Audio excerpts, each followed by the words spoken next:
Now we done came from the bottom, mad that we up, but I don't hear him talking. Started with knowledge inside of my noggin. We took a dream and then we started blogging. Put my city on the map now. I'ma say how it is and I don't back down. On the road to 100K, we finna act out. We gon' show them that we not just in the background. We the main event, we the main show. We the one that people always gon' pay for. FYF, we the best, no debate though. Number one sports channel, every angle. I'ma show them all how we ride. Best sports talk show, we not like them guys who playing it safe while they feather the lines. We pushing the narrative all the time. Like who to go in the game is not MJ. Kobe Bryant top 10, not what we say. I keep Elijah one is very overrated. Keep it real if it ain't fact, we don't say it. Now it's stable, we won't be ignored. We number one, especially when coming to sports. FYF bringing the heat here, of course. Where everything backed up with actual source. Everything backed up with actual source.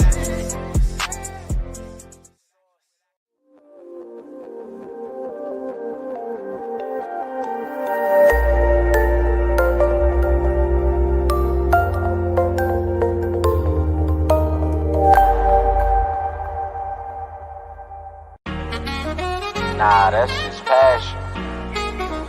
We love the game. You already know what it is. FYF. You don't got tough skin.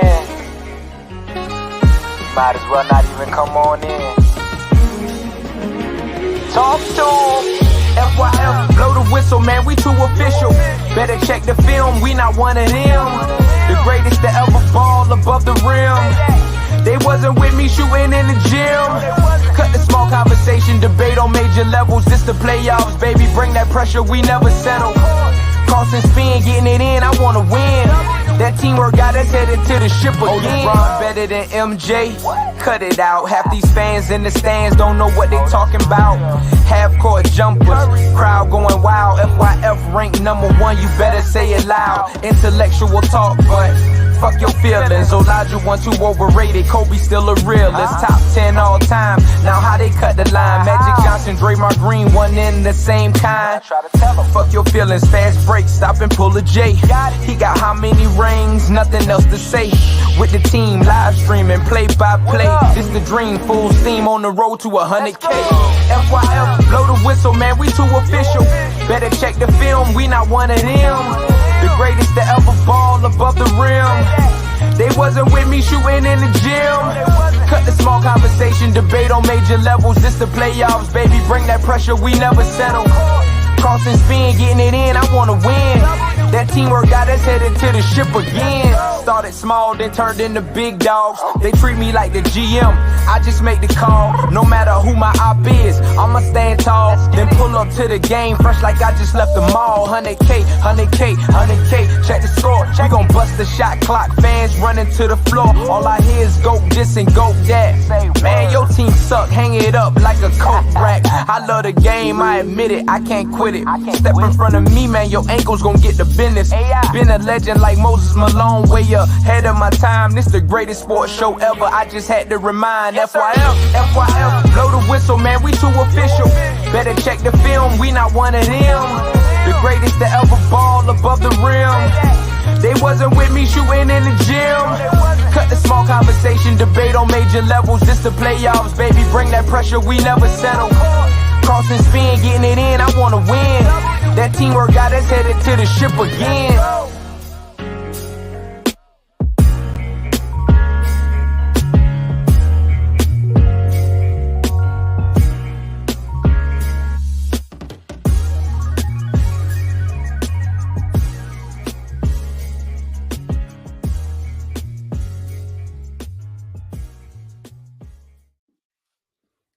FYF Sports, man, Lamont, man, we back.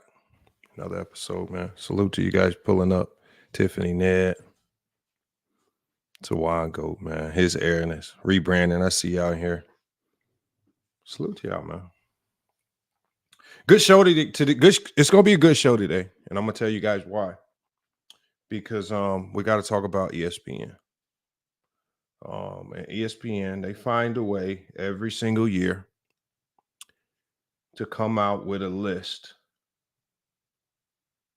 that's just so bent backwards in how they rank these players. But I honestly I no longer blame ESPN for how bad these lists are. I don't really blame them no more, because even though I see the flaws in this list, these lists simply reflect all of the talking points that you guys be saying throughout the year. That's all it does. These lists simply reflect all the flawed talking points, all of the talking points where you guys are really running with just winning bias.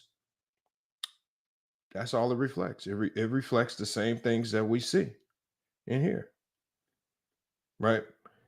When we look at this list, when I see a guy like Jamal Murray at 17, winning bias. When I see a guy in Bam Adebayo as the 16th best player in the NBA, winning bias, right? I mean, you got Bam Adebayo ranked higher than Kawhi Leonard, right? I don't care how injured Kawhi Leonard is. Unless Kawhi Leonard's old and out the league. We're still talking about Kawhi Leonard, who, when he's not injured, he's at worst a top 15 player in the league. So we got a list here where you got Kawhi Leonard at 24th. A healthy Kawhi Leonard is the 24th best player in the league. Ridiculous. We're going to be talking about all the flaws on this list, but then we also got to talk about who's to blame. Yes, they got Russell Westbrook at 94. They got Scoot Henderson and Victor Wembanyama both higher than Russell Westbrook. Where does this work out? These things right here, but these lists really, they just follow the trends. It's almost as if ESPN, they just come listen to the panels. They come listen to some of you guys' takes from like Tyson, takes from some of you guys, and they say, you know what, we're gonna run with some of these takes. And they give you Kyrie Irving, 34th best player in the league. Kyrie Irving, 34th best player in the league. Ja Morant drops from the 9th best player. Remember, this is in less than 12 months. Ja Morant went from being a top 10 player in the NBA in his prime all the way to 35. They have Ja Morant. I'm going to tell you guys some of the players that are ahead of Ja Morant. This is Ja Morant last year, who was a top 10 player. They have Jalen Brunson ranked higher than Ja Morant. They have Lauri Markkanen ranked higher than Ja Morant. They have Domantas Sabonis ranked higher than Ja Morant. These are the types of players that you sitting here putting ahead of a fringe, because that's where he was on his way to being a fringe superstar in this league. The only reason why he's not a superstar is because of the legal troubles that he got in. It really wasn't even legal troubles, just because of the behavioral problems he had got into last year. It really had nothing to do with anything with regards to basketball. But in what world are we living in? Lauri Markkanen is now better than Kyrie Irving. Is that what we're trying to say here? Paolo, a one-year player, Paolo Banchero is better than Kyrie Irving now?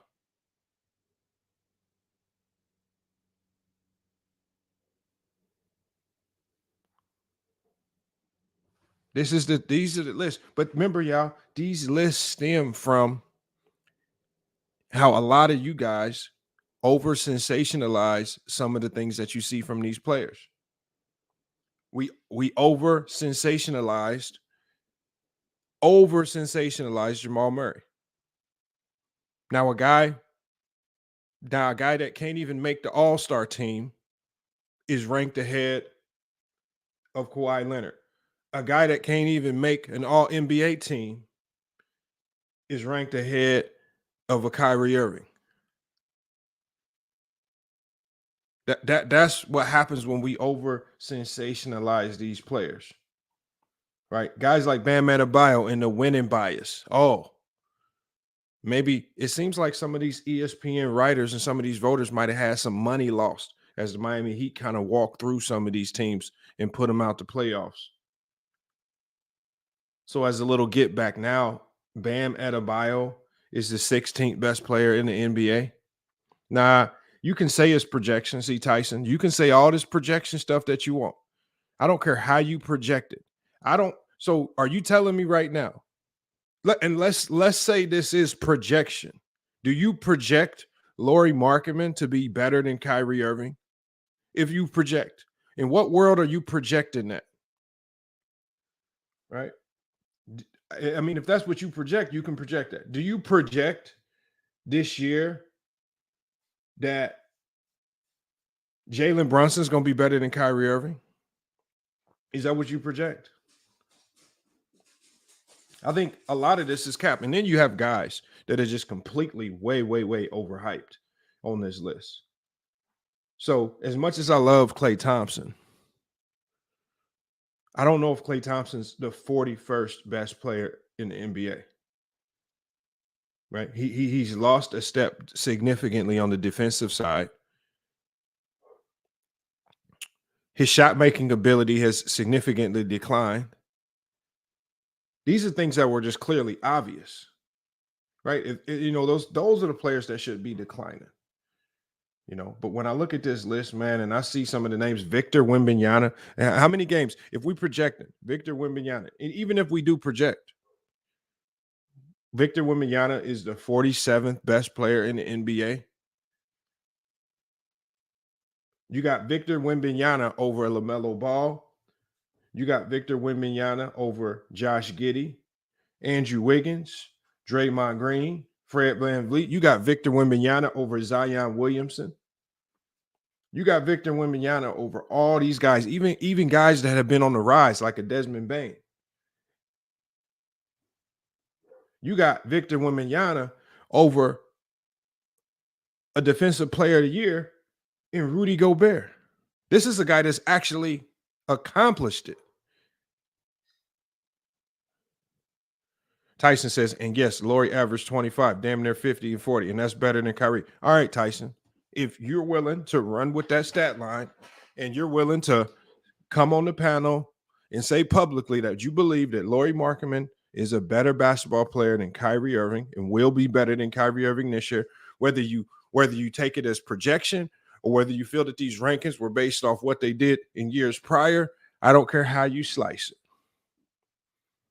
So however you want to slice it, you're going to have to come up here and say that you feel like Lauri is going to be on Kyrie's level or higher. That means you're going to say that Lauri Markkanen is going to be better than Zion Williamson and Kawhi Leonard and some of these guys. That's what you're trying to convince us of. Lauri Markkanen, a dude that struggled to get off the bench on a Chicago Bull team that's struggling right now. A guy that had to go to the desolate Utah Jazz, a team that had no hope of winning nothing, to actually get minutes. And the only reason why he's on the court is because they didn't have anybody. It's not like he was on the court because he was just that nice. He was on the court because they didn't have nobody. There's really no scouting report on any of those players over there. It was a completely new coach, and they hit a lot of people by surprise. You want to run with his stat line as if this is something that we're going to see get duplicated? See, it'd be the same people. It'd be these same people that be, see, again, hyping up Lauri Markkanen with no actual accomplishments in the NBA. Same way we hype up Jamal Murray. Some way we hyped up Scoot Henderson, Scoot Henderson's over a lot of these guys. A lot of these guys are not better than LaMelo Ball. Like, these guys are not better than LaMelo Ball. Victor Wembanyama is not better than Chris Middleton right now. He's not better than Julius Randle right now. We don't know what Victor Wembanyama is.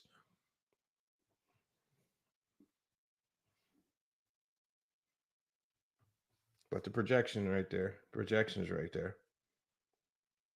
It is just crazy. This list is just looking more wild and more wild the more I look at it.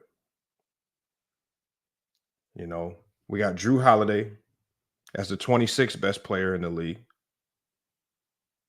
I think that's significantly high for him. I think Karl-Anthony Towns is pretty good where he's at 20. I think Domantas Sabonis is a bit high. Exactly, ABJ. The rookies got to earn their spot. How do you even, like, even if you project, how do you even feel like you can project these rookies correctly? Right? And if you're projecting, where's Chet Holmgren?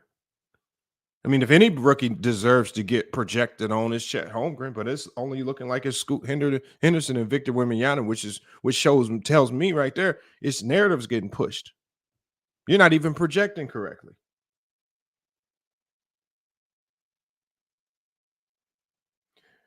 Devin Booker was top 10 last year. Somehow Devin Booker has dropped out of the top 10 magically. They projected that.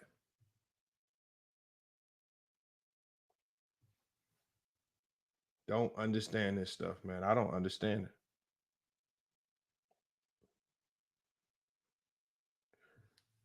Donovan Mitchell at 15. I think that's a bit high for Donovan Mitchell. Did he have a good year last year? Yes. I still think that's a tinge high for him. And I for sure don't have Jamal Murray better than a Paul George. I for sure don't have Jamal Murray better than Jaylen Brown. I don't even think Jamal Murray's better than Karl-Anthony Towns. These are guys that he's ahead of. Jamal Murray over Kawhi Leonard. Jamal Murray over Siakam. Jamal Murray is not better than Brandon Ingram. He's definitely not better than Kawhi Leonard. He's not better than Ja Morant. What the hell? I don't know that's what I'm saying. All it takes is a little bit of winning bias, and these lists just get completely thrown. These it's not very credible at all. These lists are complete trash. I'm gonna drop the link because this is something that obviously I wanted to talk to you guys about. And I wanted you guys to have a say-so in this. I just wanted to go in some of these lists. It's just like these lists are 100% trash. Anthony Davis, 10th best player in the league. So now Anthony Davis is back to being a top 10 player in the league. They got LeBron James as the 9th best player in the league.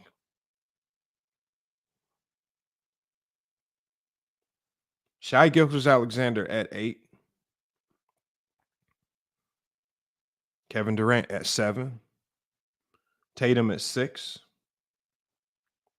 Steph Curry at 5. They got Luka at 4. Joel Embiid, the MVP, at the 3 spot. Jokic at 2 and Giannis at 1. So I think 1, 2, and 3 are correct. I think you can actually put 1, 2, and 3 in almost any order. You could put 1, 2, 3 in almost any order, and I'll be fine with it. Because a case can be made for Joel Embiid. He's the MVP. Had a hell of a year. A case can be made for Jokic. A case can also be made for Giannis. I think I'm not going to fight too hard on any particular order with those 3. I think it's just all based on preference. So I like the first 3. Luka at 4, I'm fine with that.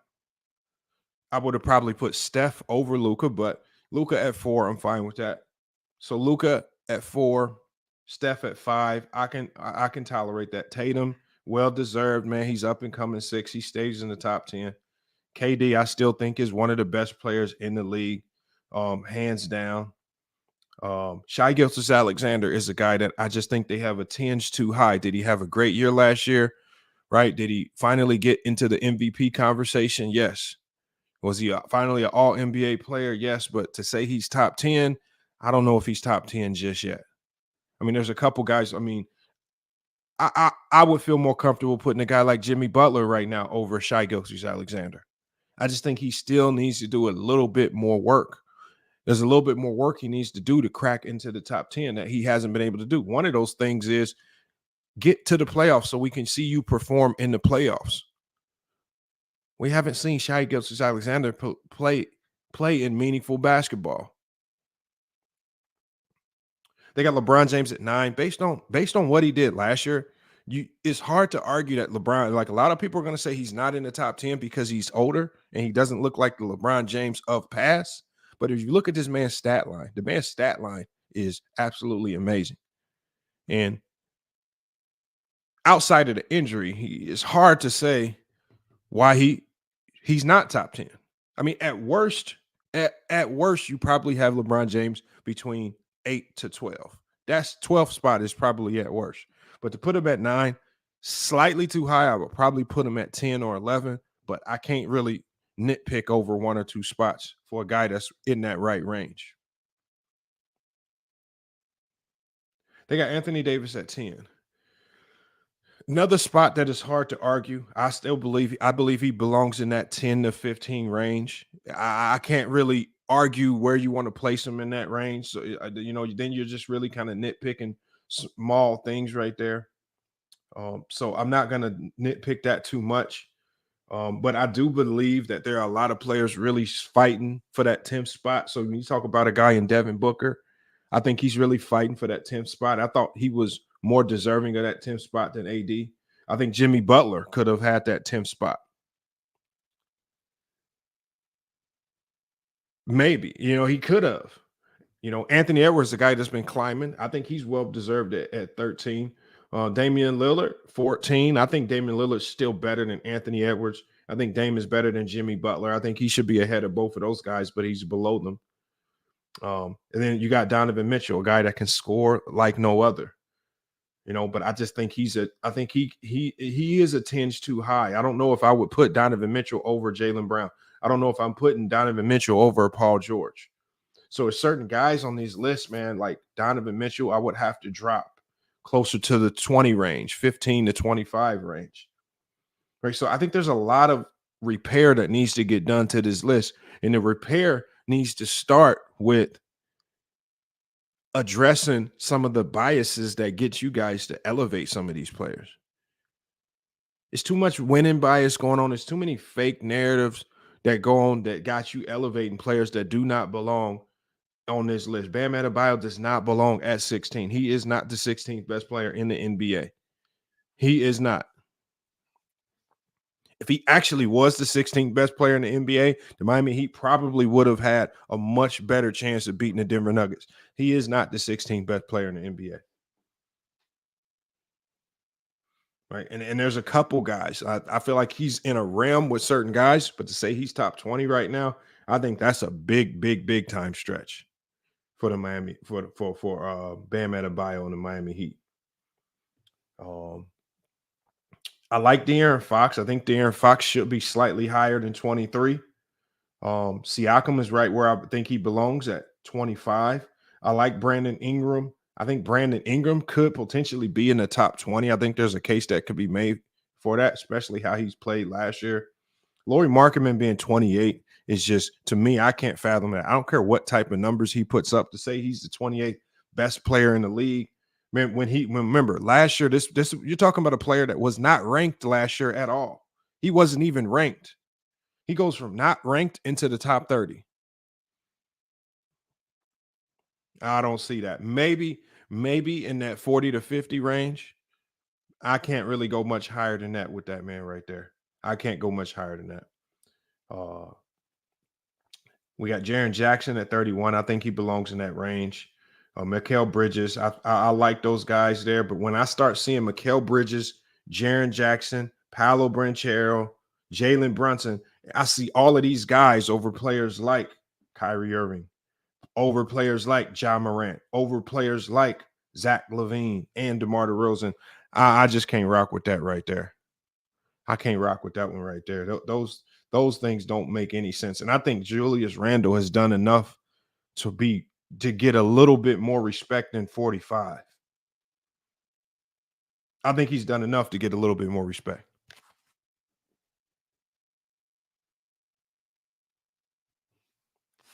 It's craziness right here.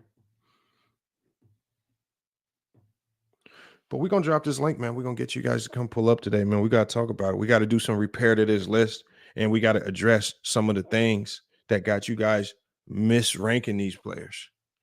Some of the flawed logic that y'all using.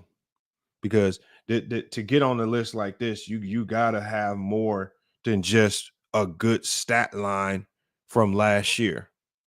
I think it takes a little bit more than that in your stat line. When I look at Franz Wagner at Orlando Magic, not ranked last year to 52.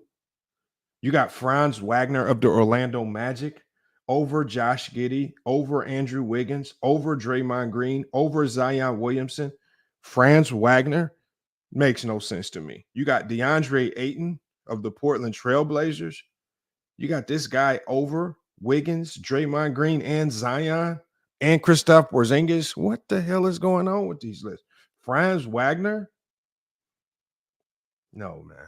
No, ain't no way. You got the horrendous Jeremy Grant.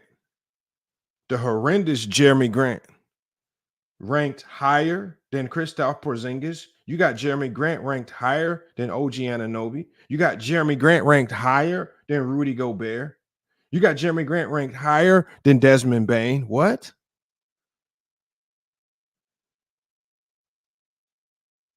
I think one of the players that got most disrespected on this list is a guy at Jordan Poole. Jordan Poole at 72. Jordan Poole's the 72nd best player in the NBA, you guys. Jordan Poole has a case to be top 50 at a minimum.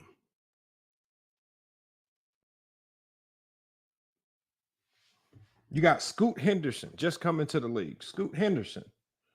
You got Scoot Henderson ranked higher than Kyle Kuzma.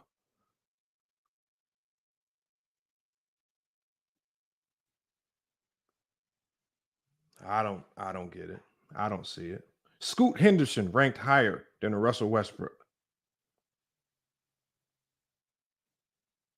I don't see it. You got Clint Capella ranked higher than Russell Westbrook. I don't see it. See, but remember what happened with the narrative around Russell Westbrook last year from fans, from a lot of you guys. A lot of you guys were saying Russell Westbrook is trash. He's done. His triple doubles don't mean nothing. He's a loser. X and Y, Z. That's the narrative y'all ran with. Then when he joined the Clippers and got with a system that actually allowed him to be him, then we see a completely different Russell Westbrook. Unfortunately, the Clippers got decimated by injury, and we never really truly saw how good they can be. But Russell Westbrook, the 94th best player in the NBA, y'all really? Can you really convince me of that? 94. So you telling me right now, Russell Westbrook is not better than Mike Conley? Russell Westbrook is definitely better than Kevon Looney. I don't care how many rebounds he grabs. Russell Westbrook is better than Buddy Hield. Russell Westbrook, to me, is better than Tobias Harris. But these lists is full of, it's just full of narratives. Full of all types of narratives. Right? And then they had to throw the proverbial Austin Reeves in there. Right? Austin Reeves, I think he's a top 100 player in the league. Right? And salute to Austin Reeves. But man, oh man, there's a lot of guys behind him that I don't feel comfortable saying he's just better than some of these guys. And I think this list is filled with a ton of flaws. And I think the flaws start with you guys, man. I think the flaws start with the logic and that you guys like to push, the narratives that you push. And ESPN is just kind of catering to the casual logic. Salute to Sammy in the chat, man. Salute to Brandon, ABJ, man. Appreciate you guys being here. My apologies on getting the notifications out late, but we will be cooking on this. Let me get this link ready. I'm gonna get y'all up here to cook on this. I don't know. I don't know how long we're gonna be live, but sometimes these streams can take us for a couple hours. Right? We might come some type of common ground very quickly here, and we might not be live that long. Either way, we got to cook on it, man. Link is about to be in the chat. Go ahead and get it in there. Link is in the chat, man. Y'all can go ahead and pull up, man. Salute to D Reed. He said, "What up?" Yes, sir, man. We got to cook on this, man. I just think this top 100 list. I don't know what. I don't understand what ESPN.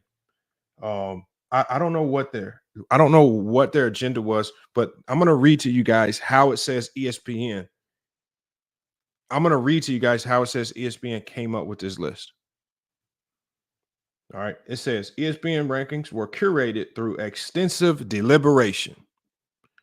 It says their expert panel included well-known analysts and on-air personalities such as Tim McMahon, Kevin Pelton, Dave McMenamin, Andrew Lopez, Malika Andrews, and Timothy Bontemps. This is the crew engaged in evaluating hundreds of player matchups, resulting in over 15,000 possible comparisons. They focus on the fundamental question: which player will perform better in the 23-24 season? So they were right.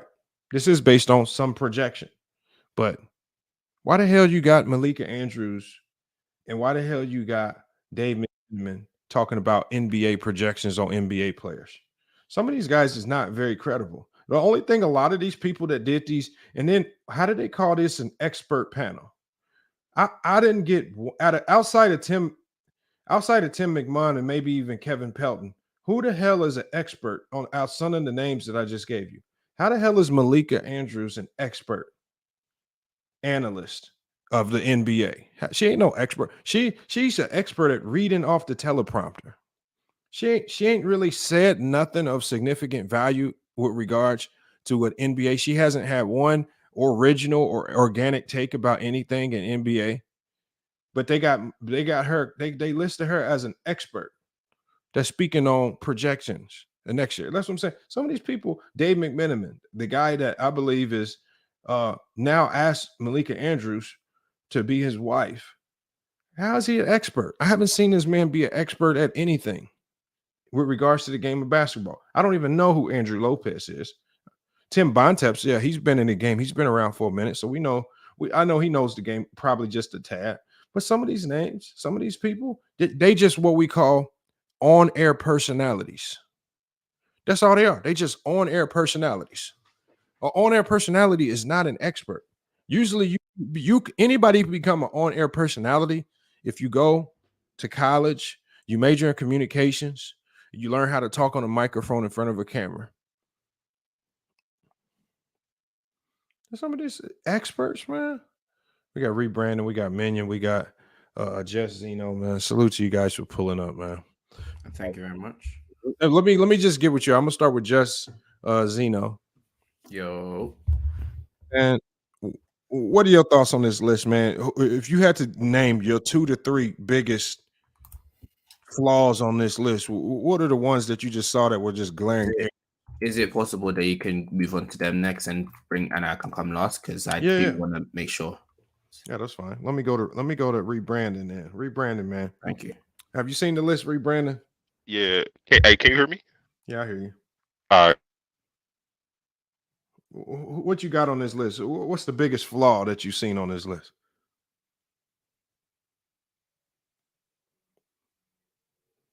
Looks like we lost rebranding already. Minion, what you got for us? It has to be the Russell Westbrook, bro. Like 94. Like 94. Shit's crazy. They got Kevin Looney. Like, oh my God. I'm gonna tell you some of the names they have ahead of Russell Westbrook.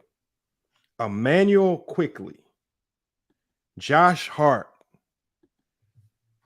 John Collins, Robert Williams, Buddy Hield, Clint Capella, Bobby Portis, Scoot Henderson, Jordan Clarkson, Cade Cunningham, Walker Kessler. They got all these names ahead of Russell Westbrook. Jared says Russ is trash now. Hold on. Okay, so when you say that, Jared, let's just see. Let's just see if Russell Westbrook was trash. Is trash now.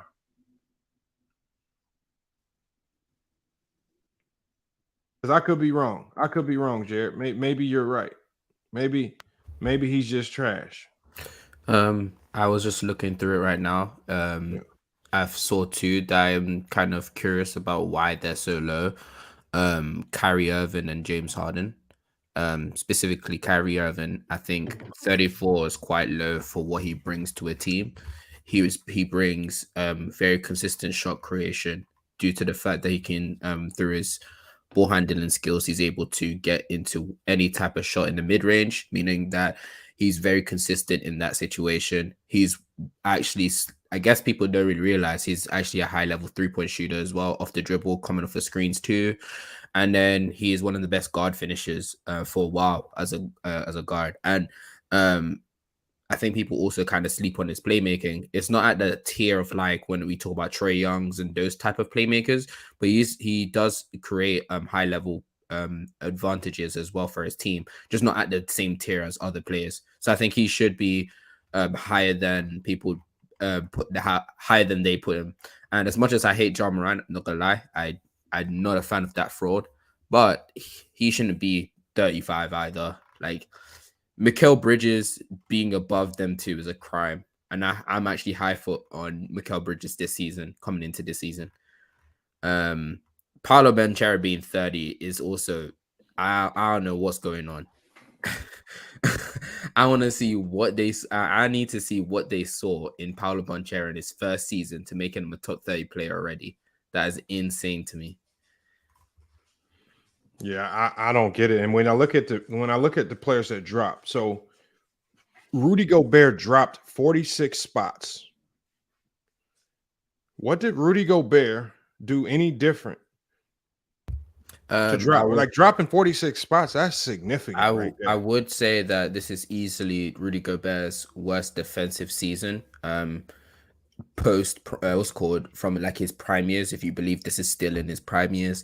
I think he's been a bit worse on offense as well, but I think that's due to the situation and having to understand how to play a different type of role, when the role he played in the Jazz was mainly, okay, the guards are going to filter the players into the paint and he's just going to deter them or force them to make bad shots.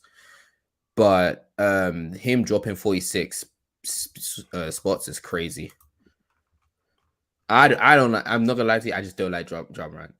That's just me hating, but I'm not gonna lie to you, Mikal Bridges should not be, and I'm not gonna lie to you, Tyson, I don't think Mikal Bridges should be above the two players that I talked about. It's not to do with him being 35. In fact, I probably have him a little bit higher than that, but it's where is the players that are below him. That's why I'm mainly talking about. Look at Tyson. Yeah. Matisse Thybulle gives elite defense. All right, I do not. Well, what I'm saying is elite defense alone doesn't significantly elevate you over a Kyrie Irving. Elite defense doesn't significantly get you elevated over a Ja Morant. We're talking about guys that are all-stars, all NBA caliber players. And all of a sudden you got guys like Mikal Bridges, who has been nothing more than a role player for the primary bulk of his career. We saw him get thrust into a number one role on a Brooklyn Nets team simply because they traded everybody. That's probably going to look a lot different this year. And you're not going to win anything if Mikal Bridges is your number one option. So all I'm saying is a lot of the guys that have got elevated on this list, like the Walker Kesslers, like the Lauri Markkamans, their numbers are inflated primarily because they were thrust into roles on bad teams. I would believe no one else would on a normal team they wouldn't necessarily be in. That's it. They just got inflated numbers because they have a role thrust on them. He's not better than Ja Morant. These guys are not better than Kyrie. I don't see them having a better season. I don't care how you project it. I don't think they'll have a better season. I don't think they're better. And there's no way to slice it. I think there's a player that they said in the system. They said something like, someone on the chat said, I think it's a projection of Mikal being a number one and Kyrie being a number two to Luka. I mean, I would understand that, but I'm pretty sure when Kyrie was the number two to Kevin Durant, that wasn't changing. That wasn't forcing him to be the 34th best player in the league. So like stuff like that, just I can't agree with that, because you can be a number two to a top 10 player and people can understand your impact of your game and what it brings to the team. So I genuinely don't agree with that. Yeah, I don't know, Tyson, man. I don't get it. I think Tiffany, I lost the Dallas Cowboy bet to you too. You got to tell me what I owe you. I can't remember. But Tiffany, you got to pull up as well. Mr. Slashplay says, I think his projection of Mikal being a number one and Kyrie being a number two. Bro, I don't care if Kyrie's a number two. Right? That'd be like me saying oh, Anthony Davis is a number 2 to LeBron. So that means Mikal Bridges, who's the number 1, is going to be much better. No, I don't care if you're a 1, but I don't care. Bradley Beal is going to, Devin Booker is going to be a 2. Bradley Beal is going to be a 3. That's not going to diminish the type of year that they have. Their numbers, yes, might go down, but your numbers don't always tell if you're the better player, if you're going to have the better season. A lot of this is cap, man. Y'all talking about these projections of being a number 1. Being a number 1 on the Utah Jazz that has literally no playoff expectation is much different from being a number 2 or a 3 on a playoff team. And you are a guy that's been an all-star and an all-NBA player throughout your whole career. 2 different things right there. He says, I'm just seeing the logic they going with. Yeah, no, I'm seeing the logic that somebody like Malika Andrews would go with or Dave McMenamin. I'm not seeing real basketball logic. Devin Booker, just because he's a number 2 option. So that means all of a sudden, Mikal Bridges should usurp him because he's a number 1. And let's say he does average 24 points per game and Devin Booker averages 23. Does that make Mikal Bridges better or should he rank higher because of that?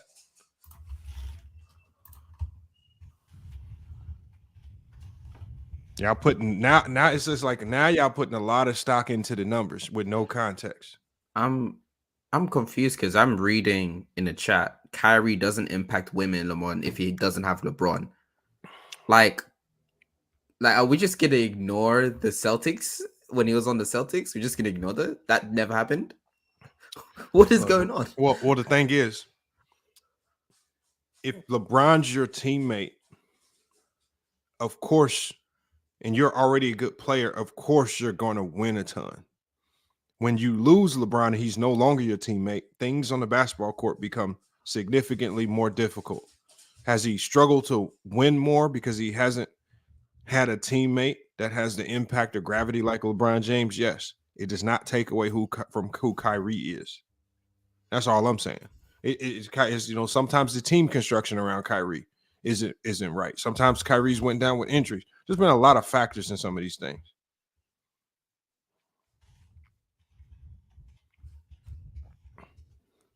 Bro, look, what are y'all talking about, bro? Why? See, he says D Book is not a 2, he's a 1B. No, he's a 2.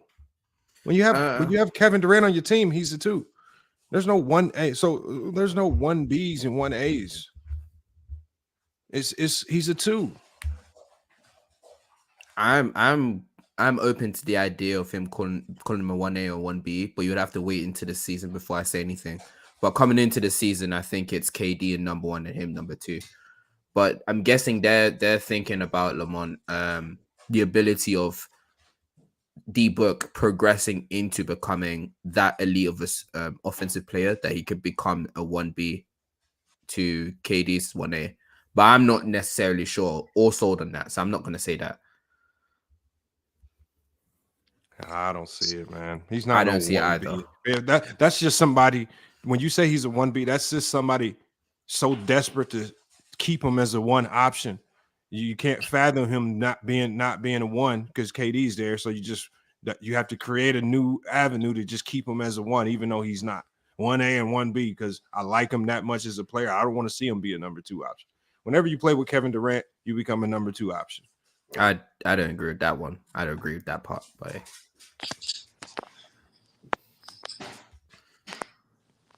now that just doesn't make sense. that does not make sense. I mean, just sometimes here. Let me drop the link for the locker room real quick. Because if you was paying attention until like the latest series of the Nuggets, the teams were more focused on KD. So you know, like how it's been revisionist history in the 2017 and 18 season for the KD Warriors. People are starting to say, "Yo, KD got a lot of his shots assisted off of Steph Curry's not creation, but his full floor spacing and stuff like that." Essentially, that's what KD was doing for D-Book, and people ain't paying attention to that until like later on in the series when they really respected his pull-up jump shooting. But hey, if you listen to these people here, they'll be telling you that D-Book was just cooking and KD had zero help, was not helping him at all. Everybody's saying D Book is the number one. Look, y'all, bro. I mean, y'all can say all this stuff, but the thing is, here's the one thing that I do know about basketball, and the one thing is that if the Phoenix Suns are looking to win a championship, they need to define a pecking order right now of who your number one option is, your number two option, and your number three option. And there needs to be a very clear and well-defined pecking order. If you want to have confusion, if you want to have guys arguing and fussing, go ahead. Tell them they're both 1A and 1B. Just like people tried to confuse Shaq and Kobe and people started putting that bull into Kobe's head. No, you're not the number two, Kobe. You're the 1B. You should be doing just as much as Shaq. And then you have the 2004 debacle. Come on, y'all. Coach and Frank Vogel, I know Frank Vogel is not that dumb. He's going to clearly define. And you know what? If you're looking to win a championship, D Book would fall into the number two role. Does that mean D Book is going to average 12 points per game? No.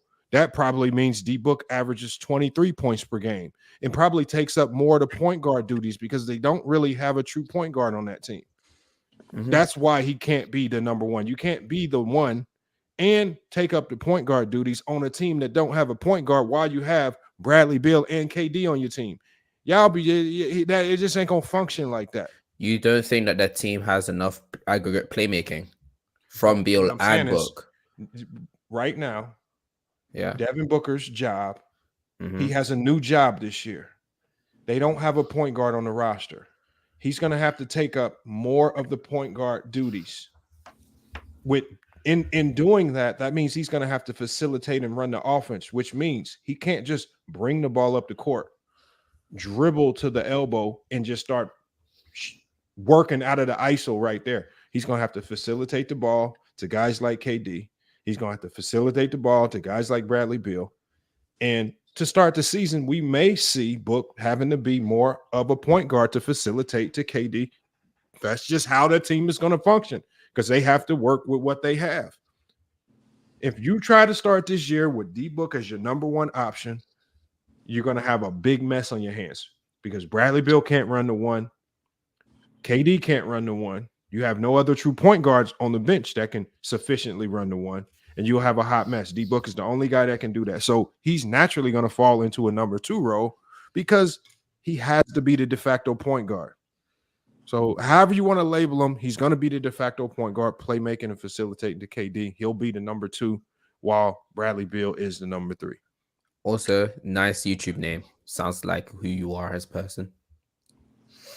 We got Jared in the building. So Tyson says, so what's Golden State's pecking order? Golden State's pecking order was very clear. And see, in Golden State's pecking order was KD, Steph Curry, offensively, Klay Thompson.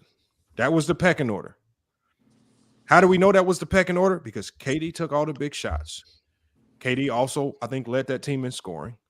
And that's just how it was. But what happened in that system was a little different. You know why?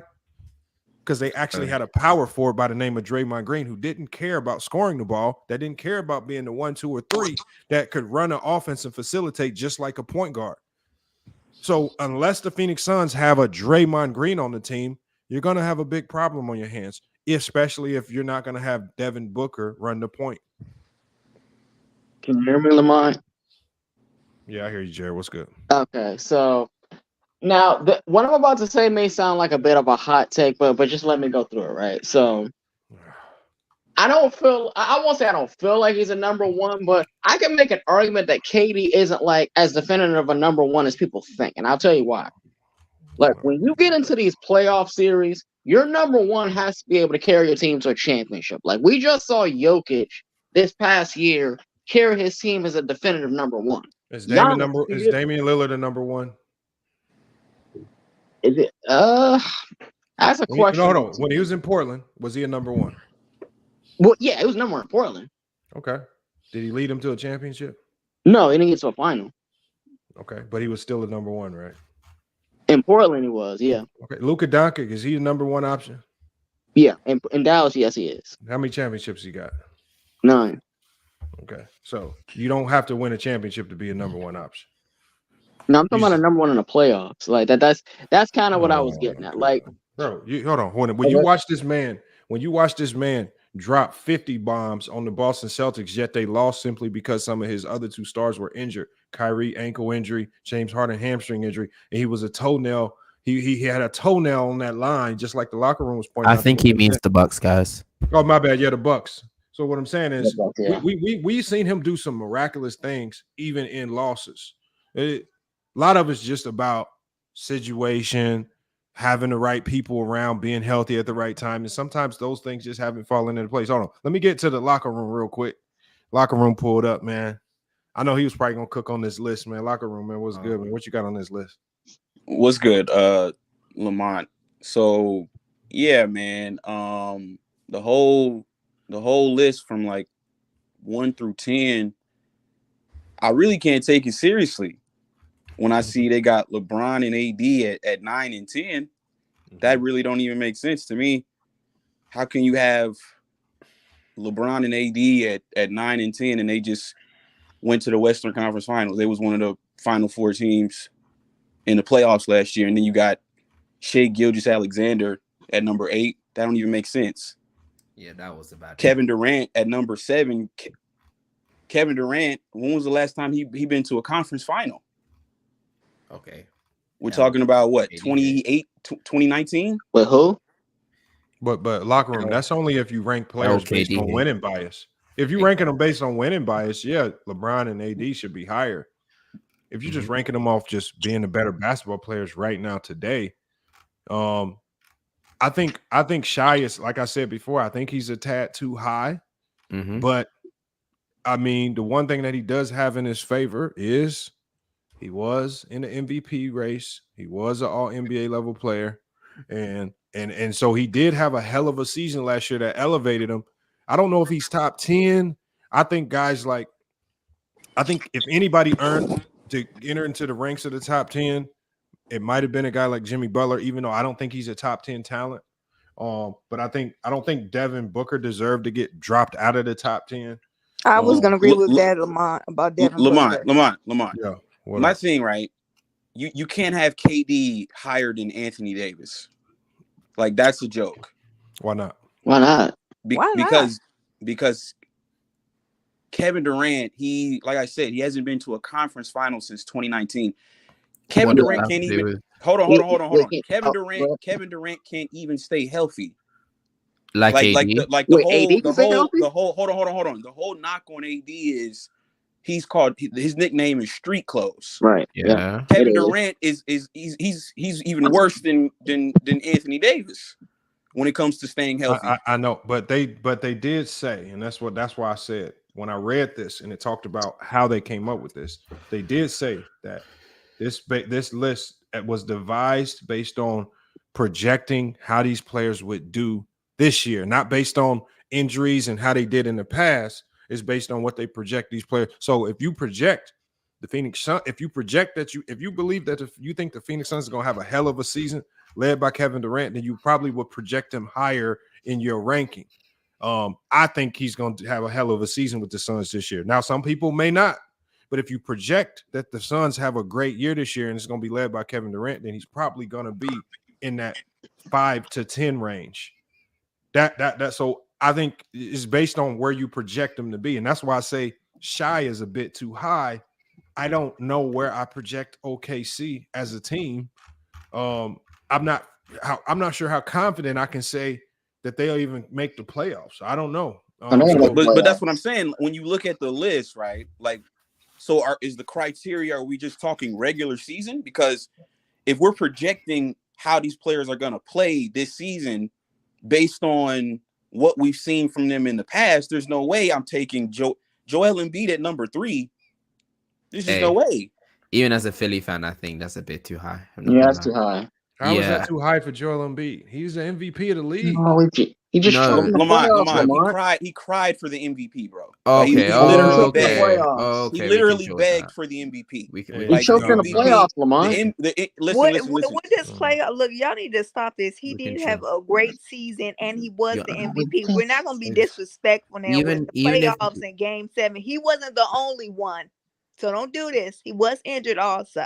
I'm not even gonna take away. He's still a listen. Joel Embiid been in the league a decade. He hasn't been out the second round. I'm not taking Joel Embiid over LeBron James. I'm not gonna lie. No, I get that. I get that. But this list is not based on this. This is not based on how well your team does in the playoffs. This list is based on how good you are as a player and how good you're going to be going into the season. I'm not taking if Joel Embiid averages again 33 and 10. Something as an individual player, he's whether they get to the second round and lose again or not, he's going to be in the MVP race. He's going to be first team All NBA. It's like those things are going to be locks for him if he duplicates what he did last year, which is probably going to bode well for him getting that top 3 spot if he just duplicates what he did last year individually. The team concept, all of that team stuff, winning and losing, that's going to all be contingent on if they can figure out the James Harden situation, if Maxey takes it to another level, if Tobias Harris wakes up and becomes the player that they all hoped he could be. That's all so many other factors that go into being a good team. That's different. But I disagree. Are you talking about only specifically about the player's game, nothing to do with like injuries, concerns, and all that type of stuff, essentially? Yeah. Okay, then I'm fine with that, because I was gonna say with the injury concerns and stuff like that, I think that Joel Embiid being top 3 is kind of too much, because as much as I'm a Philly fan, as you can see from my PFP, I honestly can't have Embiid top 3 due to his consistent failures in the playoffs due to the fact he's injured. No, I'm not going to use choking. Relax. But I think it's due to injury, so I don't have that issue. That I understand why though. Okay, so where do you drop Joel Embiid to if he's not at 3? Tell me 5. The players that you have ahead. I would have him 5, he's 6. Bottom top 10. Like okay. So 5, 6 is fine. I would have a guy that averaged 33 and 10 last year. Yes. What players are you going to put? And so this is not just 33 and 10. This is a guy that was on a team that was one of the top teams in the East, right? A team that was projected to potentially be a team that to get to the NBA Finals. Yeah, right. That's the type of expectation that they had. Did they do it? No. Well, that's the only 2. I don't know, bro. I don't know where you're because I think what Luka brings to a court offensively is almost unmatched, and I think Steph, even at this stage of his career, his spacing that he brings to his team allows his team to run 2 bigs who don't even space the floor and still actually have adequate spacing. Right. I think that his off-ball playmaking is still one of the best, if not the best, in the league. So his offensive package is so great that alone allows him to be a top 3. But the problem with that is you're talking about a Joel Embiid that outperformed both of those guys. If you're talking points per game offensively, and he's a significantly better. Remember what you talked about impact. If you're talking about impact, no, but remember, Lamont, you said adding in injuries. That's why I said that. No, I'm not adding. I didn't say adding. No. I you can't said add in no injuries. That's what I was saying. I was saying if it was with that information, I would have to drop him down. And then you asked me. No, okay, I'm saying I didn't. When I do any projection, I never project saying, he's going to get injured. I'll always project on, well, if he's fully healthy, this is what he like with Kawhi Leonard. Kawhi Leonard is far too low on this list because I'm not going to project, Kawhi Leonard, he's just going to get hurt and he's not going to. But a healthy Kawhi Leonard, if we know that he's healthy and we know that he's going to be able to get on the court and perform, he's a top 15 player at worst, whether we like him or not. And I'm not even a big Kawhi Leonard fan. That's just me. Just not being biased. Lamont, I got a question real quick. Based on what he's done in the past as well. He's never healthy. You're also taking that into consideration. Exactly. I can't have Joel Embiid. I don't care what he's projected to do. I know what he's done. So based upon what he's done, there's no way I could have him. I can't even have him really higher than Jason Tatum. You can't be all right. I agree with that. God, I agree with that. Jason I do agree Tatum. with that, though. Tatum is better in the playoffs. that people are just moving. He should be at the Jesus bottom of Christ. the top crazy 10. on He should that. not be. Joel Embiid is There's clearly no way better he's than number Jason 3. Tatum. He's No, clearly he's better. not. He Yes, he is. he He's just just a dropped better 51 basketball on him, player. bro. Lamar, can I He say just dropped something? I'm a 51 on Boston him. Cel- No, I'm a he's Boston not. Celtics fan. EE, I Nigga, if agree with you. I think I Embiid love I five. Hold on, love let Jason me hear from Tatum. Tiffany. I love Jason Tatum, and everybody knows that. But Embiid, far as a player, is better than him. I'm not going to use team success or what the Boston Celtics defense did to the 76ers. I'm not going to use that against him because that was a team effort. But far as a player for player, Joel Embiid is better than him. Yeah, I'm not going to he's lie about that. By what? I don't By agree what? with that. By what? I Based on disagree with Typically, I'm that. not gonna. You can't always use because you can't do that all the time. But We're that's going what to it's be about. honest. It's about Tatum has winning. always had no, a better it's not team about than winning. him. That's what y'all think Yes, it's it about. is. What the No, it's heck? not. Winning, yes, it It's is. hold on. It's about What do winning. you play player. the game for? My Yeah, they question. play the Wait, game. wait, They wait. want to win, but when I have you a question. evaluate Stop it, individual, man. Wait. when you Nari, evaluating get this, bro. players, you don't put winning in it. Yes, Why I would that do. make Guys. sense? I So have a Because Jared, question. Jason so Tatum has Jared, been playing with one of the so best Jared, rosters so in the What's up, NBA Lamont? since he What up, was a Lamont? no, rookie. let me I have a because I question. haven't heard from Jared. So Jared, if this list should be all about winning and guys that win, give me your top 10. My top 10 players right now. Like, so if you could run this ESPN list and we're going based off your criteria and you just got winning right at the top, I need to know your top 10. Okay, so I'll give you my top 10 just off the top of my dome. So I would say Jokic, Giannis, probably Steph at Hold three. on. What? What's up?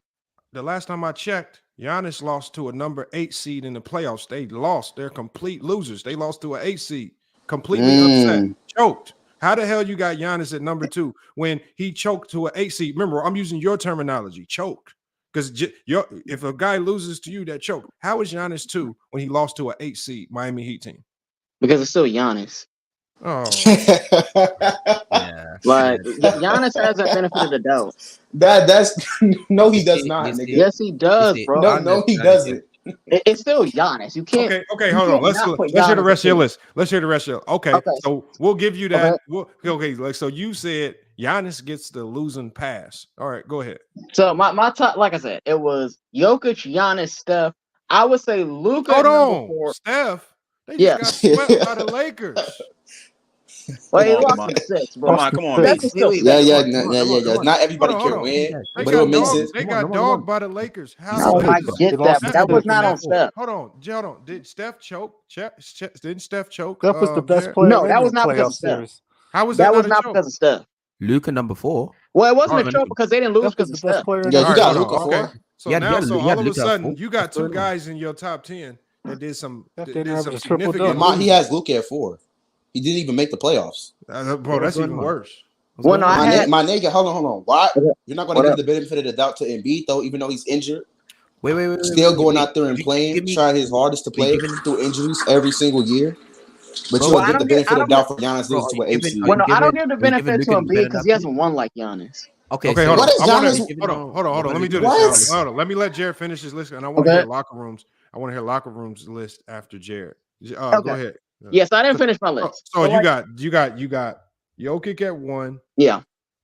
Giannis at 2, the guy that lost to the 8 seed. According to your logic, you got 3 is who? Steph. 4. 4 I had Luka. Okay, Number guy 5 that didn't make the playoffs. Okay. 5. Okay, so 5 I got KD. Okay, they lost in the playoffs. Okay. And you said he choked already, Jared. You said that on another show.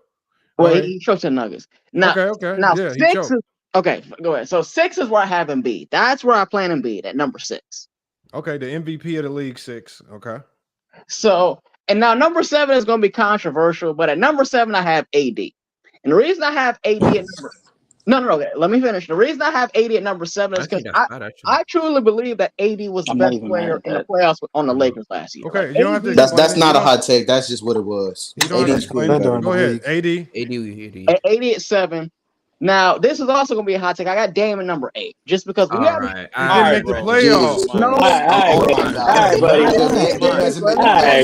this is crazy. His logic doesn't make any sense. Let him finish. Okay, hold on. Dame at 8. But when you average 32 points a game, bro, like you got okay. No. Hold on. Let him finish his list. I want to hear I got numbers. Dame. No. Yes, I got. All right, so I got Dame at number 8. So number 9 is kind of a toss up to me. Like I would probably say Tatum at 9. Wait, like just because when you average 32 points a game wait. and beat average 33 and 1 No, MVP. Lamont, can you remind us what he originally Oh my said? God. hold on. He has the player. He has the I player. gotta let him above finish. him. Let him finish. I need to hear his 10. Yeah, I've only got one more. I put Tatum at number 9. That 10 spot. That's kind of a tough one. Tatum at number 9, but Dame Jeez, I gets don't the know. nod over him.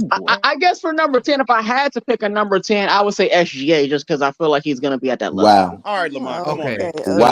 SGA, hey, bro. Hey, Have a good number 10, bro. Hold on. Let me go. That's got to be the worst time Jared. to So Jared, what's up?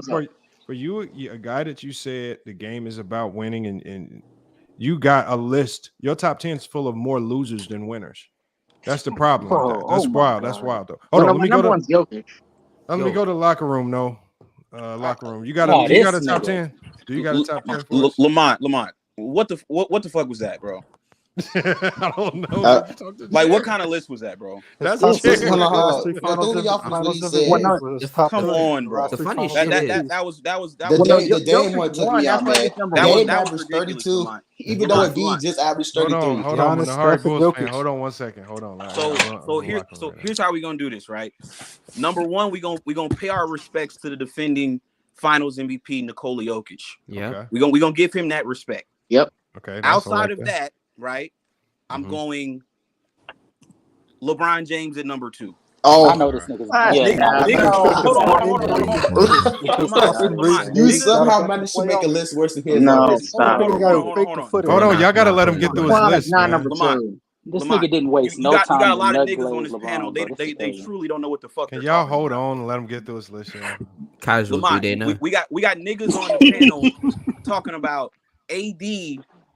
Go look at the stats in each playoff series the Lakers played. LeBron was the best player. Not about stats. Oh my God! All right, we don't know what we're talking about. They know? Do they know? Bro? They don't know. Bro. They don't know. They don't know. Probably in the box scores locker room. Hold on. They don't know. Okay, I want to get through his list. So you got. I got Lamont. This is where like the casuals they get exposed. Oh, we're casuals, even though you said go to the box. Hold on. Nah, let him finish. Let him finish. Casuals get exposed, right? I hear niggas on the panel talk about glazing and all that. How are you glazing when you're stating the fact? Lamont, what was AD doing before he joined LeBron? Can we move on to your number 3? That has nothing to do with anything. No. He just said the most casual take of That's irrelevant. Mine. If he asked that question again, if he asked that question again, he's not getting through this list. Lamont, how many finals? If he asked that question again, he's not getting through this list. Before LeBron James. What did LeBron do before AD got there in the West? Hold on, y'all. Lamont. Okay, can I just ask you, Lamont, how many finals appearances did AD have before LeBron James? He did. Lamont. Exactly. He had game 0. to do his LeBron had let him finish the top 10, bro. How many LeBron had before? He had 0. So I got Bron at number 2. Because I promise you, he ain't gonna be able to mute me like he did on this show. Let him finish. So I got Bron at number 2. Okay. We're gonna pay some respect to the greatest player in the game right now. That's number 2. Number 3, I'm gonna go. I'm gonna go Giannis at number 3. I'm gonna go Giannis at number 3. Even though right? But okay. Number 4, I'm gonna pay my respect to Giannis.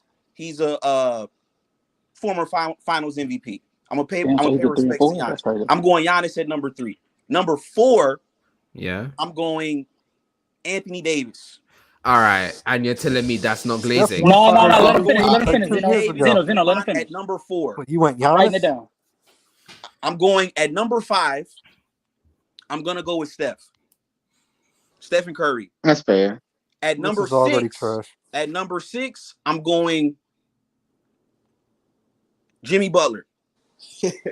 I'm going Jimmy Butler. Jimmy Butler. Jimmy Butler got to the finals. Nigga, that's not exactly. Jimmy Butler got to the finals last year. God damn. Yep. This. Go ahead and finish. This actually a worse list. I think it could be possible. Number 7, sir. I'm going I'm going Jamal Murray, number 7. No. I'm not letting him finish the That's list. fair, though. That's Jamal fair. Murray. That's fair. Jamal Murray. He's a champion, bro. He's a champion. Oh I'm my! going Let him finish. pay some homage. I'm going Jamal Murray, number 7. Exactly, he's a champion. Let him finish. Let him finish. Hold on. I missed your. So I got Jokic, LeBron, Jokic, LeBron, Giannis, AD, Curry, Steph, and then who was after Jimmy Curry? Butler, Jimmy Butler, and Jamal Murray. Jimmy Butler and Jamal Murray. You got 3 Jimmy more. Butler, Jamal Murray. What's that, 7? Yeah, That's 7. Give me 3 more. And it's off the top of the head. Number 8. Jamal Murray. Hold on, can y'all let him finish this list, y'all? Finish. This man said Jamal's not top 25. He's a current ranking. You're right. Be for real. You're Be right. for real. Now So give us 3 more. number 8, I'm gonna go with Jason Tatum. Okay. Yep. Nice. Number 9, I'm gonna go with Jaylen Brown. Number 10, I'll go with Kawhi. Okay. No way. Look, I love that. Look, I ain't gonna lie to you. He's got to be trolling, man. This is crazy. Hold on. I love that. Hold on 1 second. Kawhi's not number 1. Your list isn't valid. Hold on 1 second, y'all. Hold on 1 second, y'all. There's too many people talking. I just want to get a little bit of logic to the list because I see. So I didn't even hear your last split because people started yelling. What was your last pick? I'm typing these down. You said my last pick. I'm gonna go with Kawhi, number 10. Kawhi, got you. So you got Jokic, LeBron, Giannis, AD, Curry, Jimmy, Jamal Murray, Tatum, Jaylen Brown, and Kawhi. So no Luka. No. No Joel Embiid. So hold on. So you got no Embiid, no Luka, no D-Book. Okay. No D-Book. All right. So no Lillard. No KD. No KD. No. Okay. Why so not? So what made you? Why? So your list is what? Like, what's the logic behind the list? Because my list is based on what actually matters. See, niggas want to come to me with regular season stats. I say this all the time on my channel. The regular season is 82 exhibition games. So me personally, I don't know how anybody else does it. You free to think how you want to think. Me personally, the way I see it, I don't put too much credence into what goes on in the regular season when the games don't count. Right. What? The game? That's what gets you to the playoffs. That's what gets you to the playoffs. Why does the regular season not matter? You have to win regular season games to get to the playoffs, nigga. No. Don't say nothing. That doesn't make any sense. Finish your point. Finish your point. Lamont. Finish your point. I take more credence into how players perform when it actually matters, and that is in April, in May, and June. Some casuals up here, boy. I don't care how many points Joel Embiid puts up in the regular season, because when we get to the playoffs, he can't get out the second fucking round. You had a 3-2 lead against the Boston Celtics with a Game 6 in Philadelphia. You had an opportunity to send the 76ers to the conference finals the first time since 2001. You could not get the job done. Okay, so could you now tell me you're spin. Could you now tell me why Giannis is 3? No, I got a better question. It's really simple. You look at because what did he do in the playoffs? You look at the last 3. No. He's got a ring. Giannis has a ring. What did he do in this season's playoffs? What did he do? I got a better question, Zeno. I got a better question. Listen, everybody's not going to win every year. Exactly. Why is it? Giannis has a ring. Doesn't mean that I'm going to drop him all the way past guys. Zeno. Giannis has a ring, bro. I wanted you here. One, I wanted you here because you need to meet like our people, like FYF, bro. We family, right? Oh yeah. So that's one, and then two. I had no idea this nigga was gonna be on here. I'm so thankful he's here because I've been meaning to cook this nigga for like 2 weeks now. One. Wait. No. Fair enough. What's your name? That your His name is the Casual. The Casual. No, fair enough. No, that's his real name. I'm not joking. The Casual. So casually. Nah, it fits, bro. It fits perfectly, man. Casually, let me ask you this question. So your criteria is they have to the regular season means nothing, and you only care about what they do in the big moments, right? No, I'm not saying it doesn't matter. I'm saying I'm taking both the regular season and the playoffs into consideration. I'm not just going based on what numbers niggas put up in the regular season. Facts. So Zeno, question 1 to Zeno, does he know? And then 2, to you, and then to you, why is Kawhi Leonard in your top 10 if that's the case? Because Kawhi Why is Jaylen Leonard, Brown? Why is Jaylen Brown not? Can y'all let him get that question off, and then I can no. Answer that question. Answer that question. Why is Kawhi Leonard in your top 10 if that's the case? Because Kawhi Leonard. Okay, Kevin Durant. Let him finish. Let him finish. But I'm the casual. Go ahead. Let him finish. So I can't collect my thoughts, nigga. Go ahead and cook. Let him finish. I mean, I can't even like if I pause for 2 seconds. We apologize. We apologize. Go ahead, bro. We apologize. So, like I said, Kawhi Leonard. When was the last? Let me ask you this: when was the last time Kawhi Leonard won a title? 2019. Right. When was the last time Kevin Durant won a title? I don't care about 2018. No, just answer the question. Just answer the question. 2018. Yeah, 2018. Thank you. Okay. Now, how many super teams has Kevin Durant jumped from? Three. How did you go to KD? I'm asking you about Kawhi. Because KD's not on my list, so I'm using KD as an example. You asked me why I got Kawhi in my list. I'm asking you why is Kawhi I got Kawhi in my list. How did you tell this is who a Kawhi finish. versus Out of the Let him last finish, bro. out of the last 5 champions in the NBA, Kawhi Leonard is a Finals MVP. Yeah, Lamont. And I know what Kawhi Leonard is capable of doing when the money's on the line in the playoffs. He's a 2-time Finals MVP. Exactly. And blowing 3-1 leads, bro. But the last time we saw Kawhi Leonard in the postseason, didn't he only play 2 games and then he left? Okay. For the rest God of the bless postseason? him, he got injured. Okay. But didn't a player in Joel Embiid play two rounds at the very least? Bro, even he's been been hurt? in the bro. So by your criteria, he's an panel, MVP. Bro. I'm not Hold on, arguing with no nigga defending Joel Embiid, bro. Isn't he an MVP? Lamont, he gotta go. He's an MVP and he played in 2 rounds. So how is he not ahead of Kawhi Leonard? Okay, hold on, casual. Hold on. We're gonna open it up to everybody. Does anybody else have any questions for Locker Room on his list? Because I got a question. Hold on, casual. He didn't know, bro. He didn't know. I'm gonna let you revisit it, but I got to get to everybody's top 10. Okay. No, Go and ahead. I want to see if other people got questions for his top 10. But Well, those I are do, good Lamont. questions. Locker Room. How the hell is Jaylen Brown in top 10 for you, sir? And I love him to death. But explain to me, why did you put him in top 10? He loves the left-handed man. Jaylen Brown, like okay, for example, when you look at what transpired last season, Jaylen Brown and Jason Tatum, they were one of 4 teams remaining last year in the playoffs. Every year, how many Eastern Conference they live in the Eastern Conference Finals? They've been to 4. 4 out of what? 4 out of what? 6 years? They've been in the Eastern Conference 6 Finals? or 7, I think. Okay, so that's why I got Jaylen Brown. He's an important piece to that team. Exactly. Okay, so I got a question real quick. Where's Jimmy Butler? Where's Bam right? Lamont, can I simplify this real quick? All of the start. If we look at the final 4 teams in the playoffs last year, Denver, Boston, Celtics, and Miami. I got pretty much everybody that was you don't have Bam in those. Where's Bam? Caleb Martin where? Caleb Martin where? Bam's not top 10. Yeah. If Bam wasn't the key, I didn't put Bam in my top 10, but Jimmy's in my top 10.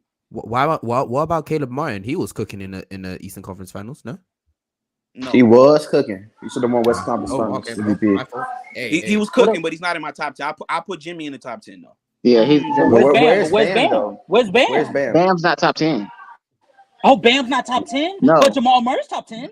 Yeah, he won the title. Exactly. Oh, that's my question. I need to answer this. How? Yeah, that's what the game is about. It's about winning. It's not about padding stats. Got you. But Kawhi Leonard gets denied. When he didn't play, not even the first. Kawhi's won. Bro. Lamont, this guy got to go, bro. Man. He's explaining to you Kawhi's won. Kawhi's won in 2019. So we're holding what he did since 2018. We're holding what he did in 4 years. What he did 4 years ago. That's what we're holding. Kevin Durant hasn't won since 2018 either, sir. But Bam made the finals in 2020, and he just made the finals again. So you should have him somewhere in here, right? No. And he beat. Hold on, wasn't Bam a part of the team that beat Jason Tatum and Jaylen Brown? Sure bro, was. I'm not taking Bam. Bro, this nigga Jason Tatum and Jaylen Brown, bro. Get this nigga out of here, Lamont. He don't know ball, man. He doesn't know. Hey, Lamont. He doesn't know, Zeno, bro. He doesn't know. This guy has Jaylen Brown in his top 10. No, you know the most trolling, bro. egregious He's is not even trolling. Jaylen He's Brown. It's trolling, Jamal guys. Murray. He's trolling. Jamal He's Murray. trolling. Jamal Murray at 7.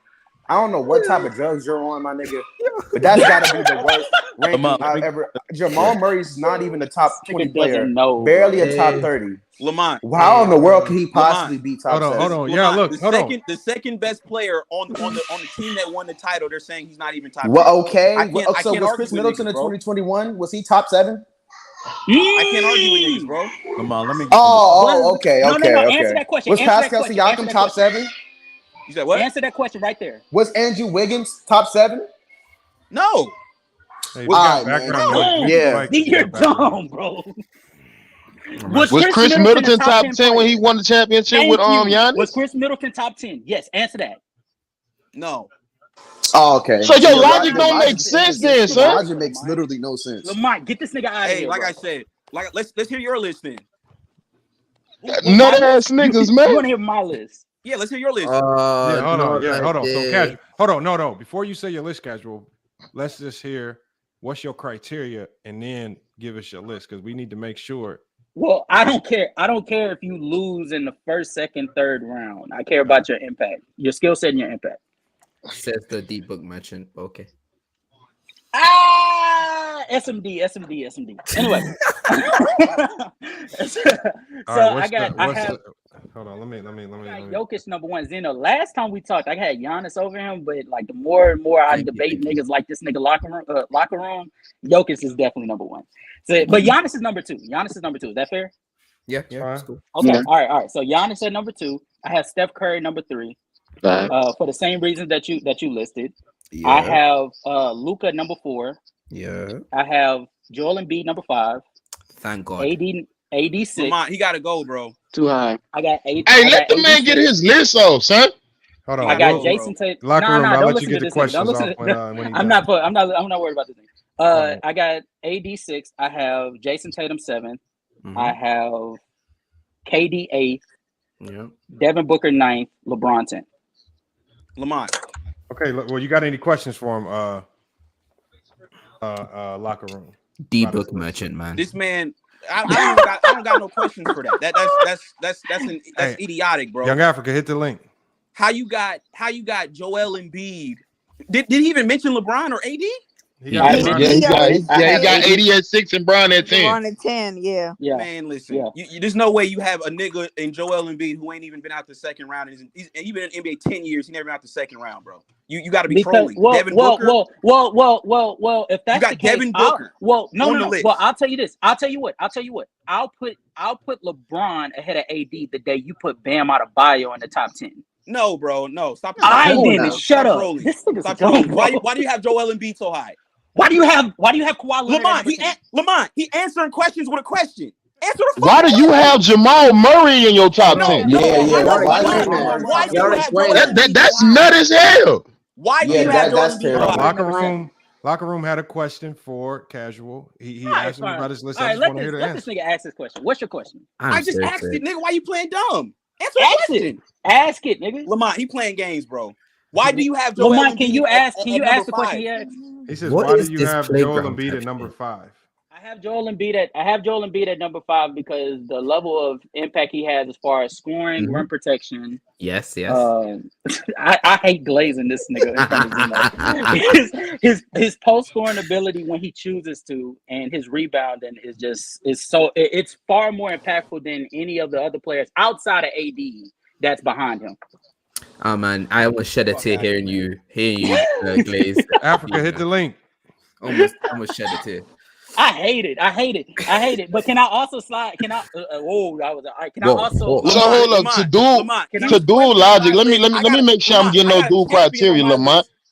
Lamont, the dude that gave the list with Jamal Murray and Jaylen Brown, he said it only matters when they in the playoffs and when they win in the finals. He said the regular season don't matter. Jamal Murray got me dead. Crazy, oh my god, I cannot believe the regular season does not matter. Now, notice how they deflecting, Lamont. My list is over with. We talking about their list now. Oh, not. Nobody has a problem with my list because You had the most nut ass list. That's why we still on your list.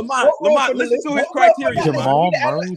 What type of criteria? Nobody cares about. Nobody cares about. That man had Jamal Murray and Jaylen Brown in his top 10, dog. Jaylen Brown. Jaylen Brown was one of the final 4 teams. Goofball. Bro, Jaylen Brown ain't nowhere in nobody's top 10. Nothing. Where is Bam? Nothing. Where is Bam? No. See, Yo, Africa. You see what I be cooking Jamal Murray? You see what I be cooking? He's so overrated. He's the most overrated player. Hey, Lamont, recency bias is an amazing thing. When we talk about lists in the offseason, Lamont, up winning. Let young Africa go, dog. Hold on. Let me just get this last point off. I'm gonna go to Africa. This Jamal Murray numbers last year. Like I said, one of the final 4 teams standing last year. 27, 7-4. I digress. Okay. What does that mean? That means nothing. Context on the numbers. Hey, see what people do, anti context, no context with just numbers spit out like that means Talk something. to that nigga, Africa. Who did he play next to, anti? Who's next to? Where's the Jokic tax? Where's the Jokic tax? He's playing with the best. Talk to that nigga, man. At the end of the day, when you play next to one of the most impactful offensive players in NBA history, that's going to make your numbers go up. Now, was he impactful, Jamal Murray? Yes. Is he better than number 1 options on teams? Hell no. So when we talk about Jamal Murray, we have to put it in context, which is why, Lamont, I pulled up locker room, been ducking, swerving, running from the smoke for too long on FYF. Oh, he ran from you too. Get this one-on-one cooking session very soon on anything you want. And really, what I want to talk about is how we analyze the game, the criteria of a top 10, and let the people decide who perceive the game better and who has a better criteria. Because when you say something like, "Why is Joel Embiid in your top 5, but you got Jamal Murray in your top 10?" That's ridiculous, bro. That's ridiculous. That should tell you everything you need to know. An NBA champion, the second best player on a championship winning team. Y'all, Jamal Murray has never where even made is Bam? Exactly. Did Bam win the title, nigga? When did Bam win the title? Where's Middleton? Lamont, what are we talking about? When did Bam? Am I watching a different? When did Bam win the title? Ask him about past. Those guys were second number 2s on Where was Middleton in championship 2021? teams. That's what they were. Middleton was 2021 on the championship. Where was Middleton in 2021? Yeah, closing games in the clutch. Lamont, you notice how when you cook their logic, they didn't have to move the goalpost. Hold on. I got one question for you, son. Hold on. Let me ask you something. So before this year run with the championship that Jamal Murray had with Jokic, where did you have him ranked? He wasn't in my top 10 for sake of this conversation. No. I know he wanted. Where was he ranked? He was injured. Yeah, he was injured. So you can't do that. What? No. Okay. Was going into the season? Where did you have Jamal Murray ranked? Oh my God! Let me cook. Here's what I'm gonna tell you. Right? He's injured.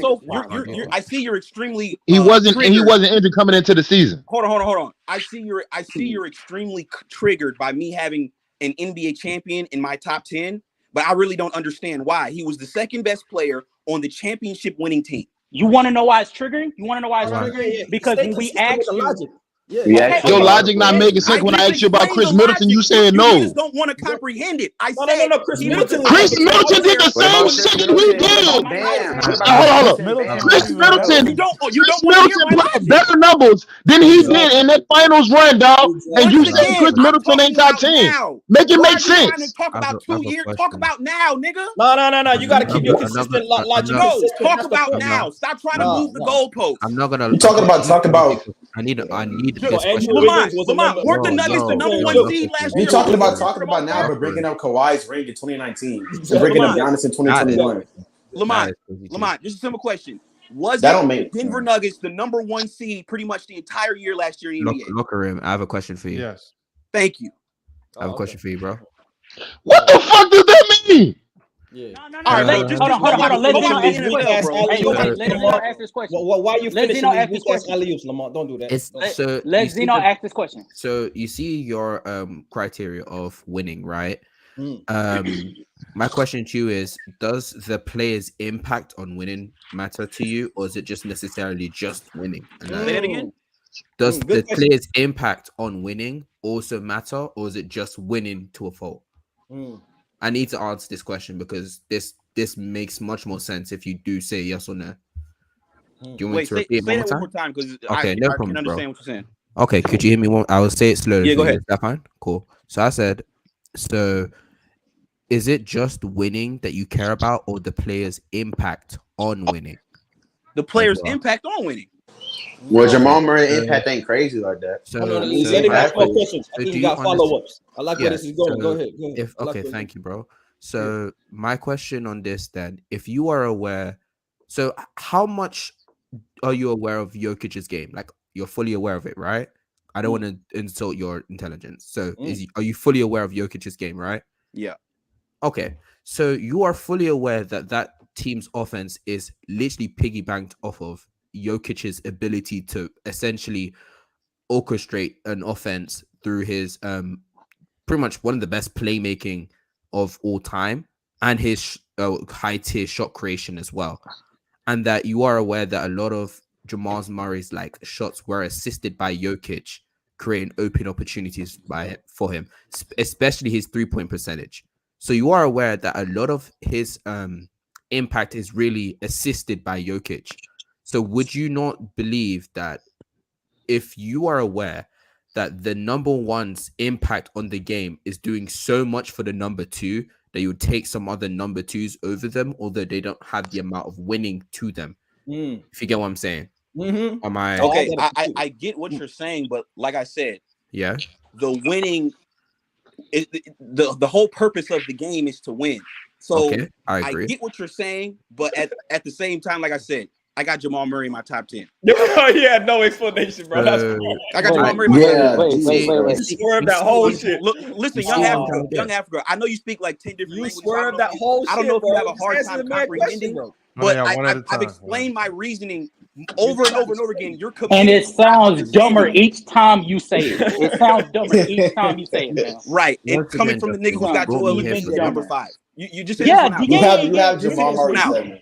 You have Jamal Murray 7, and then you have Jaylen Brown in your Jamal top Murray's better than So hold on. Let's go to more recent. Let's go to more recent. Let's go to more recent. Is he saying Hold on. better than Joel Embiid? Did I miss that? Oh my goodness, man.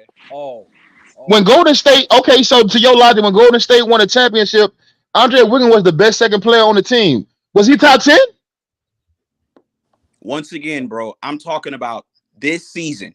You continuously want to talk I'm about going, but off your logic, I'm asking you a question. I'm talking about right now. Can you ask me what's relevant to the topic right now? Why are you asking me about? Hold on, but when we was talking about Kawhi, you kept bringing up 2019 Kawhi Leonard. You kept bringing up Kawhi Leonard is a Finals MVP, a 2-time Finals MVP. But that nigga been to the finals in that happened 4 years ago. I'm not gonna lie to you guys. Yo, that doesn't make sense. Hey, this nigga got my head hurting right now, dog. Already. No, guys. Hold on. I feel like y'all harping on his top 10 a little too much. What is y'all top 10s?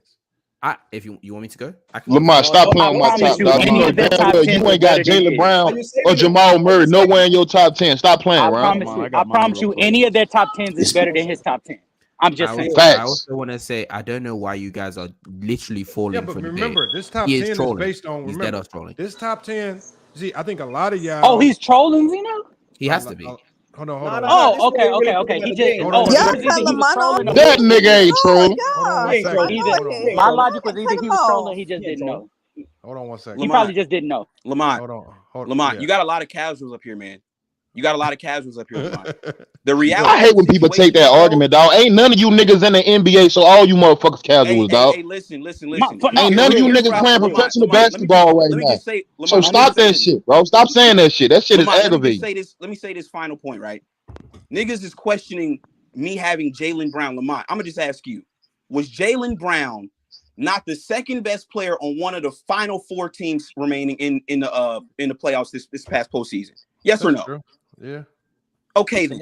So what? So why would I have Joel Embiid over him when he can't even beat the Celtics? He can't beat them. Yeah, he's definitely Joel Embiid. Hold on. Let me do this then. Hold on. Let's just do this then. So I'm gonna give everybody a chance to redo their list, because it sounds like, Locker Room, your list is based on what they did in the past, when I want the top 10 list to be based on how do you project these guys to do this upcoming season. That's how this ESPN list was created. The ESPN, we're critiquing this ESPN list, but the ESPN list was crafted based on what they felt these guys would do this year. So based on not what you think these guys did in the past or their accomplishments of the past. What do you is your list? Are you confident with that top 10 that you gave, Lamont, based on what you project them to do this upcoming season? Lamont, absolutely, because when I take into account what guys have done, that is how I'm coming to my conclusion about what they're going to do. Man, Jamal Murray ain't even made an All-Star game. Not one All-Star game. For example, my example. And he top 10. Hold on one second, Anti. That nigga ain't even an All-NBA player. Hold on, Casual. Nowhere near All-NBA. Hold on, y'all. My example to you would be, okay, when we look at the Celtics team going into next year, I know Jaylen Brown was more so of a duo in the past, but now it's going to look a little different now because they added another guy who's like a fringe all-star in Kristaps Porzingis. So now what Jaylen Brown might have looked like in years past, maybe more production numbers-wise, is probably going to look a little different now that especially the scoring load is probably going to be shared more now that they got a guy by the name of Kristaps Porzingis who can do a ton with the ball on the interior. So what I'm saying is if we project going into this year, I would probably have to bet money that we might see his scoring numbers go down a little bit at the expense of allowing Kristaps Porzingis to excel a little bit. Is he still a top 7 player even if his numbers drop and even if he has to kind of split duties with Tatum and Porzingis? And then now you have a Drew Holiday over there. So now that's 4 all-stars. So these are 4 guys that are potential all-star caliber that now a lot of the production that would normally go to Jaylen Brown is going to be split now between Porzingis, but Lamont, Drew Holiday, and Tatum. I could make that same argument like the Casual. He's got Devin Booker in his top 10. I could make the same argument. You adding Bradley Beal and Kevin Durant to the team this year, but that would drop be his production down as but well. That would be a legitimate argument for his top 10 case.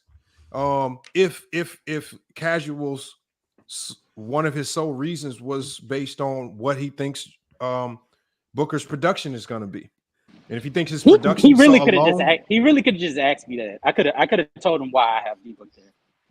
Yeah, he's a D-Book glazer. Just to say, I am not a D-Book glazer. Fuck you. Nah, I got D-Book. I got D-Book at 9. Honestly, if we talking projection, you got Devin Booker over LeBron, right? Yeah, I have D-Book over LeBron. Yeah, you got to kick him off the show, Lamont. I think you got to go ahead and kick him off the show. I think when it comes to I have another when it question comes to for you, LeBron. What kind? LeBron, I just don't see how. What's your question? My list. No, the question. For him. LeBron James. I just don't understand that. You have Joel Embiid and Devin Booker over LeBron. That's blasphemy. Okay, go ahead. Yeah, could you tell me why you have LeBron over AD? Like, what's your opinion on that? Bro, he thinks LeBron's over AD. He thinks LeBron's better than AD. Yeah, that's what I'm curious about. Why? Okay, but before I answer that question, yeah, the Casual, can you real quick? Can I ask you just one question, real quick? Can you explain why you have Joel Embiid and Devin Booker over LeBron James? I think Joel Embiid as a scorer is a more efficient scorer than LeBron James. I think as a post scorer, he's more dominant. I think as a rebounder, I think a legit case can be made that Joel Embiid, as far as like rebounding, is probably like a top 3 rebounder in all the league. I think as a 3-point threat, he's also there. Say it again. Embiid is not that good of a rebounder. I think as far as averaged 10 rebounds a game. Yeah, but he's not. Forget the rebounding. Forget the rebounding stats. Like the more I look at Joel Embiid, the more I give him credit for like how much he tips out the ball to like 3-point shooters and stuff like that, rather accurately too.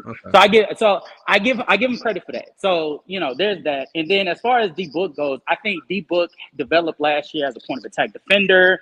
When Chris Paul went down, he took on more of an onus as a playmaker and still held that team afloat while Chris Paul was out. Even when KD came, he still maintained that level of playmaking and well into the playoffs. Although I don't think that scoring efficiency will hold up, I do think that we saw a glimpse of what Devin Booker can be given the right spacing and system that allows him to be more ball dominant. So that's why I have him. Lamont, notice how he didn't even answer my question. I asked him. I said, explain why you have Devin Booker and Joel Embiid over LeBron James, all he did was I told you. talk Okay, I about see what you're saying. their scoring. I did. That's I all he told you talked why. about I was told you scoring. why. Scoring, rebounds. I said Joel Embiid is a better defender, and D Book as a point of attack defender is better than LeBron James. So but the I only did two metrics. Hold on. You agree said D Book is a better point of attack defender than LeBron. I do agree with that too. Yes, I think. Yeah, that's. I don't know about that. I don't know. I don't think LeBron turned it up in the What? playoffs. Hold on. Did we not? That's crazy. Bro, I don't agree with that. When we saw when LeBron activated defensively last year, he was the only one on the Lakers that actually could guard Jokic. He was the only one that could guard Jokic and actually slow him up. Rui The only reason they Hachimura would couldn't like keep to him know on the your game is because he needed him so bad. Rui Hachimura would like to know your. I don't know what y'all talking about. Yeah, no, Rui Hachimura D like Book has never been on a he does nothing defensively better than LeBron ever in NBA history. Rui says hi. I did at this point of LeBron's career. D Book is at this point in LeBron's career, he's a superior defender to D Book. He's not. I disagree because his help side defense alone. Just his off-ball defense alone. Fair enough. If you value LeBron's help side defense, LeBron does everything better on defense. If you value LeBron's help side defense that much, fair enough. What are you're overvaluing the what does Booker do on the defense? marginal increases that he made in his game defensively, and it's definitely not on the level of LeBron. What defensive guards did the Phoenix Suns have after the trade? I don't care what they had. No, hold on. Ain't on no LeBron even level. before the trade, what point of attack defender did they have? Because I know Mikal Bridges. What? Mikal Bridges? What? Mikal Bridges. That's a fine choice. That's a fine choice. But that's a fine choice. That's fine. I'm saying Mikal Bridges. That's a fine choice. Like that's nigga. That's a top 10 defender in the league at the time. Yeah. I'm not saying. All right. When I say fine choice, that's a good point. Good. Okay. You have Mikal Bridges, but I think D Book also played a role in a defense not tanking. Because of his development as a point of attack. I'm not saying that D Book. I'm not saying that D Book as a point of attack defender. I'm not saying D Book as a point of attack defender was just like a top of the league. But I think the development that he showed is better than LeBron when LeBron turned more of a team-oriented defender. Bro, LeBron. What games do you watching, dog? LeBron on a bad ankle. LeBron could have 2 bad ankles. Better defender than D Book. LeBron injured is better defender than LeBron again. Okay. I'll stop speaking so hard about D Book if y'all stop dick riding LeBron. Can y'all stop doing that? Hold on. That's not that's crazy. Devin Booker's a better anything defensively than. Can we please not make this a LeBron topic, dog? Anything, but you're just glazing Devin Booker, bro. That's not you riding LeBron because you think he's better. Because you think he's better defensively than Devin Booker. Okay, let's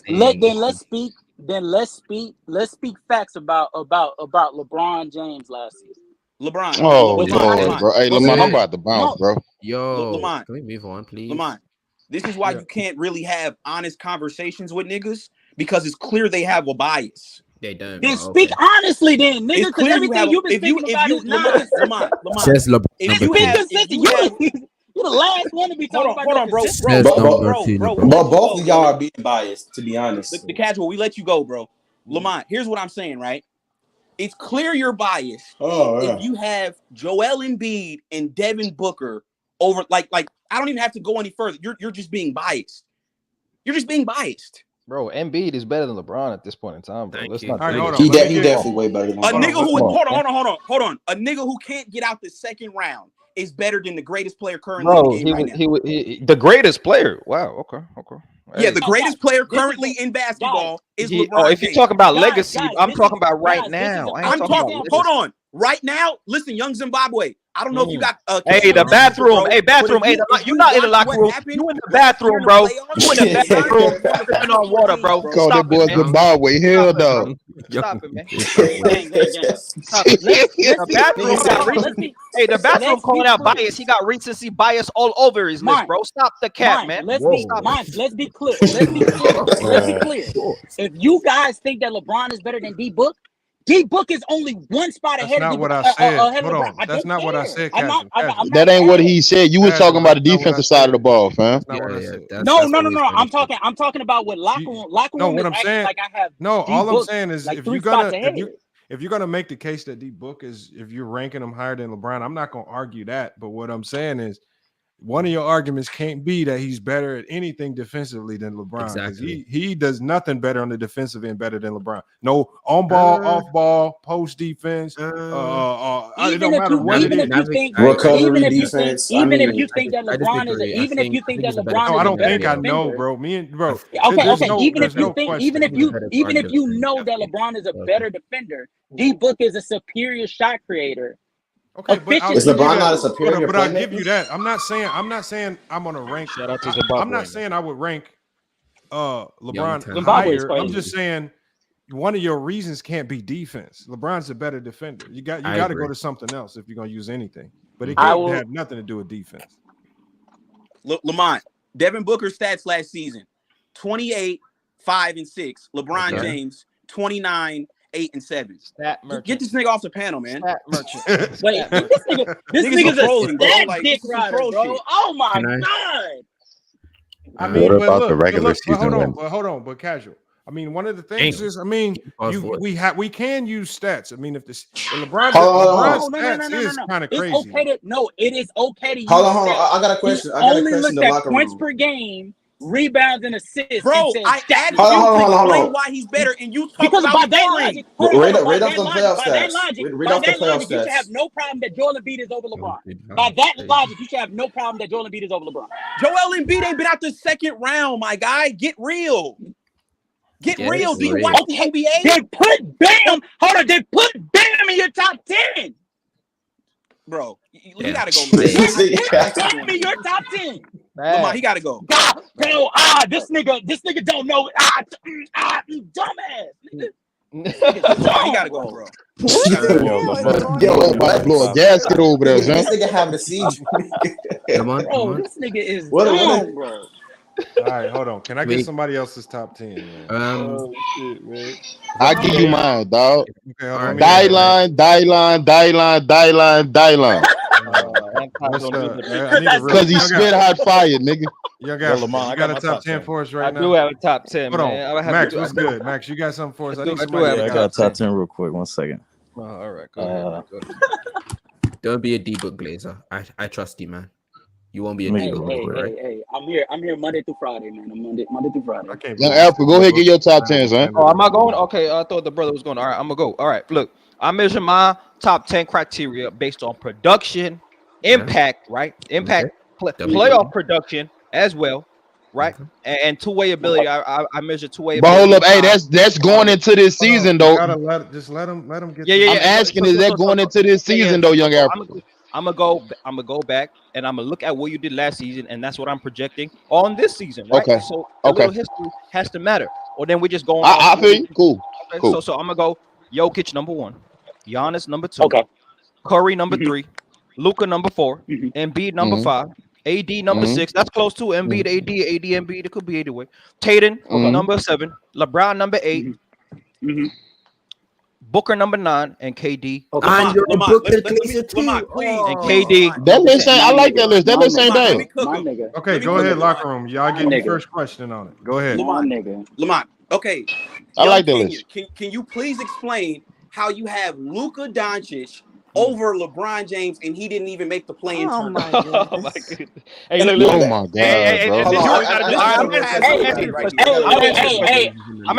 Time out, guys. Time out. I just got a text message from LeBron James. He asked what size knee pad you wear, bro. Yeah, bro, you gotta kick him off the panel. Can you answer the question? Yeah, I'm gonna answer the question. Look, when we look at if you listen to my criteria, I mentioned production as my first criteria. When I measure players, your impact and production is the most important thing. Now, when it comes to winning has many factors, like Lamont been trying to tell y'all for a long time. A lot of things affect winning. When it comes to Luka, he had a team turnover halfway through the season. He didn't have a roster that was ever going to be a contender, and him missing the playoffs because they were tanking to keep their pick is not going to make me change my mind. Now, Luka versus LeBron James, when it comes to impact on the game and production, Luka has way more impact on offense, on his team and on his playmaking as well. And so when you talk about the levels of scoring that he has, the 3-level scoring that he has, and just the pure dominance when it comes to one-on-one individual play, he's at the peak of his career, entering the peak of his career. LeBron is on the downside. So when you look at next season as well, I got Luka ahead of LeBron James, bro. That's clear. I got a real question for you, Africa, a real one. If you value two-way impact and if you value two-way ability and impact in playoffs, how is Jimmy Butler not in the top 10? And why is Jimmy Butler not? That's fair. Jimmy Butler is 11. That's fair. And if you tell me Jimmy Butler is better than Booker or better than KD, but I ain't mad at that. I was just about Jimmy Butler ain't better than nobody he named. That's why. Let me tell you this. No. I'm talking about what he values, not what you value. Yeah, I do. And in the modern NBA, when offense is so valued, when you have two elite scorers that can score at a highly efficient rate, that overtakes the two-way ability of a Jimmy Butler. And if Jimmy Butler was offensively great, I would put Jimmy Butler higher. But the offensive greatness of KD and Booker, which is why Jimmy Butler is number 11 on my list. Interesting. You asked him the question. No, I don't know. Elite offense overtakes the two-way ability of Jimmy Butler. Okay, but Jimmy Butler is a great offensive player, though. I wouldn't call him a great offensive player. No, I would not say Jimmy Butler. I think he is. I think he's a great offensive player. Interesting. So you said that you had. This is why I say, Lamont, Young Kenya is one of the biggest clowns on YouTube. How the fuck do you have Luka Doncic and Steph Curry? Hold on, Young Zimbabwe. Didn't LeBron just knock out Stephen Curry in the playoffs? How the fuck do you have him over LeBron? Hey, I don't know if you understand how basketball works, but the Lakers beat the Warriors. LeBron didn't beat Curry. The Lakers beat the Warriors, bro. Understand how dangerous. Talk to that nigga, Young. Ridiculous, bro. The Lakers beat the Warriors, and the defense. And you know what the most impactful thing was in that series was Anthony Davis's defense, bro. It was not a question, bro. Stop it, man. Hey, you like work. You like to cook, bro. The bathroom. If you ever want a one-on-one debate, you've been running, you've been hiding. You can get this anytime, bro. Anytime. Like I said, LeBron James did not beat Anthony Curry. The Lakers beat the Warriors. That answers your question straight up. Africa, I'm gonna ask you one more time, bro. Listen to respond. Don't just. I don't go by your dumbass logic, bro. Hold on, Young Africa. Let's hear the question one more time, and then I asked you, Young Zimbabwe, to explain why Steph is better than LeBron. I didn't ask you how the Warriors lost to the Lakers. Knocking him out of the second round and all that. That's what you started off with. So stop the cap. Bathroom. Stop it, bro. So, like I said, get off the toilet and start talking real shit, because all you're doing is throwing out garbage right now. He's throwing insults now. He has nothing. He has nothing. Curry. He's throwing insults. I asked him a question. Why do you have Steph over LeBron? Explain that. Steph Curry is better than LeBron James because of his impact on the game, bro. Straight up. His impact on the game. Because his impact on the game. Yeah. Fuck out here. His floor-facing ability, his scoring, the ability to hit the three ball like he does, his 3-level scoring, him showing what he did in the playoffs. He played better. If you want to talk about playoffs, right, you want to talk about wins. I want to talk about performances. What he did in the first round against the Sacramento Kings, dropping 50 in the closeout game, is a big deal. That's something that LeBron didn't show a level of in the playoffs when it mattered most. Then we go to the second round, and even though he didn't play well, if you look at the defensive coverages of the Lakers, they emphasize Steph Curry. The Warriors did not emphasize LeBron James. They emphasized Anthony Davis. LeBron James ain't even the best player on his team, bro. So don't talk to me about no LeBron James, man. Stop it, man. Lamont, I got Steph Curry. Stop it, man. I got Steph Curry. What's the question? Africa cooking, bro. I ain't gonna lie to you. Africa cooking. Why was him, old ass nigga? Hold on, what'd you say, locker room? Lamont, here's Steph Curry last year. Hey, Beats, did he pay money? Pay you your hold money? On 1 second, Africa. Hold on. Whoa. Hey, Lamont, why do you have this old ass nigga still asking me about money from 10 months ago? Well, I never paid, you blocked me, nigga, when I came. Hey, nobody blocked you, nigga. I sent Lamont your money, nigga. Hey, don't listen. Don't this nigga your money. Stop trolling. You too old to be trolling, nigga. You too old to be trolling. Lamont, when I asked Lamont, you about it, bro. Hey, why you chill out, man? Lamont, so like I said, I got Steph's stats pulled up, Lamont. He played 56 games last year. 29, 6-6. LeBron played 55, 29, 8-7. Hey, hold on. Hey, let me ask you something, locker room. Was it 29? It is production. It is. That's fair. So I'm asking, was the 29 that Steph Curry gave you the same 29 that LeBron gave you? Bro, what the fuck are you asking? What the hell kind No, of question is yeah. that? Okay, so let's talk about since you don't understand. No. Let me make it clear for him. Let me make it clear for him. No. Let me make it clear for him. The efficiency of what Steph Curry did. LeBron had his worst 3-point shooting season in his whole career. When you talk about how you get your 29, that matters. Steph Curry's 29 was way more impactful than LeBron's 29 straight up. If you look at the efficiency, if you look at what he shot from 3, if you look at what he shot from the field, it's kind of different, bro. That's why you got to look at context when you talk about numbers. What about the defense, Young Africa? Hey, Mike. Hold on. Mike, One check thing Africa is this the right here. All right, hold on. One thing Africa, though, I think the locker room could potentially have you beat on impact because the Lakers could not afford for LeBron to have one bad game. Wait.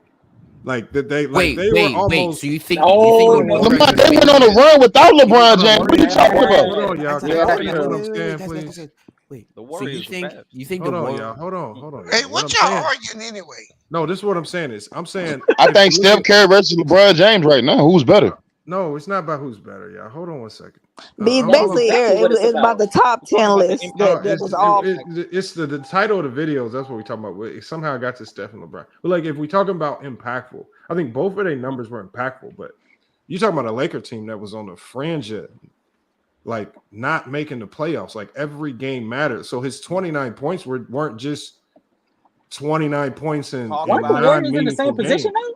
Talk about it. In the same position? Hold on. What I'm saying is we can't just say his point, like whose point, like if it goes to impact, whose points were more impactful, it goes to the team that was really fighting for their playoff lives, like the Lakers. Do you realize that the Warriors had the Lakers? worst Hold on one record second. in the NBA. Hey, let me add this comment. LeBron had good production, but didn't he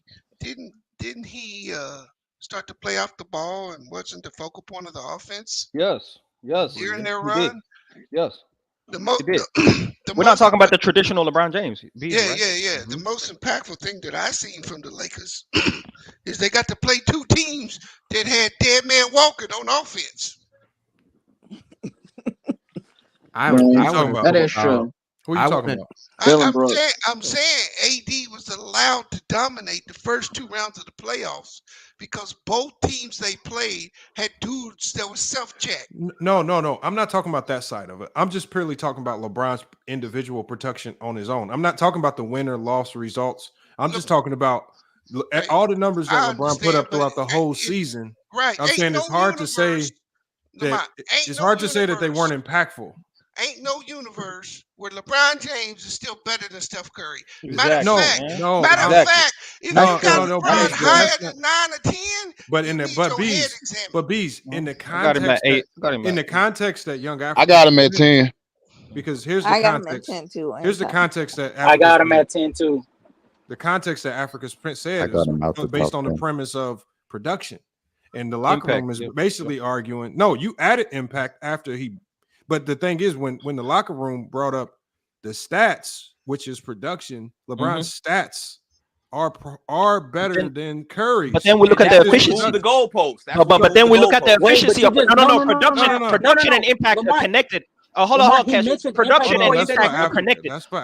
You can have production and no impact. There's a lot of players that can put up. But now we look at the efficiency of your Young Africa. I get that. So now it gets tricky because. Now, the tricky part of it, efficiency is separate from impact. Those are two different things. And so when you say impact, is it the impact of the numbers or is it who's more efficient? Because it can still be argued that LeBron's more efficient than Curry in some right. You're finessing because when you talk about efficiency is connected to impact. It's no. What I'm saying is it depends on your personal definition of impact because some people can define impact in different ways. If impact to you is efficiency, that's different.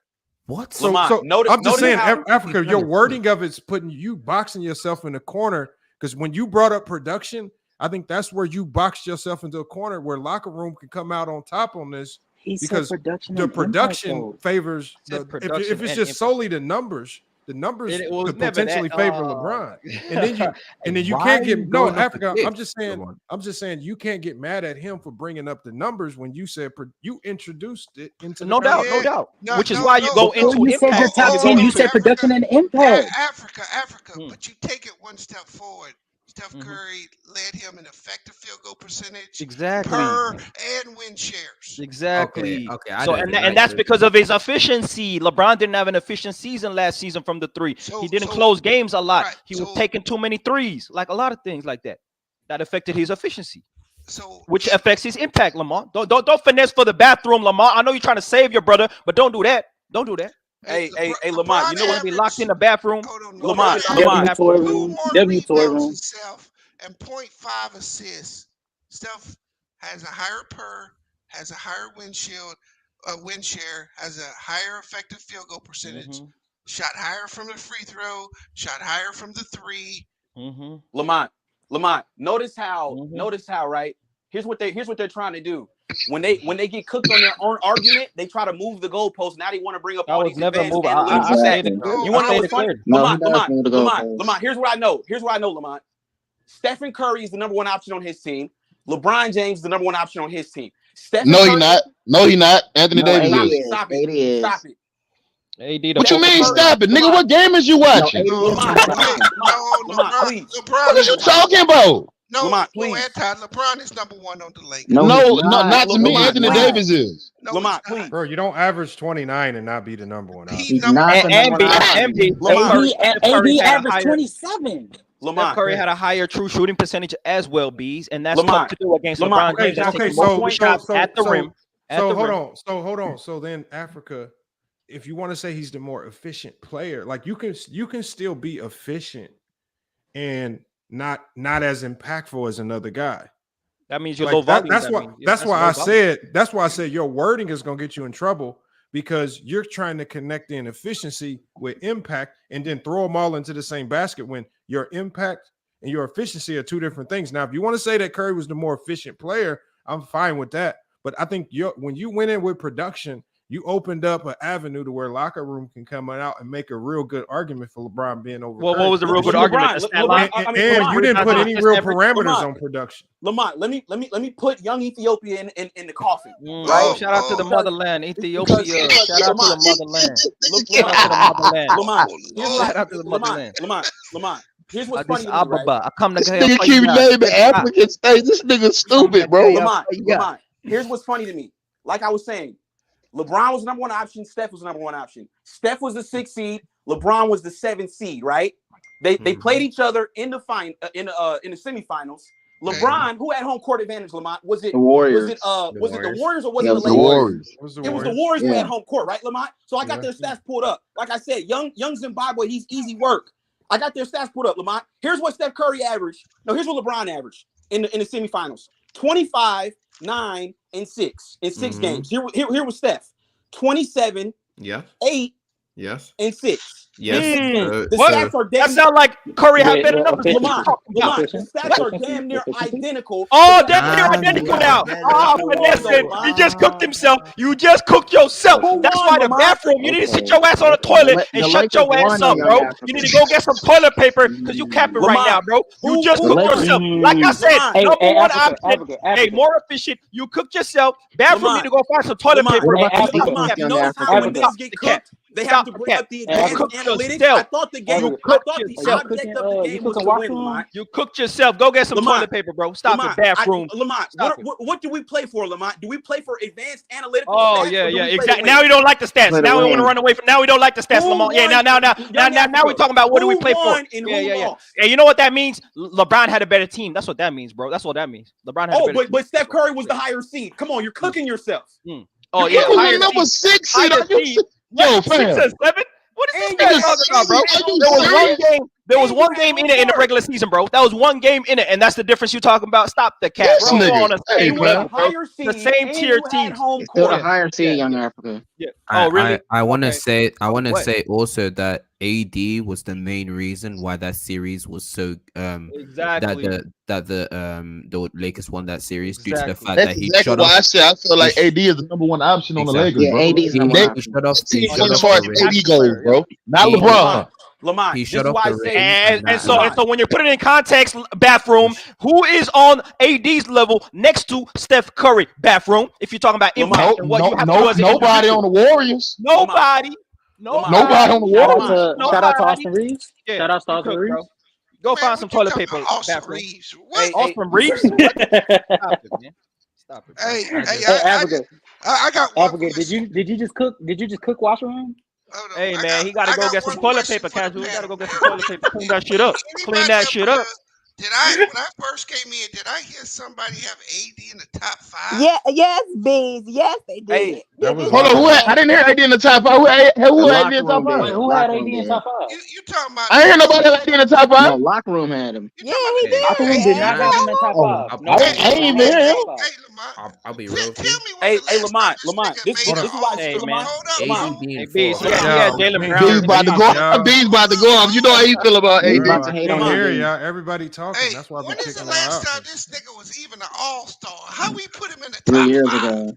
Lamont. Yeah, but hold on, but Bees. Remember, locker room had a criteria. Based on his criteria. I'm asking you, when is the last time this nigga was an all-star? Because if we gonna say 3 years ago and other reasons, then we gotta put Kawhi in the top 10. He did. Oh hell no! No, the fuck we don't. No, the fuck we don't. Hold on 1 second, y'all. Hold on, y'all. Hey, he had Jalen Brown in the top 10. Bro, hold on. He had Kawhi in his top 10. In the same top 10. You can't put them dudes in there. He put Jalen Brown in the top. He put Jamal Murray in the top 10. Lamont, He had Jamal Murray. Now, B, the crazy thing, he put Jamal Murray and Jalen Brown in his top 10. Lamont, no. He put point about that's nutty. Hold on, go ahead, brother. Go ahead. Okay, so Lamont, you got a lot of casuals on the panel right now talking about AD is more impactful. Call me a casual again. Hold on. AD is more impactful. He is more You know what's impactful. funny, right, Lamont? I got AD. Like I said, men lie, Lamont. Women lie, but the numbers and the stats don't lie. I got AD stats versus the Warriors pulled up. Didn't you not say you? AD was 23, 11, and 2. Oh, hey, are you gonna mention blocks or are we gonna mention defense? Are we gonna mention defense? Hey, where the defensive stats at? Yeah, where the defensive stats at? The biggest impact. Something wrong with your mic. Hey, where the defensive stats at? You can mention it points, rebounds, and assists like that's the whole game. Like what you doing? Hey, I'm on my best behavior tonight, okay? But he can't make little digs and then look for you to save him. Exactly. Yeah, Lamont trying to save the bathroom, bro. You trying to be locked in the bathroom as well, Lamont? What you doing, man? Hey, listen, young Zimbabwe, be real. How do you watch NBA games? I watch it on the internet, bro. It's a global phenomenon called the internet, nigga. I don't know, Locker Room, why you keep disrespecting him. I don't even know why you calling him. Why is he keep? Why should we the emotional rule? Yeah, I don't even know why you calling him bathroom. That nigga the outhouse, man. Yeah, wow. W cabin, bro. That nigga's the cabin, bro. Hey, Lamont, the cabin is crazy. AD versus the Warriors last year, 22 in the playoffs, 22, 15, and 3. Hey, well, why you not mentioning blocks? Put the blocks on. LeBron was 25. Yeah, where the defensive stats at, man? 6. 25, 9, LeBron didn't play defense though, locker room. So LeBron has ADB in 2 of the 3 major statistical categories. Oh, really? Major statistical category. No, but hold yeah, on, goofball, nigga. What's funny? No, man, nigga. What about defense, nigga? How about that? There's a whole side of the ball called defense. Is that in the box score? Let me ask you this question. Does the box score mention that? No. Africa. If it's about with so if it's ways on production with Brian and Steph, and if there's one element of production, if you're just talking about sheer stats and just pure per game averages, LeBron probably wins out there in most of those categories, not all. Steph probably wins out in some. But then in the efficiency numbers or the analytical numbers, let's say Steph wins out there. That's another aspect of it. Mm-hmm. Okay, so we can probably say on the offensive side of the ball is 1 point for Brian, 1 point for Steph. And then now there's another element of the game that you have to take into consideration. Value equally, okay. So then that means I'm just saying Steph wins out analytically, LeBron wins out per game. Then we go to the other side of the ball, which is if we're just going on production, who wins out on the other side of the ball? Oh, LeBron wins out on that side. Yep. LeBron wins out. Okay, so I've always tell people, defense is probably 60% of the game. LeBron wins out completely on that side of the ball. No, LeBron ain't better than Steph. Let's stop this. No, if we're basing it on the sheer argument of production. Okay, on production. Okay. That's what I'm saying. That's why I say Africa, you open the production door. So I connected production to impact. Hold on. So if production is then how's he better than SGA? I don't think SGA should be in nobody top 10. I'm asking the bro. question. If production is a factor, and that's your criteria, I want more productive than SGA last year. I mentioned a lot of things. I mentioned production, impact, playoff performances as well. I mentioned a lot of things. I mentioned a lot of things, but Lamont just want to nail it down to production. No. I mean, I didn't. You. If you did mention those other things, then we can go there too, and then you can dice that up. But the number one element, because I think I mean, y'all went super deep into it. I thought you said production was like just one of your main pieces of criteria. It is, but it's connected to impact. So let me ask Bees then. When you talk about Shai's impact, how do you measure Shai's impact on a team that didn't make the playoffs? How do you measure? Do you connect? Production has to lead to impact as well, right? His impact was nobody had him doing what they did. Mm-hmm. They probably 15 games above what anybody they overachieved, expected out of them. Mm-hmm. That's true. So when you go to impact, no one going into the season had him being all NBA, first team, or in the MVP conversation, right? So his now coming into this year, like his expectations are going to be high now, right? Top 10 in the game expectations. He top 10 in the game right now. Oh, really? But you know what, Africa? Those are the expectations that he's going to have now. Now he has to live up to it. And so this is where he can drop. He can only drop from here if he don't live up to the expectations. So Shai better than Booker? Bees? He better than Booker? No. Yeah. Okay. Oh, no way. Yeah, Shai, bro. Shai the best combo guard in the league. Yeah, hey, let's hear your top 10, Bees. Let's hear your top 10. What you mean? Let's hear your top 10, Bees. Shai better than Dame? See, I take Shai over Dame right now. No, stop it. What you mean? No, stop it, bro. That wouldn't be far-fetched to take. That's not crazy. Shai Gilchrist, a younger player that actually plays better on both sides of the ball, over Dame, who's 32, coming off 2 seasons riddled with injuries and only plays one side of the ball. That's not far-fetched. Shai's not the good. And Dame is my favorite player in the league, and I would probably take Shai over him right now. What? Yeah, Shai's not realistic. Dame is Dame plays one side of the floor, and he's coming off 2 seasons where he dealt with a ton of injuries. He's not the same. So does Shai, Lamont. Lamont, you don't believe what you're saying. Shai is not a one-way player, bro. Shai's not the good defender. Beast, can we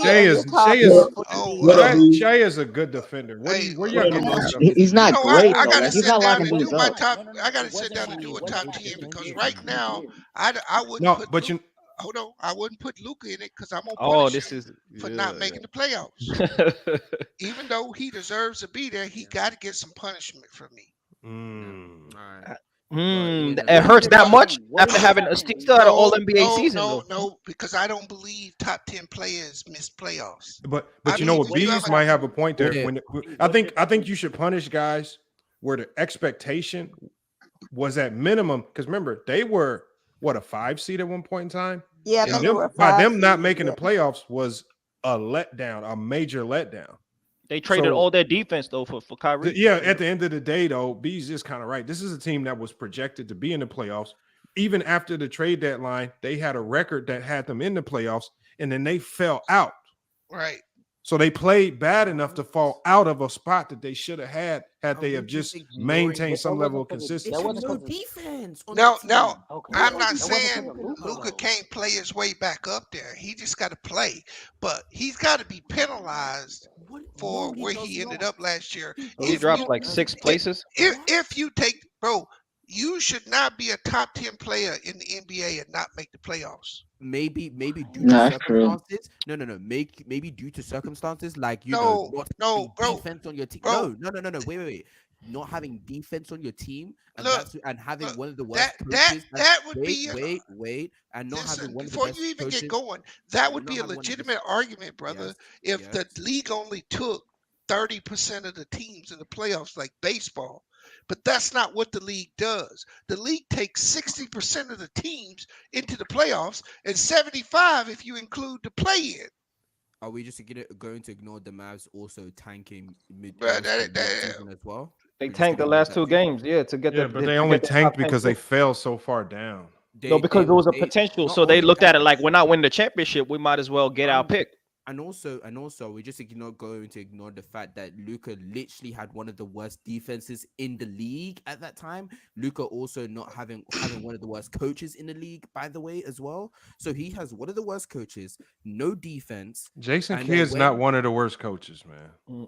And Luka played. That's not true. I can understand Luka could have played himself into the playoffs. Hey, I'm gonna say it like this. Bees' penalty is kind of because Bees really does know that he's top 10, but he's penalizing him for one I think Luka is probably the third or fourth best player in the league. That's crazy. But he has to be penalized for not making the playoffs. But why y'all knocking Bees' criteria? Bees is giving you sound criteria. That's his criteria. The only thing I'm not okay. So where do you have SGA, B? Against him. Yeah, because he missed the playoffs. I was about to say, where do you have SGA? Hey, he said SGA top 10. Hold on, bro. Yeah, I gotta listen to what he said. Listen to what he said. Bro, y'all don't. Expectation is the biggest thing with Bees. Expectation man. I already of know SGA last year was not to be where he was. Okay, this so year, how did hold he on, reach bro. the top Listen, 10? bro. No, yeah, this year, yeah. Now Coming into this year, the expectation for SGA, like Lamont just said, he can only go down. If he doesn't perform to the level that he did, he's got to fall. So you expect him to make the playoffs, right? If he's top 10, he should make the playoffs. Hey, did he get more help on his team this year? Yeah, he did. Yep. A lot more. they did. Last year, did he have Chet? No. He got him this year, though, don't So he? you expect more. I expect more from them. That makes sense. Just- I don't know how you just don't like- get this. Man. just It like- makes sense. I understand what he's Hold saying, on, but hold to on. say I need to hear the whole top 10. I need to hear Bees' top 10. though. So if the Lakers got put out in the first round, would that be a failure? Yes, Why? definitely. Why? Because they projected to be in the Western Conference Finals at least. Because your expectations for them is much higher. What else? We also have LeBron. LeBron can't make it out of the first round. So why can't Anthony Davis be in your top 10, B's? He made it to the Western Conference Finals. Yeah, Can I he did. please hear his top 10? Please, can somebody? He did, but he ain't gonna be in my top 10. I know. Well, we definitely know that. Bees running from his top 10. Bees, give us your top 10, Bees. Your logic is all over the place. Give us your top Jerry, 10. shut up. Your daggone top ready, 10 was Lamont. awful. You be quiet. Yeah, see, that's the problem with you niggas like you. You don't listen. Oh. Expectation should always factor in. Always. Bees' list is more accurate than most. A lot of you guys were riding off what they did in the past, and you're not. Okay, so hold on. It should change B. every year, bro. Yeah, you right. Okay, so what do you have Joel Embiid on your top 10? He would be third. I would say he the third best player in the league. The nigga don't even make it through the playoffs, so make that make sense. No, bro. Oh, expectations, Bees. Was he expected? Yeah, Hold on. he was expected to make it further in the second round, right? Exactly. Did the nigga win the MVP? Thank you. But then He was expected to do that. No. He was expected to do that. See, that's the problem with y'all. He was not expected. Don't win championships. Yes, he was expected. He was expected to go deep in the playoffs. No, hold on, y'all. Let me just simplify this for y'all. When B says expectation, it's not solely about just winning. Like when you talk about expectation for Embiid, expectation for him, I think with Giannis and with Jokic sitting above him, I don't know if the expectation coming into the season was for him to win the MVP. He came out and won the MVP. Lamont, fuck the MVP. We talking about in the playoffs. Exactly. Yeah, but y'all. Can somebody please? MVPs are irrelevant.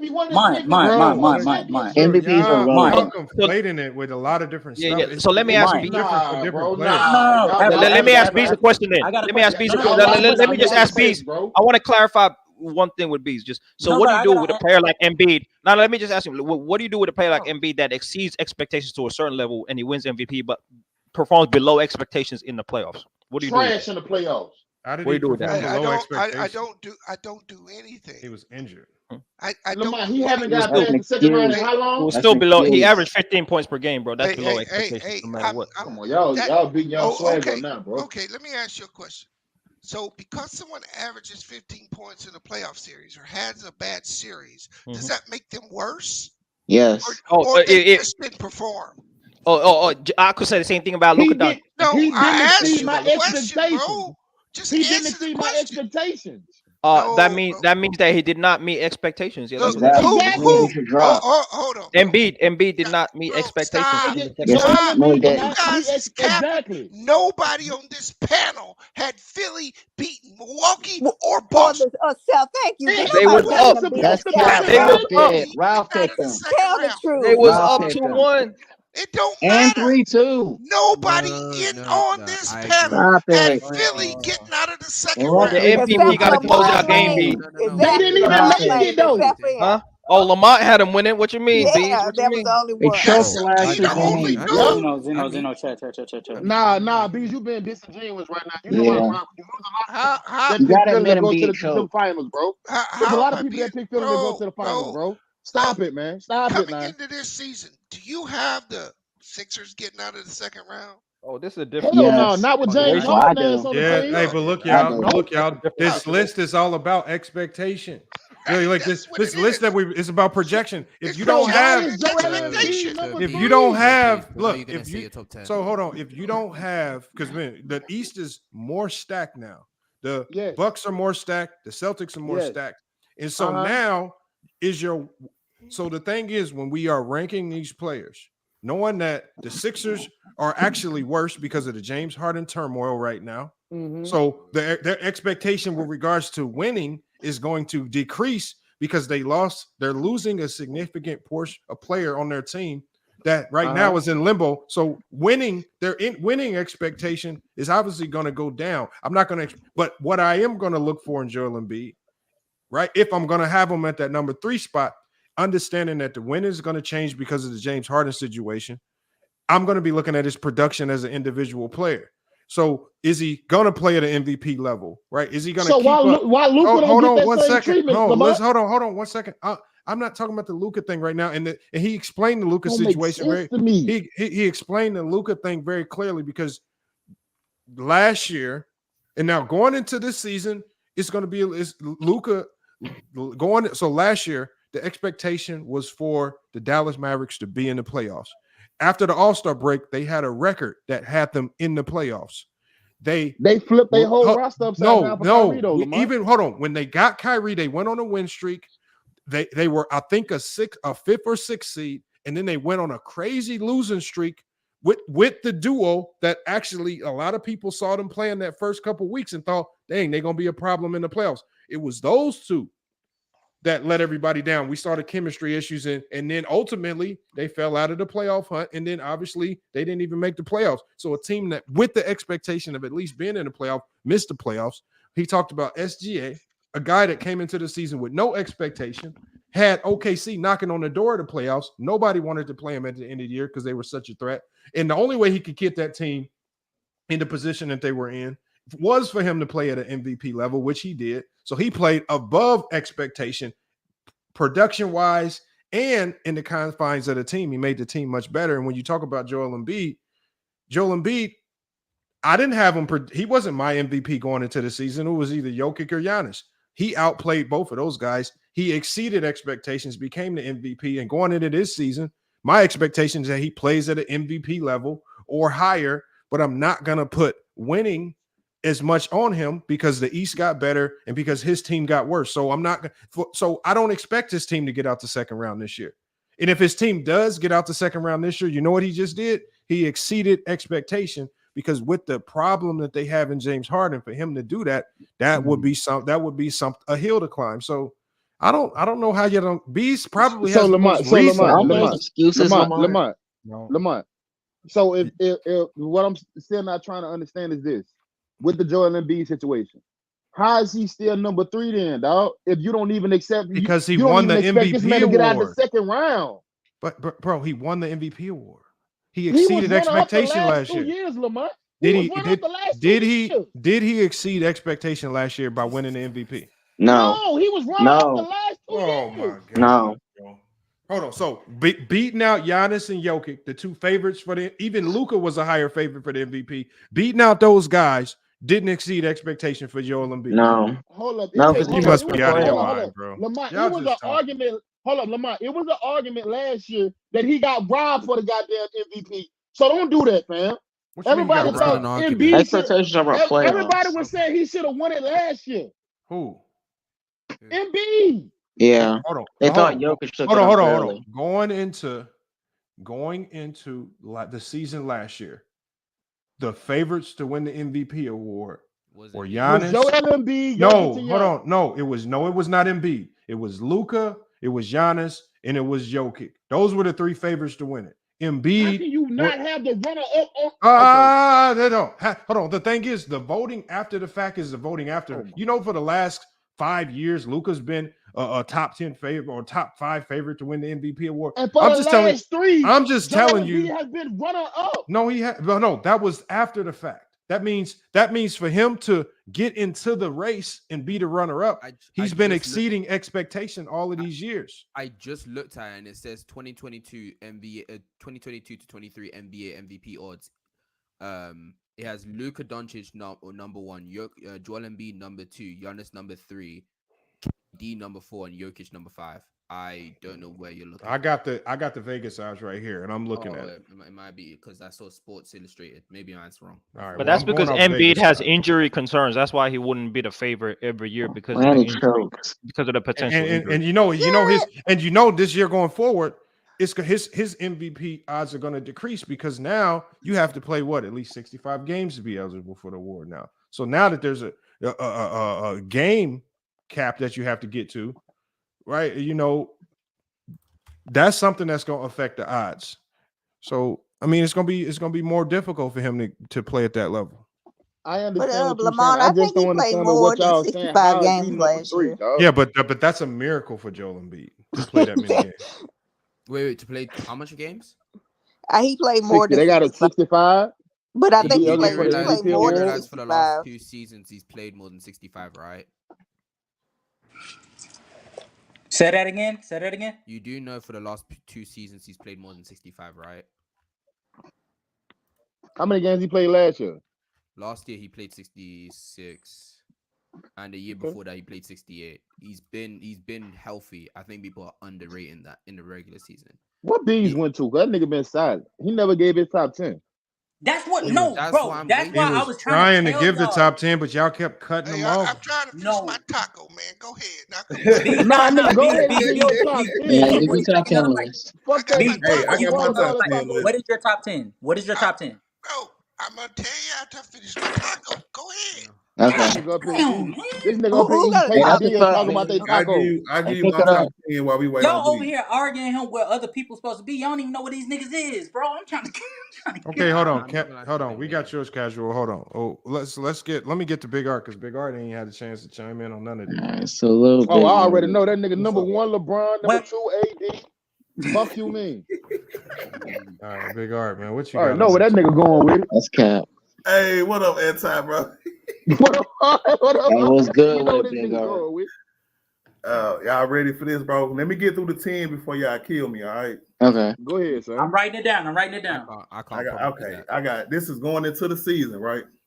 Yeah, this is your projection. Projection go for ahead. going into the season. Go ahead. Okay. What's your criteria? I don't care. It don't matter what his criteria. Let's just hear his list. He'll give it after Yeah, he let's gives his give list. it All right, that's fair. All right, fine. All right. I got Giannis number 1. All right. I got Joker number 2. Okay. I got Embiid number 3. A bit too hyper. Okay. I got 4. I got Brian number 4. Glaze. I got AD number 5. I got Steph number 6. Okay. I got KD number 7. Okay. I got Jason Tatum number 8. I got Devin Booker number 9, and I got Luka number 10. Who's number? You got That who ain't number bad. 10? That ain't bad. Number Luka. 10? Hey, that's fair. That ain't bad. Luka. Okay. Now, Hold on. What's your criteria? My criteria, they said we was going into the season. Yeah. So if you were a really good player or a high player ending the year, you got a bump. If you had a good playoff run, you got a bump. If your trajectory is a healthy trajectory, you got a bump. And just who I think is going to be the best players this coming up year. Go ahead. I got a question for you. Go ahead. All right. By your logic of if you had a good playoff run, you get a bump. Where is Mr. Jimmy Butler in your top 10? Nowhere. Why is Giannis That's the easy answer. one? Why is Giannis number one if he didn't have like a good playoff run? Because I still think Giannis is the best player in the league, and I've never been a fan of people who just give the person who won the last title the best player in the league. That's lazy, and they're not taking everything into account. Okay. So, and how long have you thought that Embiid was better than Steph? I gave that to Embiid this year. Oh, okay. And he got his bump definitely from the MVP. Oh, okay. Right? Got you. Type shit. Because like I give you an example, right? The reason I got AD number 5, right? Because his health, his trajectory, right? He played 36, 41. He played 57 this past year, 56, something like that. It's getting better. And when he came back in January, all the way through the playoffs, he probably was playing like a top 5 player. That's the trajectory. Top 3. You hear top me? 3.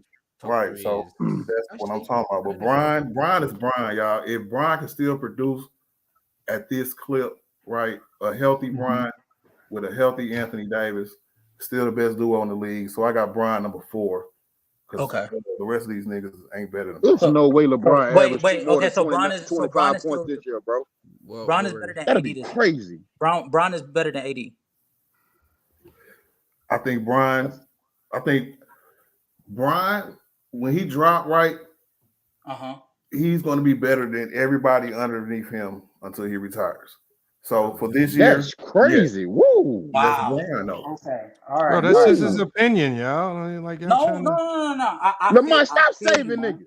I feel you. I'm Y'all over here. be trying to argue people's opinion, though. Like, I mean, nobody's arguing. I'm asking them questions. Lamont, it's a debate show. That's what we do, nigga. I kept hearing the word impact, right? Yeah.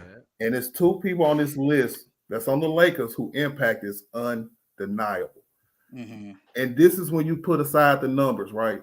Because impact, like Brian impact, right? When you have the poke the bird game, right? To me, that's impactful. Got you. Right. But is impact your criteria? Impact is a part of everything. What are we doing? Got you. Type shit. That's why I feel like SGA don't deserve to be in nobody top 10, dog. Yeah, definitely not in mine. Anyone who you think I think SGA gonna have a monster season next year. Yeah, but the projection for next season. If you project, but I would project. Like, it only makes sense to put SGA at least in your top 15, primarily. But top 15, I'm cool with. Hold on, top listen 15, to I'm cool with. But what I'm saying is anywhere between 4 and 15, I can't argue with SGA because the man, because this is why, because we're talking about projecting it. If we talking about projecting into next season, the man just came off a season where he was in MVP race. He was first team All NBA. His team is projected to be better, and if they are better, they're in the playoffs. If he hits all those bullet points again, if he's in the MVP conversation, if he's first team All NBA, if they actually get to the playoffs.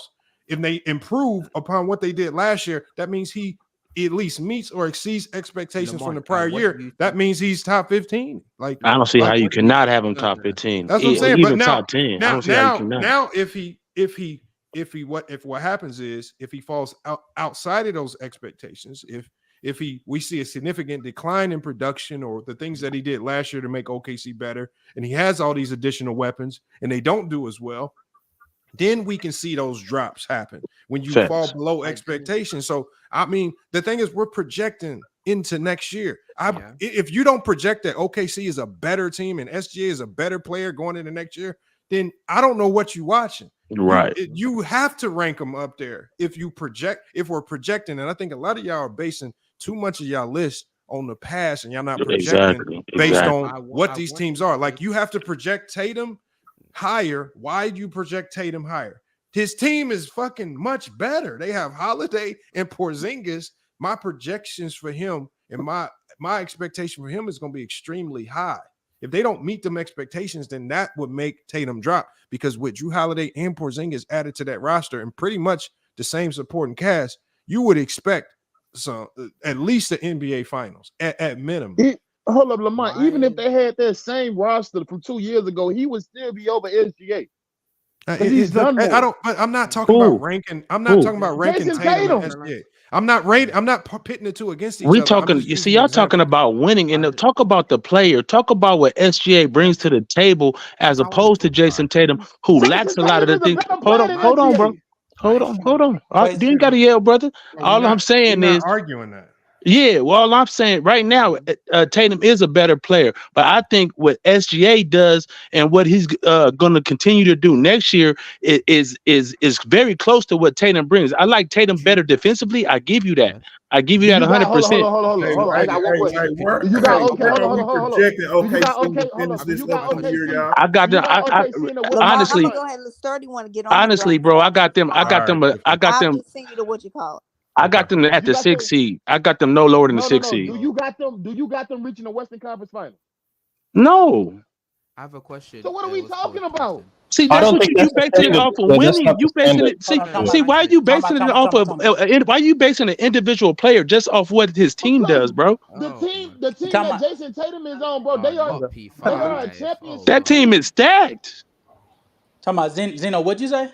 I was gonna ask you, Tyson. Yeah, I have a real question for you, then.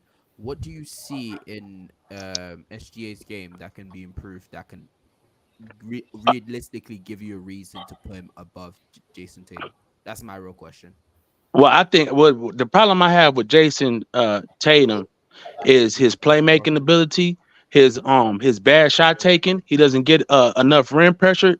I don't know why he settles for all these step back threes when he has a clear advantage athletically over a lot of guys that are guarding him. And I don't think he playmakes as good as he should for his team. That's my issues with Jason Tatum. So what's the combo? 6'10" James Harden. Yes. Carry on. Yeah. He want to shoot all these step back threes and not apply rim pressure when he's athletic than a motherfucker, long than a motherfucker, pause, and can do so many things. And he wants to settle for step back threes in crucial situations. When he's hitting them, hey, that's great. He's gonna drop a 50 piece. That's awesome. So but Tyson, at the same time, go ahead, bro. Well, let me ask you, bro. So how do you measure breakout season from teams that overachieve like the OKC? How do you measure Shea's breakout season versus guys that have been doing it all NBA for many seasons? Well, I'm just saying, like I feel with the healthy Chet Holmgren, who's going to rim protect for them and do a lot of things, and the team they have with Giddey, Dort, good defensive team. You got Isaiah Joe coming off, knocking down, stroking that thing. Pause again, and those things, I think they're going to be a very good team and a very tough out in the playoffs. I'm not saying they're going to win a championship and all these things. They're a young team. They got a ways to go. They got to make a playoff run before they can. You can say they're going to win, the championship or some shit. They got to get the experience in. But I'm just saying, him as a player, I think he's legit, bro. Like I said, he gets to his spots. He knows how to get to his spots. I think he knows how to get to his spots better than Jason Tatum in the mid-range game.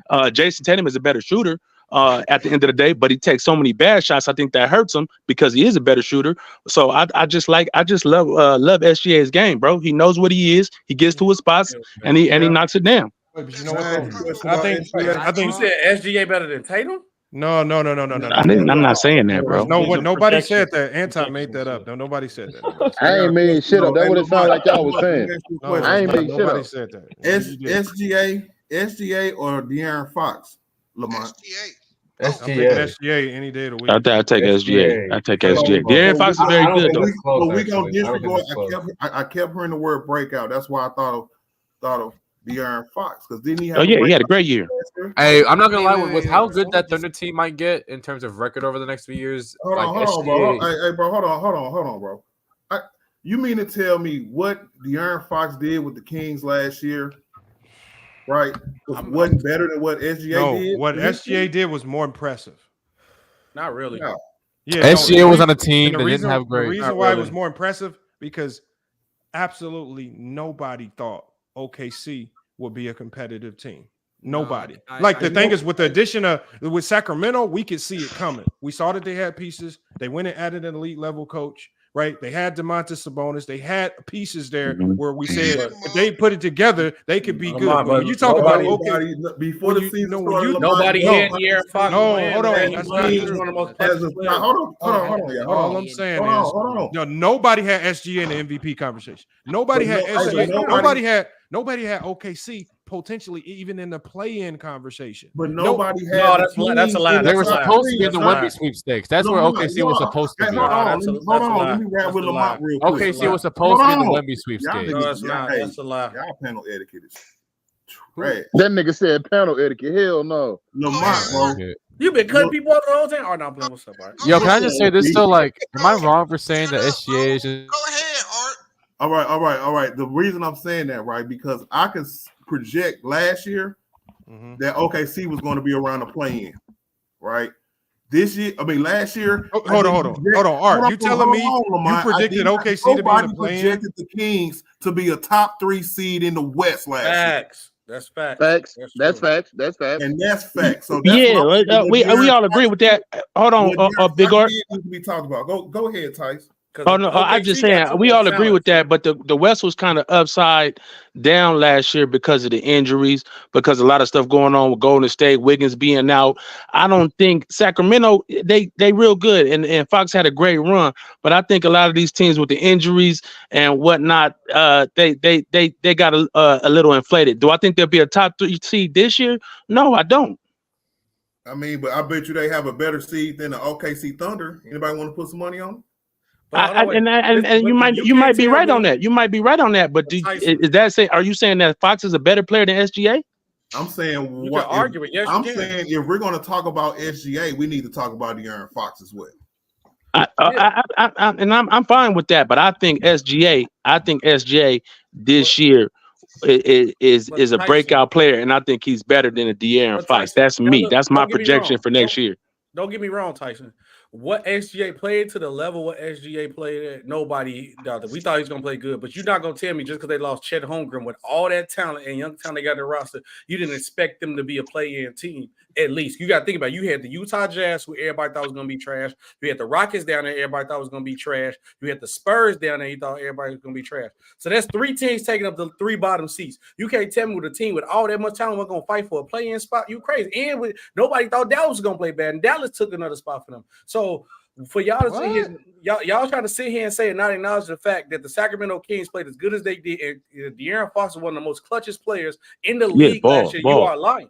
I'm not disputing that. If you want to say De'Aaron Fox was just as good as SGA last year for what he did, but if we talking about the projection for next year, is what's the difference is, brother, SB. You know what I'm saying? So that's where I'm getting at. If you want to say Fox had a better year than SGA last year, I give you that. Fox SB didn't have a better year than SGA. Hey, put up T Street comment, bro. Hey, why you coming at you like that, bro? I don't know, man. I'm gonna turn my camera back on, man. I'm in the house comfortable. Leave me be. I really can't, Lamont, for the Jamal Murray smoke, man. Y'all doing Jamal Murray wrong, bro. I gotta get my 10 out too. Brother saying he top 10, Tyson. Brother saying he top 10, Tyson. Let me get y'all my top 10 real quick. Oh yeah, do your top 10. I've been waiting on this. Hey, first off, give us your criteria, Lamont. Give us your criteria. Henderson, DeAndre Ayton, 10 first, Jeremy Grant. No, we need to hear the criteria first. No, give us the 10 first. No, don't save him. That's what everybody else did. I can give my criteria after the fact. I don't care. It ain't gonna change. Bees, man, y'all like a tag team duo out here, man. All right, hold on, y'all. Congo. He going. You can say all that. Hey, shout out to Lamont going to chat GPT. Y'all watch out. Here it comes. I got Giannis. Facts. I got Giannis, and remember, this is all based on expectation. I believe with the addition of Dame, with that team having consistency and chemistry, my expectation for them is to be in the Eastern Conference Finals at a minimum. Facts. And based on injuries and where it plays out, but I think that team, I think Giannis is going to be in the MVP conversation. That's the year. That's the type of year I project them to have. I got Jokic at the number 2 spot. Obviously, them coming off of a championship run. I don't think nothing changes with Jokic. They didn't change much. That team dynamic is just built around him having hellified production. And it's just almost designed for him just to be in the MVP conversation. I don't see any significant drop off or decline there. As far as winning, I don't know if the Nuggets can duplicate what they did last year. I don't know if the others can stay healthy enough for them to have the same type of run. So I don't have a significant winning expectation on them because I just think that there was a lot of luck that was involved in their run. Embiid is my number 3. Just an MVP caliber player, but with them losing James Harden, I just don't think they have a realistic chance of getting to the Eastern Conference Finals. But I expect them to play the MVP level. I got KD at 4, and I got KD at 4 because I think the Phoenix Suns will be one of the best teams in the league. They're going to obviously have one of the best offenses in the league, but they were able to add enough depth, shooting, and defense to where I think they're going to be a massive problem. And one thing that comes with winning is just the player gets more recognition for what you do. I think KD with a much better Phoenix Suns team, I see them in the Western Conference Final at a minimum with all that talent. I got Luka at 5. I don't see them having another letdown. I think with a full offseason with Kyrie, they can get the offense situated so it's not your turn, my turn. And that's what I think killed them last year. They couldn't figure out the balance between Kyrie and Luka, and that's what hurt them. I think they figure it out over the offseason. Jason Kidd's good enough to get that sorted out. I believe that they get into the playoffs. I don't have no championship expectation on Luka. Just for them to be competitive, maybe a 5 to 6 seed. We got Jason. We got Tatum. I have an expectation on Tatum. It's not going to be based on production. I expect his production to go down because they have more talent. But I do expect him to be able to lead his team to an Eastern Conference Finals and potentially to an NBA final, primarily because of they have a big 4 almost. You expect him to be more efficient, possibly? No, I mean, efficiency, a lot of those things are contingent on the offense, coaching, the shots that they're asking you to take. I'm not going to really his style of play just lends to him not always being efficient. That's just his style of play. He takes tough shots sometimes. That's just his game. I'm not going to knock him for that. But he's a good player. I expect to see more team progression than anything, but I do expect his production as far as stats to decline because they have a lot of talent. So I got Tatum. I have a high expectation with regards to the team there. I got Tatum next. I got Steph Curry next. I think they're going to be better than what a lot of people project. I think Chris Paul's going to help them more than a lot of people are talking about, especially if Chris Paul can stay healthy. Now, I do have questions with the center spot, but they've been able to maintain without it. I think Wiggins doesn't leave for a big portion of the year, so they don't have that big chunk of downtime without their shooting guard. So I think Steph Curry is poised for a big year. I think the Warriors are going to get back to being in contention. I got LeBron next. Obviously, I just think the Lakers are just a much better team. I mean, if they don't make it back to the Western Conference Finals, then they just, you got LeBron top 10. Yeah, I got LeBron. But this is projecting into next year. This is not based on what we've seen in the year. I'm projecting on how I think this year plays out. Based on how good the Lakers are, I project LeBron James to be a top 10 player going into the season, just based on what the Lakers have put around LeBron as far as help, as far as the pieces they put around him. Is his production still 29 points per game? Probably not. His production is going to go down. They got so much more talent. But when his production went down in 2020, they won a championship because they had the talent. So, Lamar, how do you measure players? Hold on. We'll get to that later. To that later. So we got LeBron. Next, I have AD. Obviously, LeBron and AD, that's a 1. What number you at, Lamont? I'm at 9. No, AD is 9. Okay. So I got LeBron at 8, AD at 9. So LeBron was 7. Hold on. I got Giannis 1, Jokic 2, Embiid 3, KD 4, Luka 5, Tatum 6, Curry 7, LeBron 8. I got Anthony Davis at 9. Anthony Davis, I think they're gonna go hand in hand. I think, like I said, the most biggest improvement you're gonna see with the Lakers is with the win-loss total. The what you see with regards to winning and losing is gonna change. I think that, like I said, a top 4 seed in the West, they have too much talent to not get it done. If we don't see them, I think they don't live up to expectation if they're not a top 3 seed in the West. I think that's their expectation this year. I'm not judging those two by just sheer numbers. And then my last one is the one that, again, will probably be the one that a lot of people are surprised by. My last one is Kawhi Leonard, and I project that Kawhi Leonard stays healthy. And then again, that's a far reach because he never stays healthy. But I project that if he stays healthy, the Clippers just have a ton of talent over there. The way their chemistry with Russell Westbrook, I didn't think it would look that good last year. And that was just on a whim. Now that they have a whole offseason to get it all together, Paul George is going to be back, right? They still have a lot of those 3-and-D guys from last year. I expect the Clippers to have a bounce back year and be much more competitive. So, and with that, I see Kawhi Leonard getting back to top 10 form going into next year. So it's all projected based on the teams. Okay. So it's not who is not currently your top 10, who you projected. So Lamont's top 5, I have the same thing except Luka's out. Up there, I have Tatum at 5. Okay. So we got the same 4.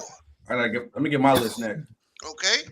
Then when we go to 6, I go with Steph. Yeah. Private chat, Mike. I'm sorry. 7. Nah, I was talking to Mike. My private chat. Oh, okay. 7, and this is all. This is last year based on where I think they're going to be this year. Right now, 7 is SGA. Number 8. Lord have mercy. Number 8. Talk that SBA. That's a good. Ooh, that's nasty. That's a good. That's a good. Number 9. SGA. Yep. Number 9. That's nasty. Is Dame Lillard. I believe Dame gonna have a huge resurgence. Hey, B's trolling, bro. I say mine after. Bro, I'm B, not you trolling. man. I'm not mad, B. I'm done. I just gotta let him finish, man. Yeah. I'm not mad at him. I'm done. Look, you take Dame, who's been carrying the load, and you stack him with Giannis. Both of those dudes are gonna get way more easier opportunities. And those two fit together. That's fact. Dame doesn't gotta be the load carrier now. That's Giannis. But Dame is a better closer than they ever had. And then you're gonna have All facts. who gonna fit into the role he should have been in the beginning. He was never a number 2. He's always been a number 3. So Dame on that team puts people in the place that they should be. So going by projection, and like I said, I had to get Luka up out of there because I didn't expect much from Dame last year, but I expect a lot from Dame this year. Now, Luka can play his way back up in there. And number 10. So 10 at 10, I'm going to go with a tie. I got LeBron and Jimmy Butler. I want to fight you, B. I want to fight you, dog. Hey, can I say mine after, please? Bro, can y'all let him finish? Yes, SP. No, I'm just playing. I'm just playing. That's your list. I mean, I just want to, because the thing is, it's all based on what you project him to do next year. I mean, Jimmy Butler has an opportunity production-wise to definitely be top 10 because his team got worse. His productions has to significantly go up. Winning-wise, when have you ever seen Jimmy Butler do anything in a regular season, dog? It don't start into the playoff where he get gangster. He might do it next season. They might be projecting that he does. But he's projecting that he does do well, probably. I don't. Right. Okay, then your list is going to be different. I just don't think Miami going to go away. I don't think Miami's going anywhere, bro. They ain't got no choice. No, they gonna get Tyler Hero back. They should still be relevant. But let me ask you, Lamont, about your list. When you talk about players that get better players on their team, right? How do you like who specifically?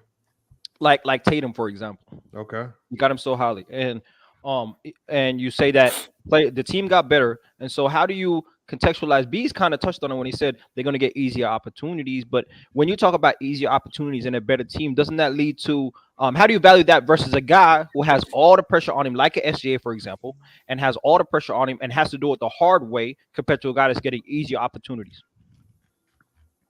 Hold on, so you comparing SGA and Tatum, for example, or other number 1 options that got to get it in a tougher situation.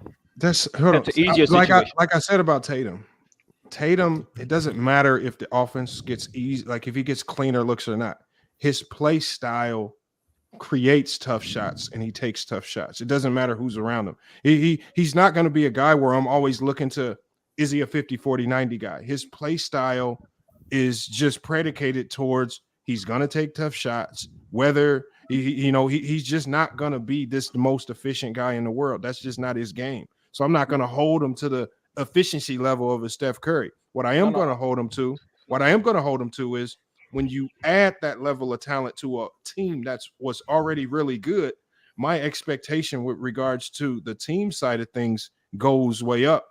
And how I judge him at the end of the year is not going to be in stats, points per games, because when you add a Drew Holiday, when you add a Porzingis, when you have a Jaylen Brown who is probably going to be a little bit better, right? I believe that the wealth is going to get spread around a little bit more. And so I just think I judge Tatum. There's going to be some players on this list that I'm going to judge off their individual production. Other players I'm going to judge off the team production. And Tatum is one of those guys where I'm be more so looking to the team production as opposed to the individual production. Hey, man, you know what's crazy? That Jason Tatum is the only player who numbers improve every year, and he give you the winning, and they still try to dock him under there. If Luka was doing what Tatum did, where your numbers improve every year, and you competing for the Eastern Conference or your conference championship or a final appearance every year, y'all be calling him God. But Luka sitting here putting up these numbers and losing, but y'all still want to put him in the top 5. He didn't make the playoffs. What do you mean? That team was built through the draft. All them players developed with each other at the same time. But still, They wasn't no super team put together. It wasn't. But everybody that built that they had was drafted, and they grew all together. I understand what you and they have grew together, and they have grew the great players, bro. So SB. So because they were Luka ain't in my 5 beats if you ask it. Yeah. Oh no. So because they were drafted, that means they got less talent or something. No. Exactly. Like I understand I'm not saying that they got were built less through the talent. draft. No, I'm saying this for people that be like, oh, well, Tatum's got this better team, like, or he got this. It was a super team, or he got a team that stack. I'm like, you can't necessarily Ain't nobody say said that. nothing about no super team. But that's what they usually bring up with Tatum when it comes with the him and Luka debate. And then when Luka I didn't say nothing about no super team. He just got a better team. Luka got a good team. He just got a better team. What's the problem with that? He got a better team. I ain't say nothing about no super team. team. How long they been in the league? Tatum been in the league one more year than Luka, right? I think like 6. So I think Tatum been in the league like 6. I believe. Right. So, bro, somebody got some background noise. Do you think Tatum's always been better than Luka, or at what point did he get better than Luka? I think the last 2 years he been better than Luka for me. No, I don't think he's been better than Luka. I think he's. I don't agree with that. I mean, y'all can disagree, but I know for sure he better than him right now today, though, for sure. No, he's not. What? Yeah. You think Tatum is better? Why do you say that? Based off what? Performance and winning. Impact. You don't think Luka's performed? Yeah, man. Al, he ain't make the playoffs. We're talking about this 1 year, but if we're talking about the totality of what Luka has done since he's came into the league, as far as those playoff runs and those numbers he's put up, they've been pretty amazing.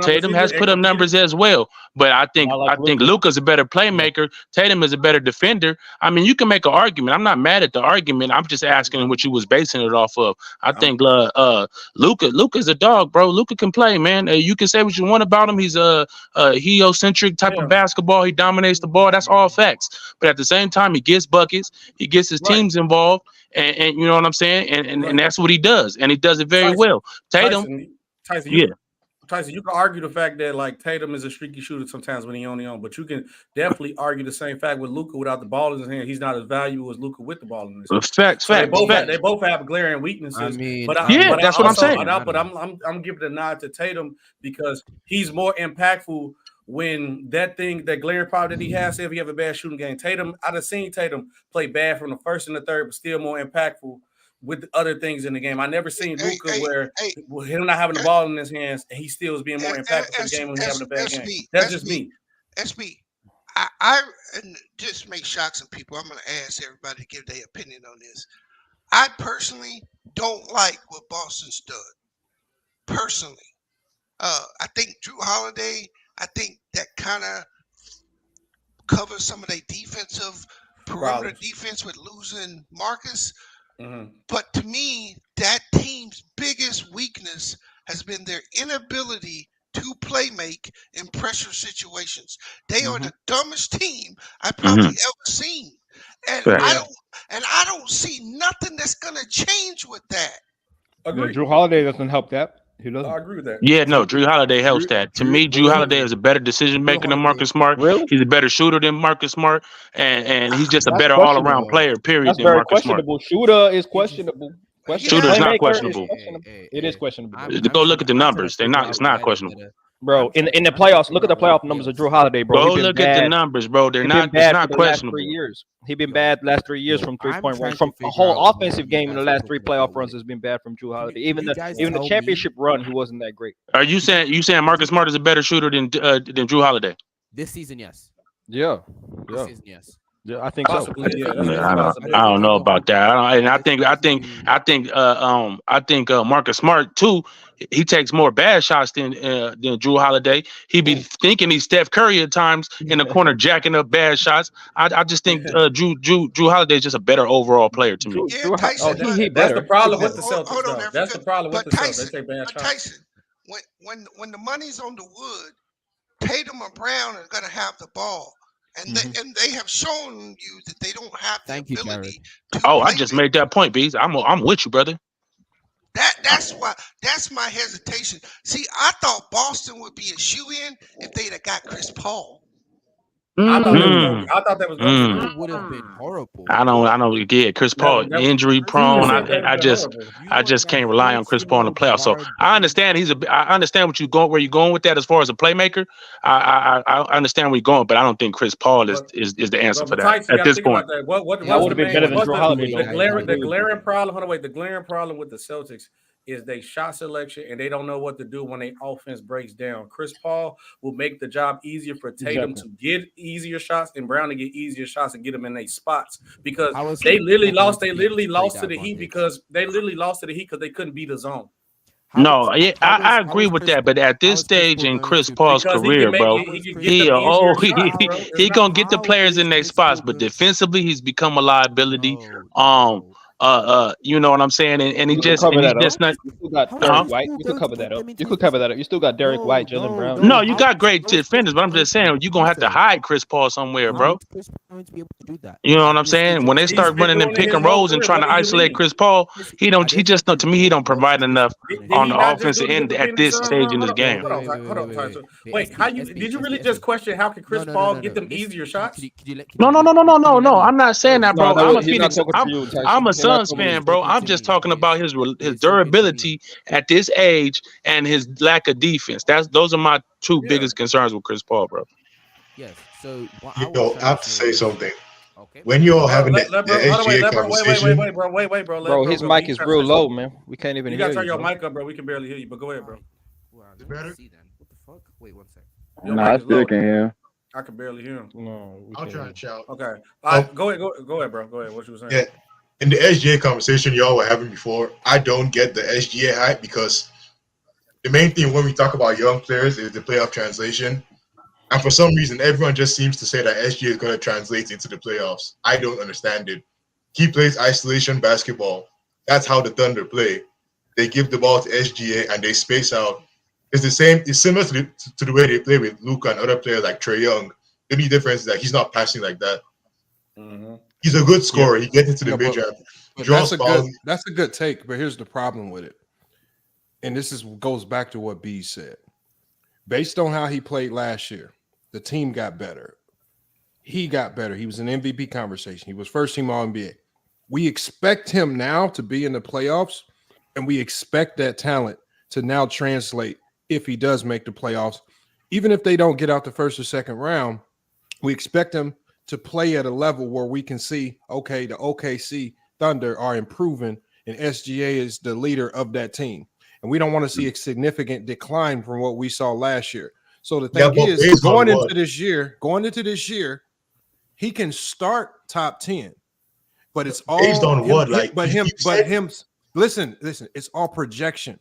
It's based on the fact that we expect him to improve upon what he did last year. We expect his team to be much better now that they got Chet back. We expect him to lead that team into the playoff and for him to not have a significant drop-off. Now, we won't know until when the season's over if he lived up to those expectations. And after the season's over, we can revisit.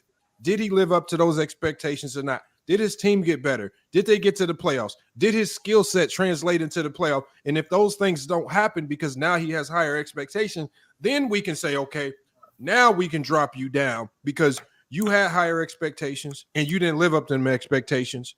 So now we got to drop you out of this top 10 because we see now it wasn't for real; it was for fake. Hey, So Lamont, perfect explanation, Lamont. All Can I drop my 10 too, Lamont? Can I drop my 10 too? Go ahead, SB. All right. My 10 goes exactly. Zach LaVine. I should be nasty. Hold on. It's like y'all don't want to give these guys a chance. Y'all trying to kick them out the top 10 before they even got a chance. Before you go, and to piggyback on what Lamont just said, I think your top 10 list, too many people got players that's just locked into a spot. Right. Your list has to be fluid based on how people are playing. Right. That's what I was. That's what I was saying. Ain't none of them niggas that made it up there yet. I put so for my. We're not saying they made it up there yet. That's the whole projection, my brother. My criteria is from going into this season, obviously how you perform during the season, and obviously a little bit of playoff impact with it. So you better not hear Lonzo Ball on this bitch, dog. Nah, only thing that I was questioning between Joker and Giannis because I could dock Giannis for losing the first round. That's only if Giannis made it far in the first round. But for what I got Giannis, Joker, Curry, Embiid, Tatum, KD, AD, Luka, and then I got the stuck from this point. But from what I did, I got 5 names for the last 2 spots. It's SGA, Devin Booker, LeBron, Spider, and Fox. But I'm gonna go Devin Booker and Spider Mitchell. And the reason why I got Spider Mitchell, I think people forget that he was literally the best shooting guard in the league in the regular season. He had a bad series against the Knicks, and we just honestly forgot about him because he was literally in the top 10 conversation, and y'all let one series take away from the point. So if you're not doing it for every player, you can't take a Spider Mitchell out because he literally was the best shooting guard in the league. It was why is Fox? Why is Fox in the probably 10 to 15 range? He took the Sacramento Kings to a top seat, and he was one of the most clutchest players in the league, and he had a great performance. Well, y'all let that clutch award go to y'all head. No, it wasn't clutch that he actually. He did. Average 25. That motherfucker was not clutch to me like He that. was. I was understand it. Come on, Lamont. You Hey, Lamont, the NBA just gave the nigga an award. It really didn't. Yes, bro. Hold on. He had the most fourth quarter points. You know how many players I can name that I would take in the clutch over Fox? Go ahead, name them. I'm still taking LeBron in the clutch over Fox. Stop it. I'm taking KD in the clutch. Stop it. I'm a LeBron fan. I'm taking KD in the clutch. I'm taking Curry in the clutch over him. Did you see what LeBron was doing in the playoffs and in 4 quarters, bro? I'm taking Luka in the clutch. Bro, y'all didn't let this award blow y'all head up. The most 4 quarter points don't matter. No, I didn't heard y'all say this Fox is the most clutch. No, bro, he just won an award. There's a fake award. He had the most 4th quarter points, Lamont. He was cooking in the playoff in the 4 quarters, man. He was hitting shots. I'm like, this nigga don't even shoot threes like this. You want me to explain to you why he had the most 4th quarter points? Because this he motherfucker was Mike clutch? Brown. No, this motherfucker Mike Brown created one of the most unstoppable offenses in the league, with Princeton offense that nobody's seen before, and that was like a machine offense. It was one of the most efficient offenses in NBA history. That's why. Fox was a product of the system. This is crazy. Fox ain't no most clutch nothing, bro. He's not that most. So the offense is what it did. The offense did it. Tyson was the offense had him knocking down them threes, bro. Okay, so hold on. The mid-range jumpers. The mid-range jumpers, the offense did it. Where was that most clutch stuff when it mattered most? Tell me how clutch took the was. Warriors to a game 7. What are you talking about? He hurt his hand, his fingers were very bad. And he had a broke finger and I can't wait till Russell Westbrook and Sabonis was a terrorist. You know what I'm saying? He wasn't doing shit, and Fox still was cooking. I got a question for you about the panel. What would they say about a point guard? What would they say about a point guard who led the NBA in 4 quarter points and was the lead guard to one of the most historical offenses of all time? Come on, Lamont. Come on, stop it, Lamont. A really good guard. They had the best offensive rating clutch in NBA history. Bro, he's not the most clutch player in the league, bro. We didn't say that. This is for him being a top 10 player in the top 10 player conversation. Bro, he's not even. I want to know. Wait, I have a question. I want to know why you have Fox that high, and I'll say your name, Trae Young. Where do you have Trae Young? Trae Young. Yeah, below De'Aaron Fox. Yeah, below. You got to be low in the 20s because you got to X factor the fact that Trae Young's shot selection, his defensive liability. Okay, hold on right there. Does De'Aaron Fox create anywhere near Trae Young? Yes. And that's bad for that. And that's bad because the Trae Young should be way better. Young Fox creates more offense than Trae Young. No. I'm not gonna go that far. Trae Young may be a better playmaker, but Trae Young's shot selection, his poor 3-point shooting percentages. And he's supposed to be a 3-point shooter. That's his claim to fame. Trae Young had four. I get you talent wise. Yes, he should be, but hold on. hold on. So do y'all disagree with the ESPN list? Can I get this off, please? The ESPN list has De'Aaron Fox at 23. Y'all disagree with that? I disagree. He should at least be. I don't know who's all before him though. Okay, so I can tell you who's before him. All right, I'm gonna tell you. Let me. I'm gonna tell you the first few names before him. Okay. So I'm gonna tell you. So I'm gonna say he got Sabonis. His teammates ahead of him. Wow. No. They got. I'm not mad at that. Hold on. They got Tyrese Halliburton ahead of him. No, not yet. No, not next year. No, I don't think so. They got Karl Anthony Towns. Yeah, I don't think next year. No. They got Jaylen Brown ahead of him. No. Who? They have Paul George ahead of him. No. What? I'm taking Paul George any day of the week over Fox. Man. We're not talking skill wise, but you. Jamal Murray is ahead of him. Yeah, facts. Yeah, facts. They have. I'm not mad at that. I'm not mad at that. But I'm not mad. Okay, they got Bam Adebayo ahead of him. Yeah, that's a fact. No. What do you mean? No, Bam is better than. Come on, bro. No, they got Donovan Mitchell ahead of him. Yes. They got Damian Lillard ahead of him. No. You must be smoking crack rocks, man. God damn. Damian Lillard. Damn, I'm taking Dame over. I think I'm taking. I don't know, bro. That's tough. Next year. Here's another one. Hold on. Here's another one. Anthony Edwards. That's tough. Who? Anthony Edwards. Nah, he ain't done enough yet to be ahead of him. Yeah, Anthony Edwards the head of Fox. Come on, bro. Y'all niggas tripping, bro. That's close. They got Jimmy Jamal Murray. No, yeah, Jimmy Butler clears. Jimmy. Y'all know what kind of defender Anthony Edwards is, bro?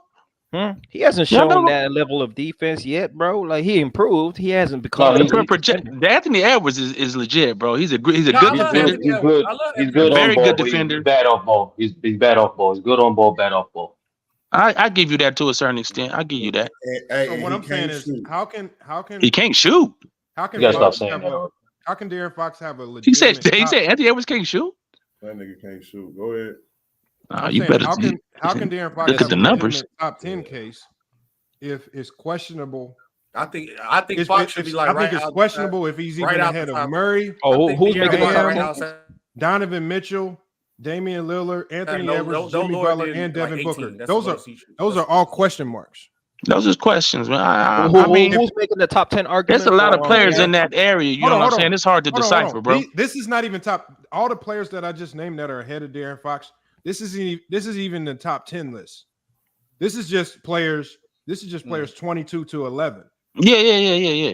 So how is he in the top 10 if it's questionable between? No, I agree with that. I agree with that. He should be clear cut better than all of those guys that I just named if he's going to be in the top 10. Is SB saying that? Who's saying that? Lamar? Yeah. Hold on, y'all. Like 2 or 3 names. It's only like 3 names ahead for me.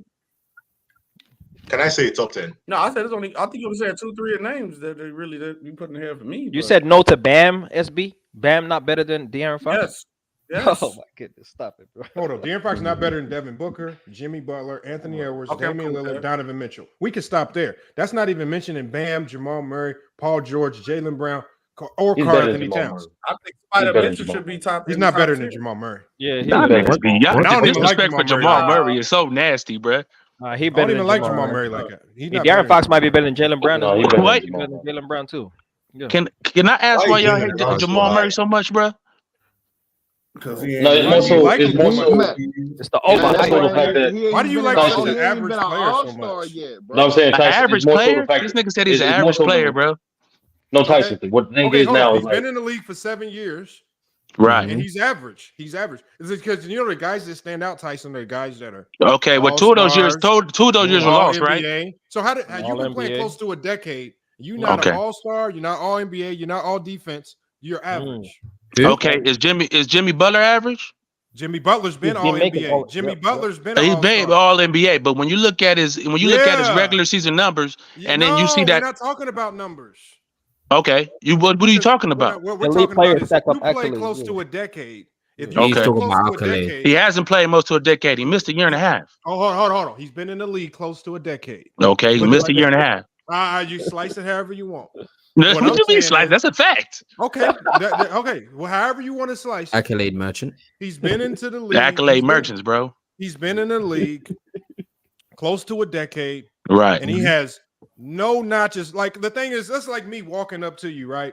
Mm-hmm. And you got a basketball team, and this is a team where guys are paid to play. Okay. Right? And I come up to you and say, Tyson, I can hoop. What's the first thing you're gonna ask me? Okay, where you play at?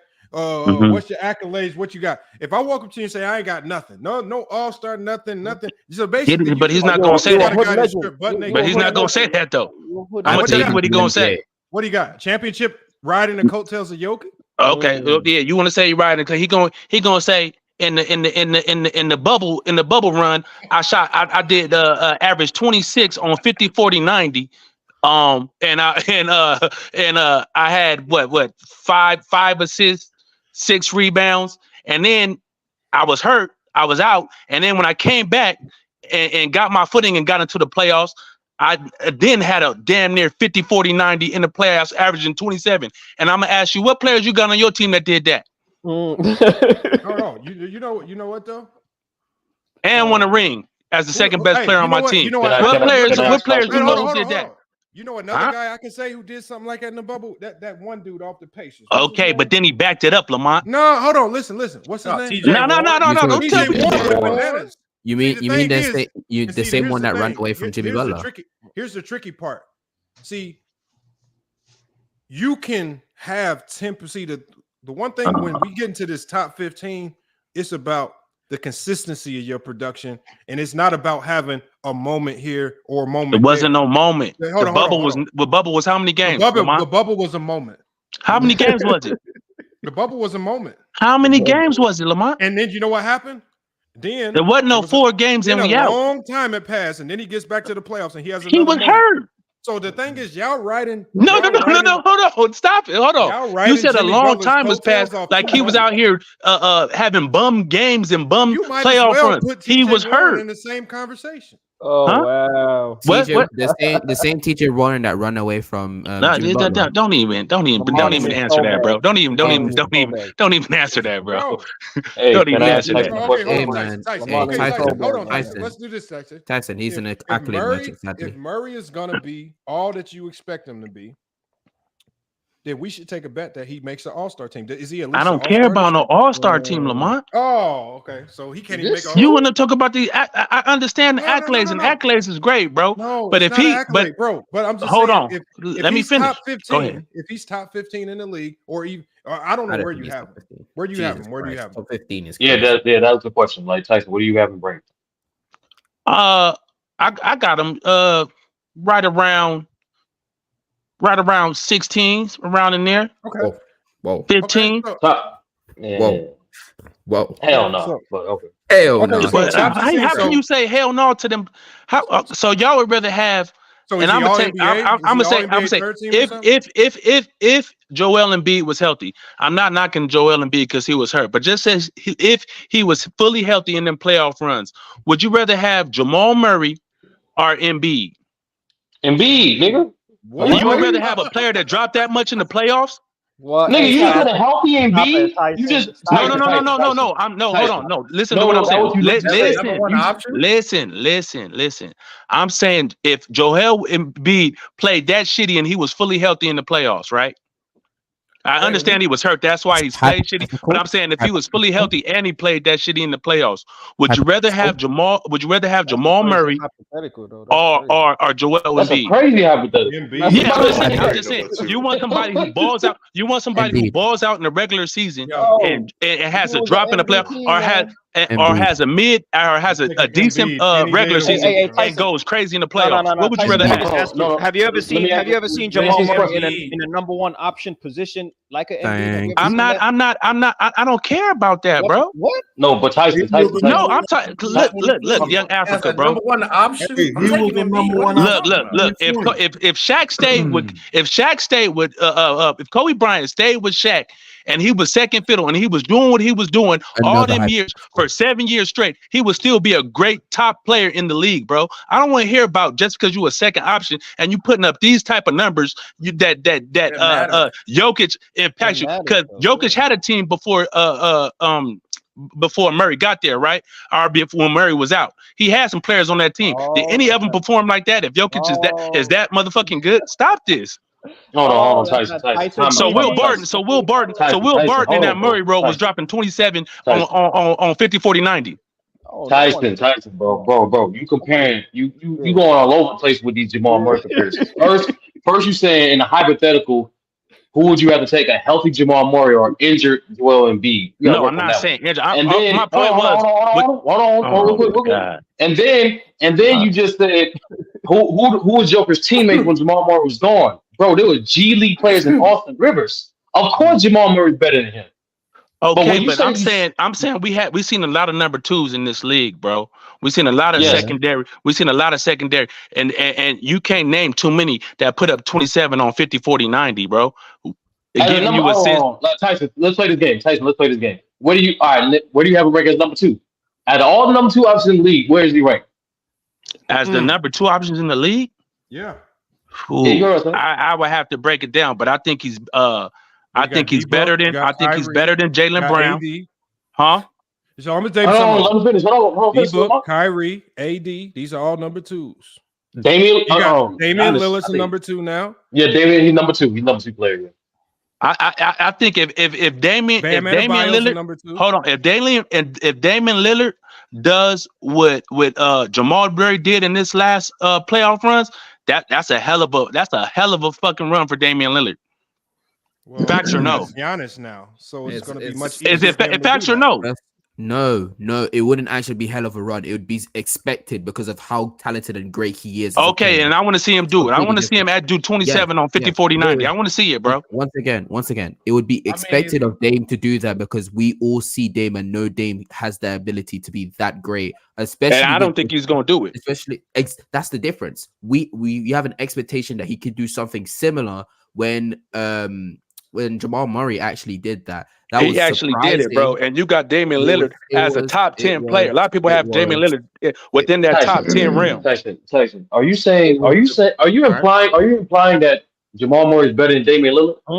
No, I'm not saying what I'm saying. Y'all discrediting him for being a number 2 when the number 2s when we see number 2s and they haven't played to that level before. So for you to what? Go ahead, bro. I'm not saying. I'm saying specifically number 2, number 1. He's not a top 16 player, Tyson. He's not.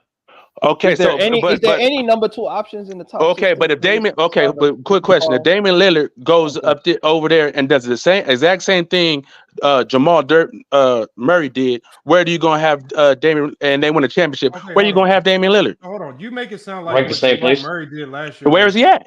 Jamal Murray for me, like 11 or 12. Okay, and he right there, friends. But Jamal Murray never had the opportunity Damian Lillard had, but then when you put Damian Lillard in that opportunity, if he does the same thing Jamal Murray does, you still got him at 10, 11. No, because he's way better. I'm waiting for the If he's way better, why won't he perform better than he's not going to perform better than Jamal Murray did? Because bro, Damian Lillard was the number 1 option. Exactly. It's just a fact. Understand that. Jamal Murray has not had the opportunity. Tyson, you got to understand this, bro. When you are the best offensive player on a playoff team, defenses are constructed to stop you first. You're getting now you capping. Because hold on, because in the playoffs, the coaches came out and specifically. Hold on, let me finish. Coaches came out and specifically said, "How is he capping? How is that cap? That's a fact." What Sturdy just said. Okay, can I finish now, Young Africa? Oh, go ahead. Teams specifically said what we're going to. The Suns said we are specifically trying to stop. We're going to make Jokic a scorer, and we're going to try to shut down Jamal Murray. That's what they specifically came out and said, and he still was cooking their ass. That's because you can't stop Jokic, bro. Hey, don't do that, bro. What? Hey, the team. Oh my God! Because you can't stop Jamal either when he on one. How you just gonna shift my question like that? So you're gonna say Jamal Murray was more of a threat to defenses than Jokic? Tyson? That's what you They say. specific. I'm going by what they said, bro. I'm going by what the coaches said. Don't do that. All right, I'm going by what they said. They came out their mouth and said it. I'm not listening to you, Young Africa. I'm gonna listen to what the coaches said. No, you finessing No, the let facts. Argo, Bro. let I see Argo, what you're doing. let I see what you're doing, Tyson. You finessing the facts. Was he a number 2 option in 2020? I don't even know, bro. Shit, the way he was cooking, I don't even know because he was shooting more shots than Murray. Oh no! No, I understand what y'all saying. I'm not gonna sit up here. I'm not a casual. Murray is the engine of that offense. I mean, Jokic is the engine of that offense. We all understand that. But at the same time, what Jamal Murray does is he takes his matchup and he dominates that matchup, bro. And he sees double teams. He sees hedges off his screens. He's still making right decisions. He's still doing things that impact his team. You know what I'm saying? I understand. Even when Jokic is out, this dude is hitting big shots. You know what I'm saying? Y'all act like it's all just based upon what Jokic is providing him. Like Jokic is just spoon feeding this dude. This dude is cooking, bro. And when Jokic is off the floor, he's cooking. Never had So the option to do it as the number 1 option, right?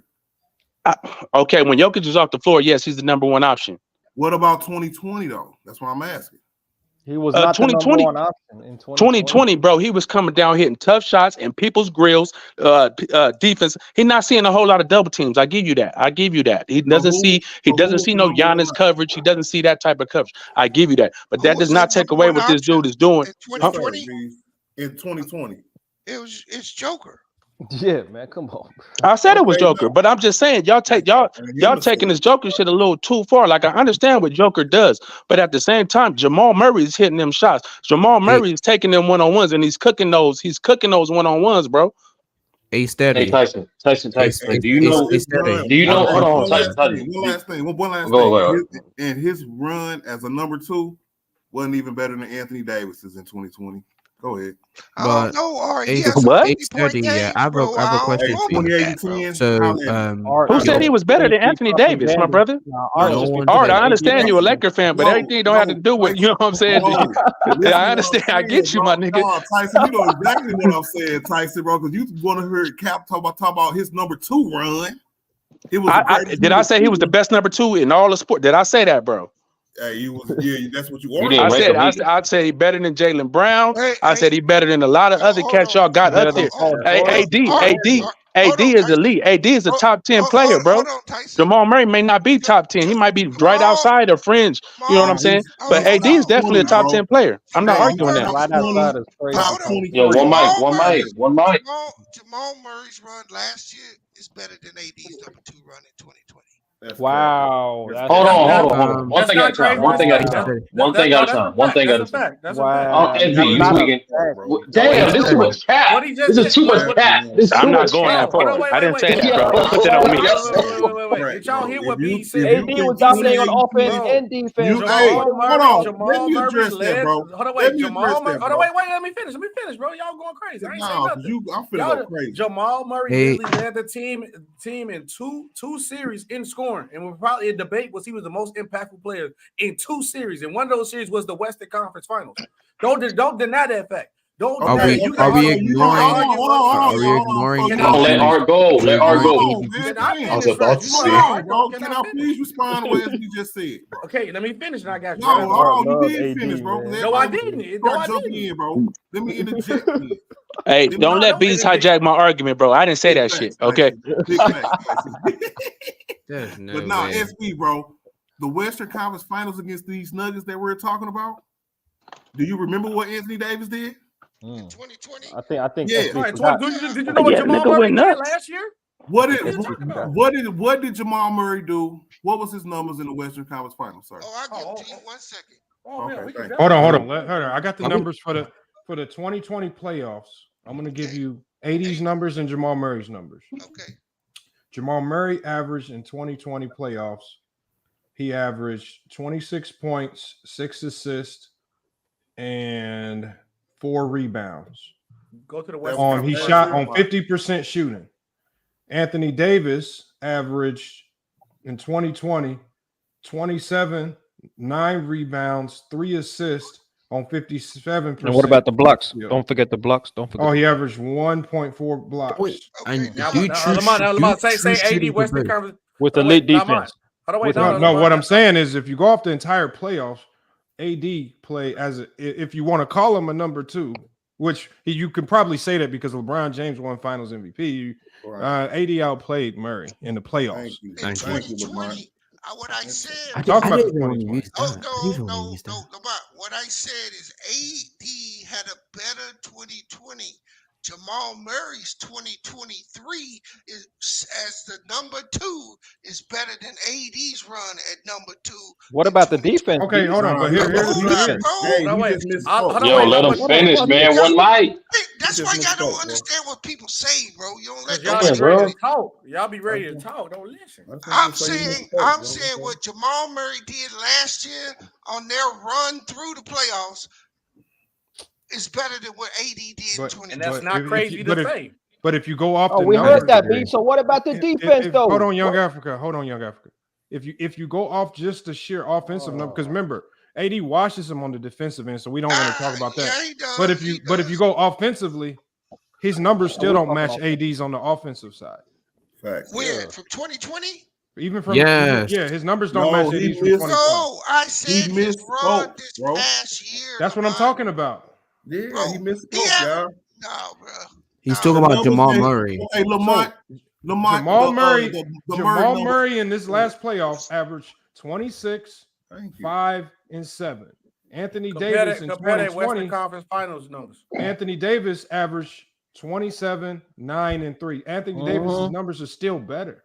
And the efficiency is ridiculous for AD that season too. Efficiency is ridiculous. I'm just telling you, like, even if you compare Jamal Murray's best playoff run, which is last year, to AD's, where they both teams won championships in those years, AD's numbers are still better. That's facts. And he washes him on defense. And he still washes him on the defensive side. Man, what? Hold on, man, what? We ain't talking about this pussy ass nigga no more. Yeah. Look at it, good man.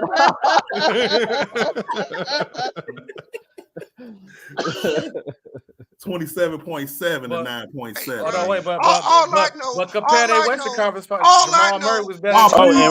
And real quick, before I go, real quick, I'm about to bounce, y'all. Y'all talk about Jokic, but then LeBron is the greatest player that ever played the game, and y'all not giving. Y'all not. No.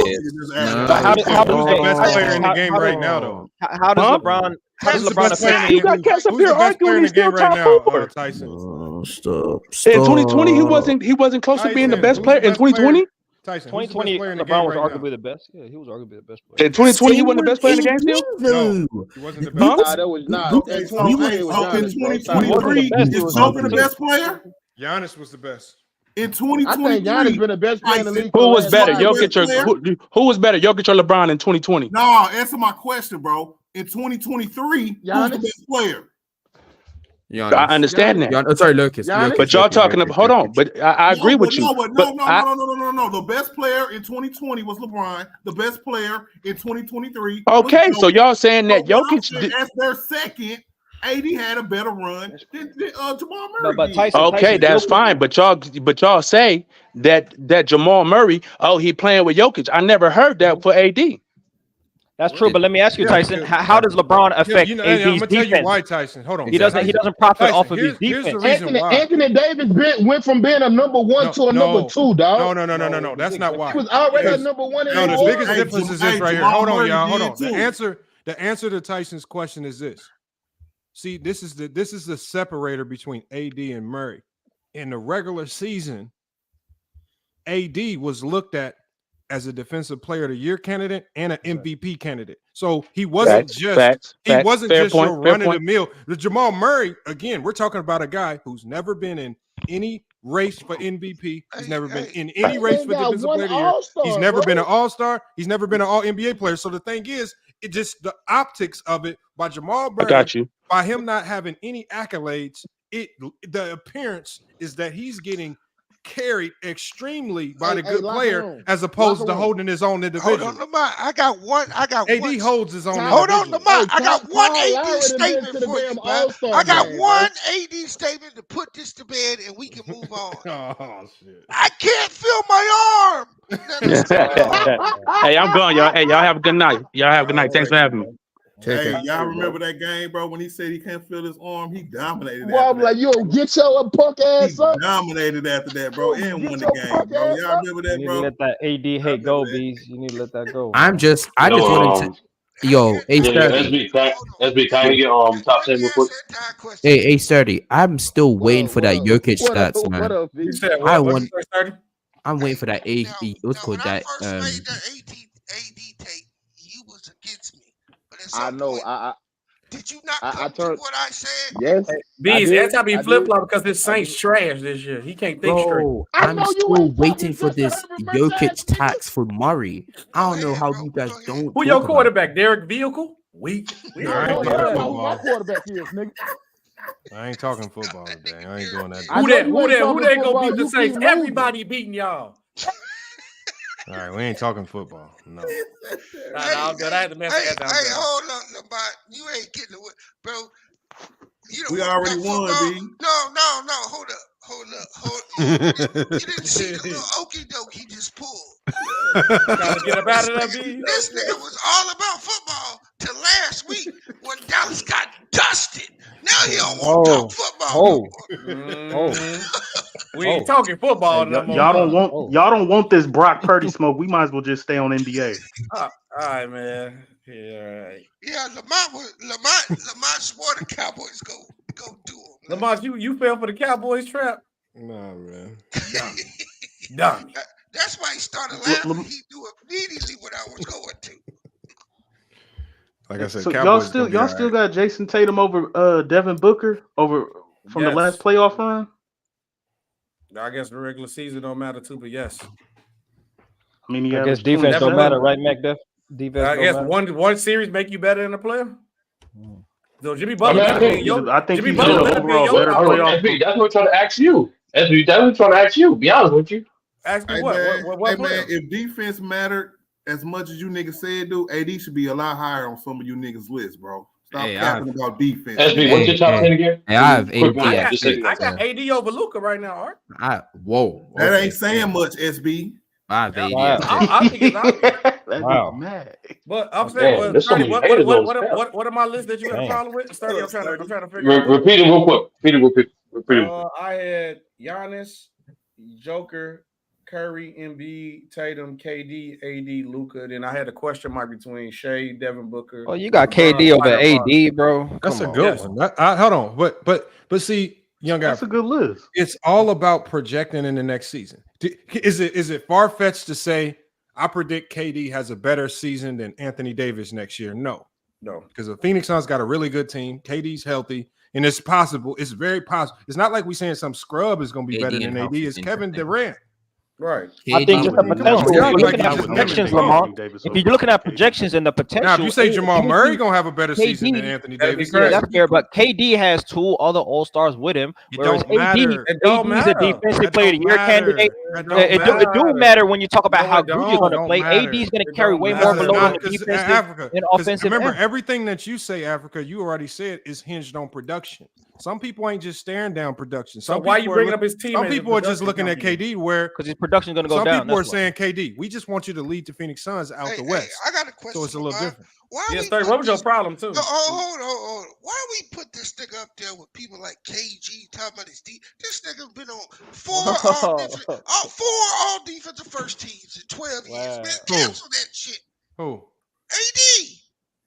If you're using all defensive how many teams defensive to judge teams? But he was the reason why they ain't that good. good on defense, though. Bees, don't do What are you that. saying? He overrated on defense, Bees? Nah, bro. He's trying to find ways and say he ain't good at defense. No, bro. Look, when I watch AD play, this is no hate. I believe AD is a better help defender than on ball defender. That's just what I see. But what Bees forgot to mention is at Out of 12 seasons, he's been on an all defensive team 8 times. Whatever. And he was the main component. He the main component. B's counting first team. That's nasty. No, That's you up nasty. here talking like he a defensive player of the year candidate, nigga. He is a defensive player of the year candidate. He is. Every year, nigga. No, he's not. What? He finished second in 2020, nigga. Hey, okay. Then why did Jokic shoot 73% Oh. Because hey, out of everybody that guarded Joker, AD did the best job. No, he did not. Art, chill out, Art, chill out. Hey, bro, he shot. Hey, look at the numbers, bro. It's 70. Art, you don't want to go to the numbers. You don't want to go to the numbers. No, he did not. No, he did not. That's why he laughing, bro. Because Look, bro, AD should be in everybody's top 10 except for B's. AD is in everybody's top 10 except for B's, bro. Mac, chill. The numbers go like 73, 75, and 82 for the 3 niggas that guarded Joker. He had an unbelievable series, bro. Nobody guarded that nigga, bro. But if you want to, Rudy Gobert got it in better, Art. You can't even deny that. So it wasn't Rudy because he cooked the shit out of Rudy. No, you're talking about Rudy Gobert. Gobert. In the first round. We talking about the Western Conference Finals, bro. Me and B talking about the Western Conference Finals. My God. You ain't want to talk about Jamal Murray Western Conference Finals, though. Get out of here with that. Compare the whole playoff. Hey, ADs was still better, man. You had all this time. You ain't looked up. I did look it up. You want we me to should tell you just be shooting for an all-star team for AD, not no top 10. That's crazy. We got to get an all-star bid before we can say that. Hey, man, you capping, bro. This nigga ain't been on the all-star team in 3 years, nigga. He got robbed, bro. So you ain't gonna say he got robbed? Hey, bro, B be having some points though. That's funny. You gonna say he ain't get robbed this year for a nigga who played? Nah, that was because he was injured, man. Injuries played held 26 games this year, and he made an all-star team. But you ain't gonna say nothing about Zion. Hold on, I got a question for everybody on the panel. I'm starting. This nigga Zion played 26 games, Art, I'm starting with you. Who do you think the comeback player of the year will be next year? most improved. Ben Simmons. Ben Simmons. Talking about, nigga. No, I'm asking you a legitimate question. Ben Simmons can't be most improved. All right. Answer the question, man. Come on. The most improved player this year, in my opinion. Damn, I just lost his name. Old boy in Houston. Jalen Green? Jalen Green. Yes, sir. Thank you, sir. All right, who you got, Lamont? Ben Simmons.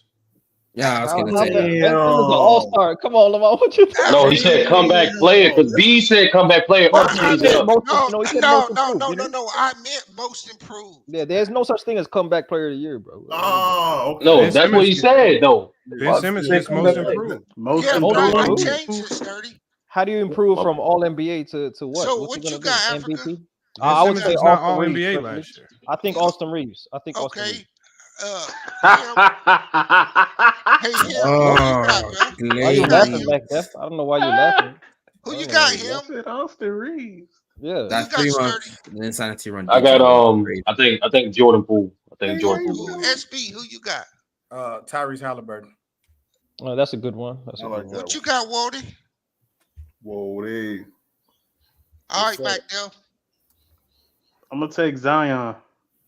And just who you got, bro? How these niggas average 26? Really, bro? How can Zion win most improved? I know. If he played the whole game, that is most improved. Yo, let dude answer the question, man. Yeah, the people just gonna talk over. That's crazy. I was gonna go with Ben Simmons. Ben Simmons. Ben Simmons. Hey, I'm with Mac. Hey, we didn't say bounce back of the year player. No, I'm with Mac Def. He did hit a post fade today, though. If y'all see that. And he's actually looking at the rim. That's the crazy part, man. I'm with Mac Def. It's gonna be Zion. B, how is Zion gonna get most improved? Playing the whole Zion, and you know what? That might be a good one for Bees because the league wants Zion. Healthy don't make you the league wants to promote Zion. Yeah, that biggest improvement is going to be health. Facts. Can't do that. But can we be honest? John Morant won most improved player when we were like, bro, he's an MVP candidate. How did he win? Like he shouldn't even been in that. Yeah, but remember what happens when the league is trying to push you as the face of the league? They'll give you any award. That's what happened with John Morant. They were trying to push him as the face of the league at that time. Then he got Yeah. in trouble. So why you pick Ben Simmons, Lamont? The man already been all NBA, all No. star. Ben Like, Simmons, because the man fell off massively the last couple of years. Yeah, I And can so see that. We just it's don't gonna be believe all in eyes Ben on Ben Simmons. Simmons to So see we just if think he's gonna he return back to what if he he used to gets be. back, if he gets back to being Ben Simmons, if he gets back, nobody thinks he can be an all-star again. Nobody thinks he can be all NBA again. So the thing is, if he can get back to that after the couple seasons we just saw, that will be a significant improvement. That'll get him most improved. Someone actually reminded me who I That's actually not what that award wanted is as the most for. improved player. Hold on, y'all. That I is think not what that award is for, y'all. Exactly. I think That the player award that I is want to that choose. award is for young players, right? Who increase No, their it isn't. numbers, who increase their numbers the next year to Well, the that's point where Tyrese they're the most Halliburton improved then. players. I don't It think could be it Tyrese. should That was a be good that. one. Tyrese is a good one. I think my choice is actually Cade Cunningham. I actually just realized someone said in a chat, and I actually do agree with that. Cade Cunningham is my choice for MIP. All right, next question. That's not a bad pick. Next question. It's gonna start back the same way. Art, rookie of the year. Rookie of the year. Hold I'm on. thinking it's probably Hold on, just hold on, just going in order. One at a time. I'm gonna go with Scoop. Lamont. I'm gonna go with Chet. Africa. Yeah, I'm gonna go with Chet as well. Him. I'm gonna go Wemby. Sturdy. Chet. SB. I'm going Scoop. Anti. MacDuff.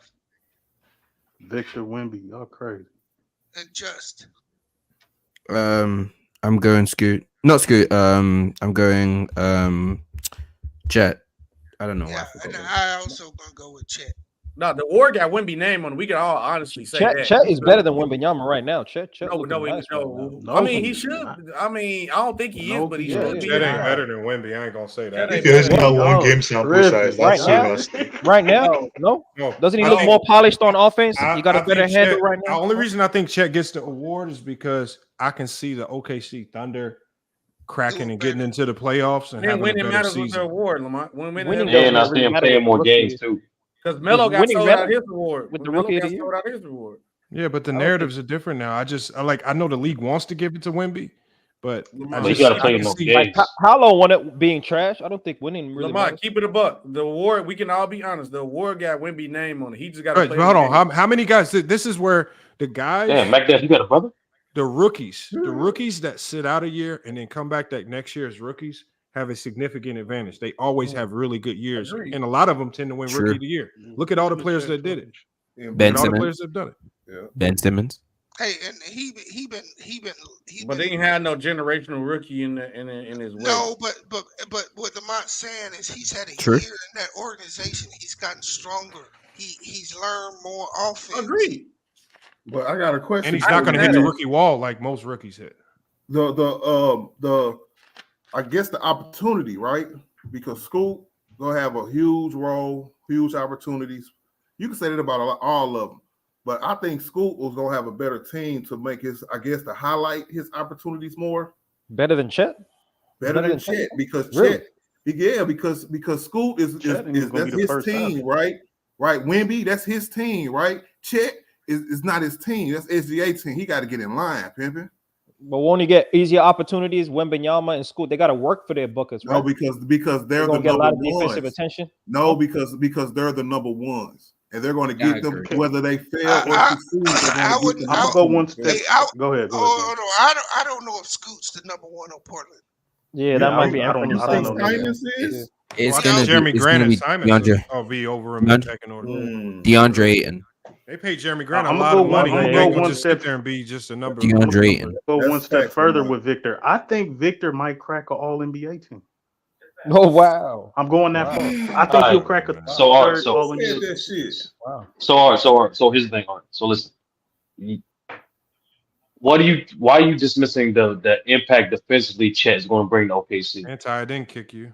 Because I feel like when you look at the defensive side of the ball, You I can know it's kick me, by wrong. the way. I know it's wrong, but when I'm it's not rookie of the year, they don't really look at that for real. So when Chet had averaged 14 points a game, but it's perfect for them, But then you got somebody like Scoot who's at 20, 21 points a game. They're going to give it to somebody who has better numbers. That's just what it is. I don't see where Chet having a massively different defensive impact than Wemby. Out of all the people that we gonna named, average 25 and 12. That's what I'm saying. Who gonna average the most? 25 and 12 is crazy, Mac Duff. That's crazy. That nigga not having no 25 and 12. 25 is crazy. No, he's very raw. I don't know if y'all watched Chet and y'all better Wemby. slow y'all Wemby's roll, still man. very I'm telling raw. y'all keep putting this stuff past Wembanyama, man. I wouldn't keep putting too much past him. tripping. Yeah, that man looked like a nightmare on the court when I seen him. Really? Y'all keep thinking this. Lamar, he averaged 25 and 12.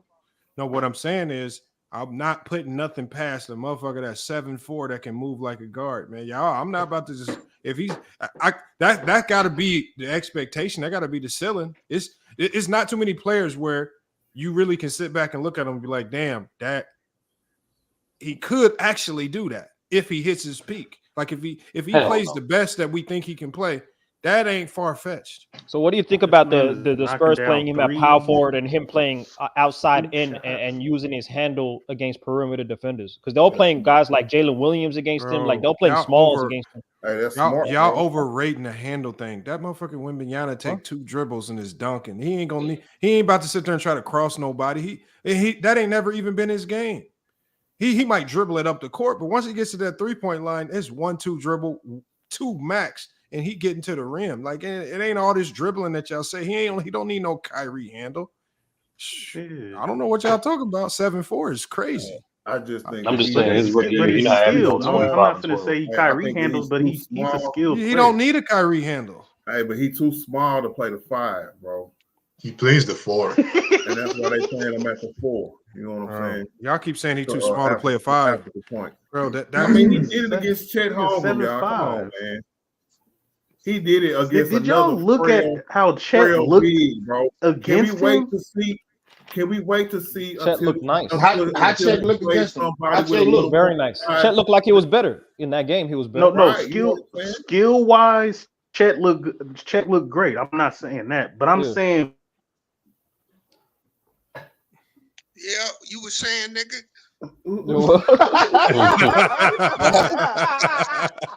What? Oh shit! Well, who dropped? I thought you dropped back there.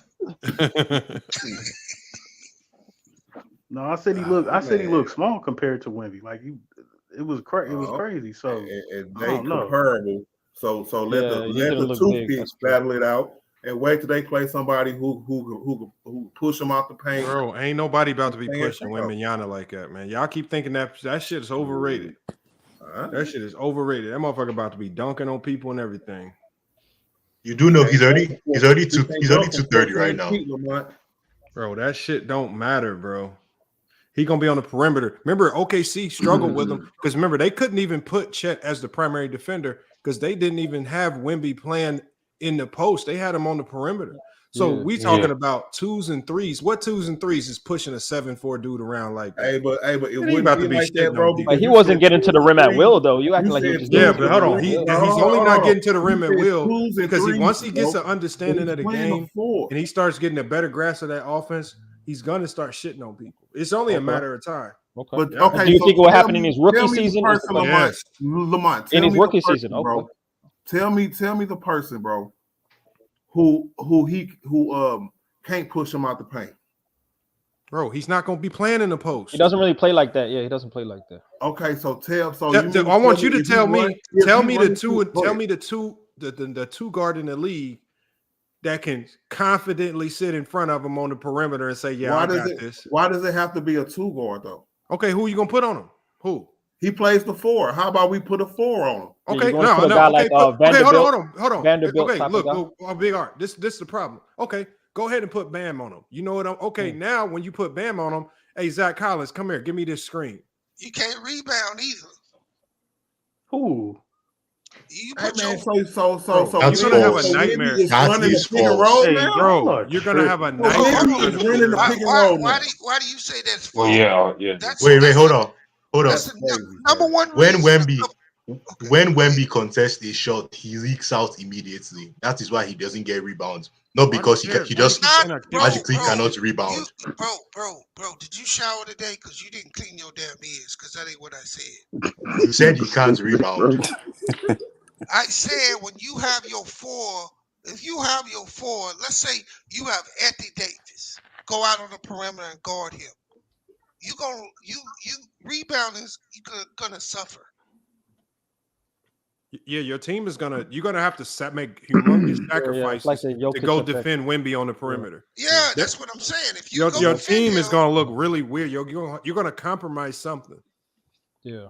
So even if Wemby doesn't go off, somebody else, like one of them other guys on the Spurs, are gonna go off. Keldon Johnson to somebody because you didn't space them out and took your rim protectors out the paint. Something's going on. What if you play two bigs, Lamont? What if you play two bigs? Who plays two big? Who gonna do that? What team does it? So what if there's a the particular Cavs, the lineup? Bucks, What if there's a particular Lakers. lineup?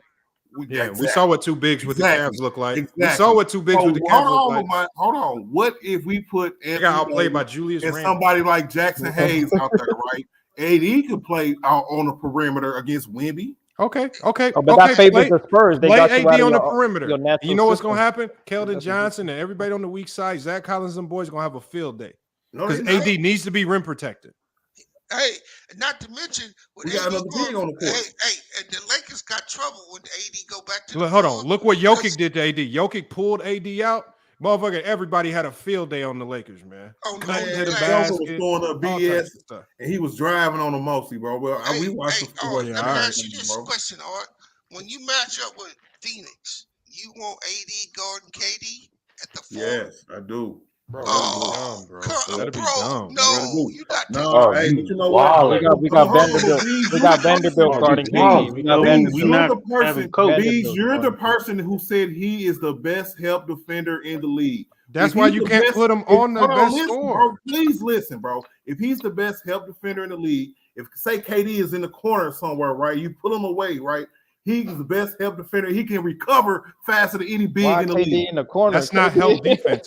And what coach is going to put KD in That the is corner? help defense because you got to collapse the paint when the guard is coming out the KD is pick and not in the roll. corner, bro. Man, you You put think AD some on big- Nurkic and let him Art, play. Art. Here's the thing. If We don't AD know has to go basketball leave now. KD and go into help, somebody has to help AD and be the helper for him to go guard KD. Early rotations. We He rotate can't be early. help and guard his man at the same time. If AD is guarding KD, you getting fried. I doubt it.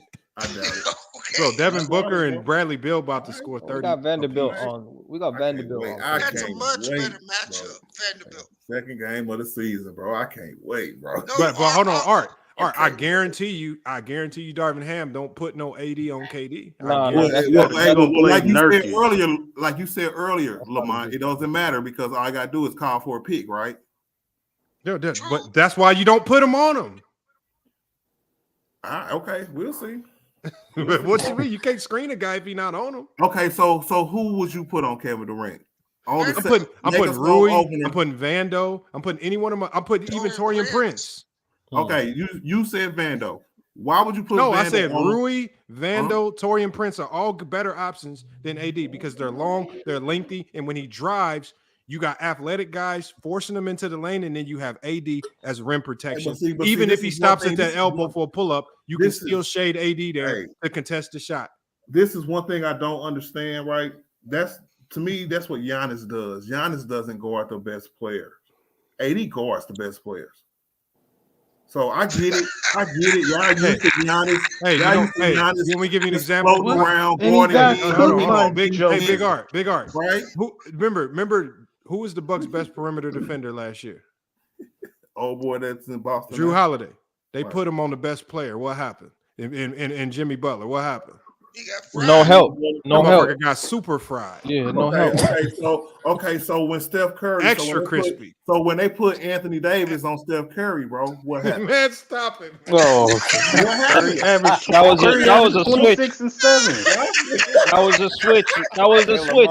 Why you acting like that was his primary matchup? Because he set him down twice in a row for the win, nigga. I wonder that. Twice in a row. That was a switch, bro.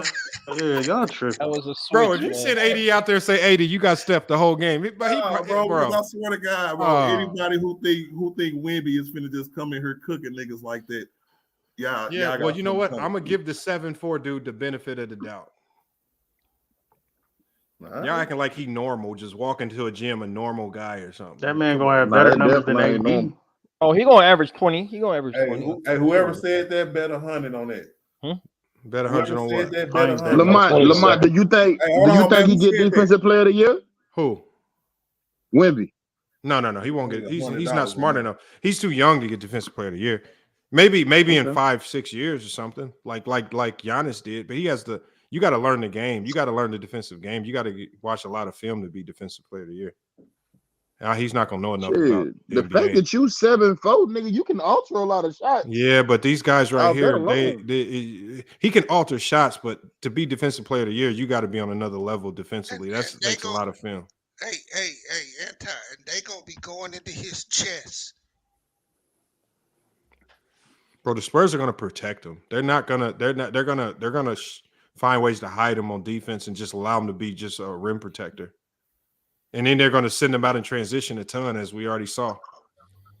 He's also a great player. And I got the Suns and Bucks finals. I don't care what nobody said.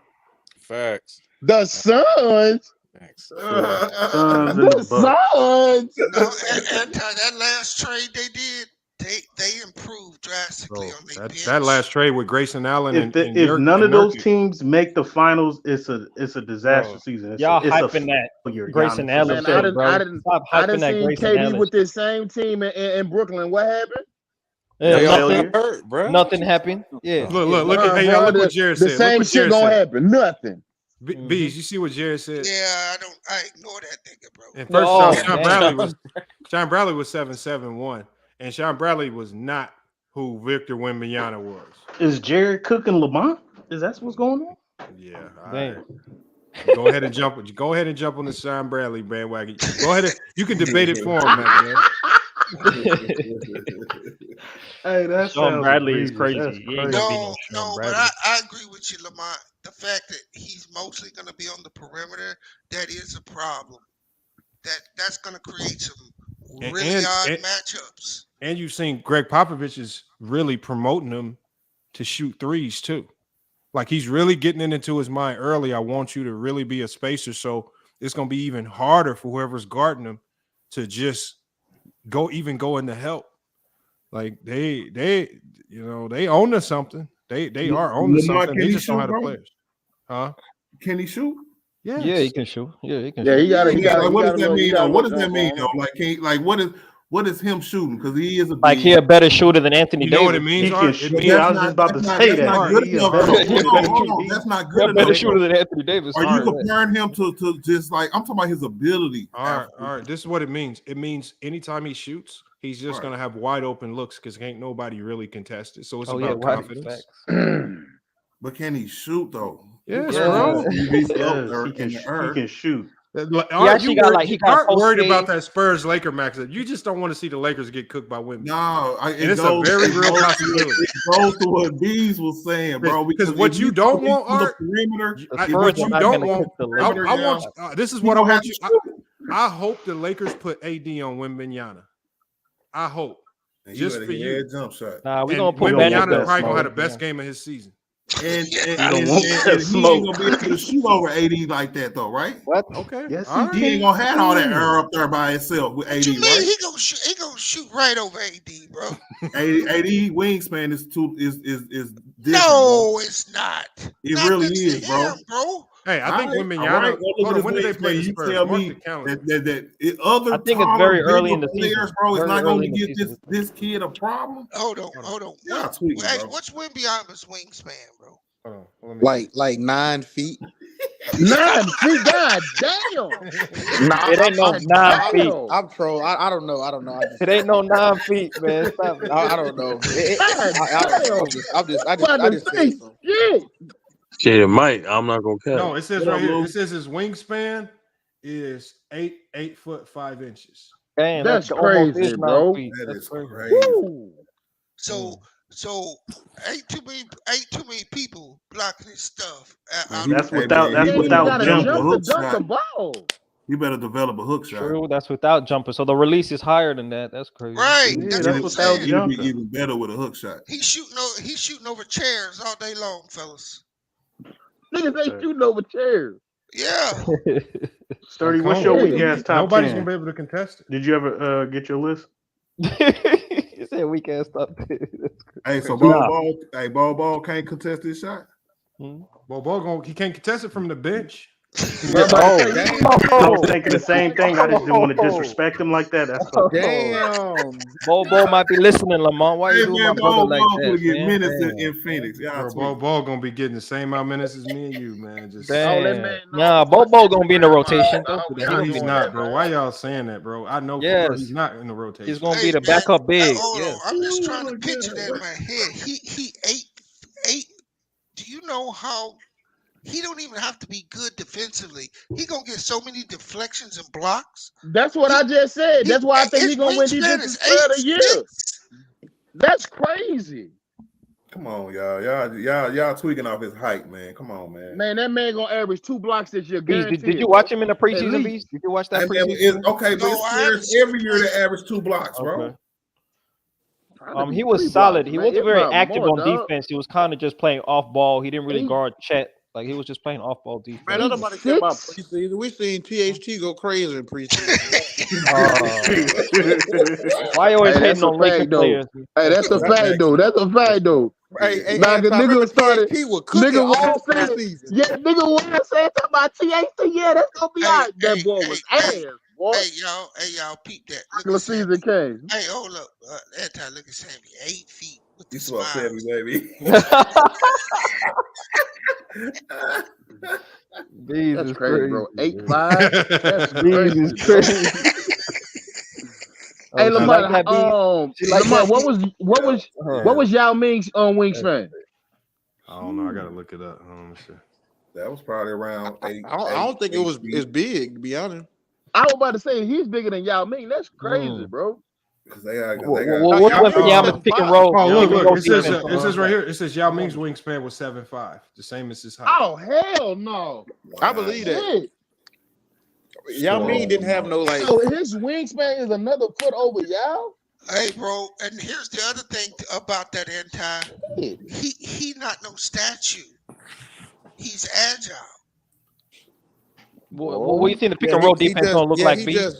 He just chest, legs, and arms. You right, Bees. He just. That nigga said chest, legs, and arms. He just a lanky, like you know that little spider. Along came a spider. He just like a lanky. Yeah, he should walk into 2 steals and 2 blocks a game.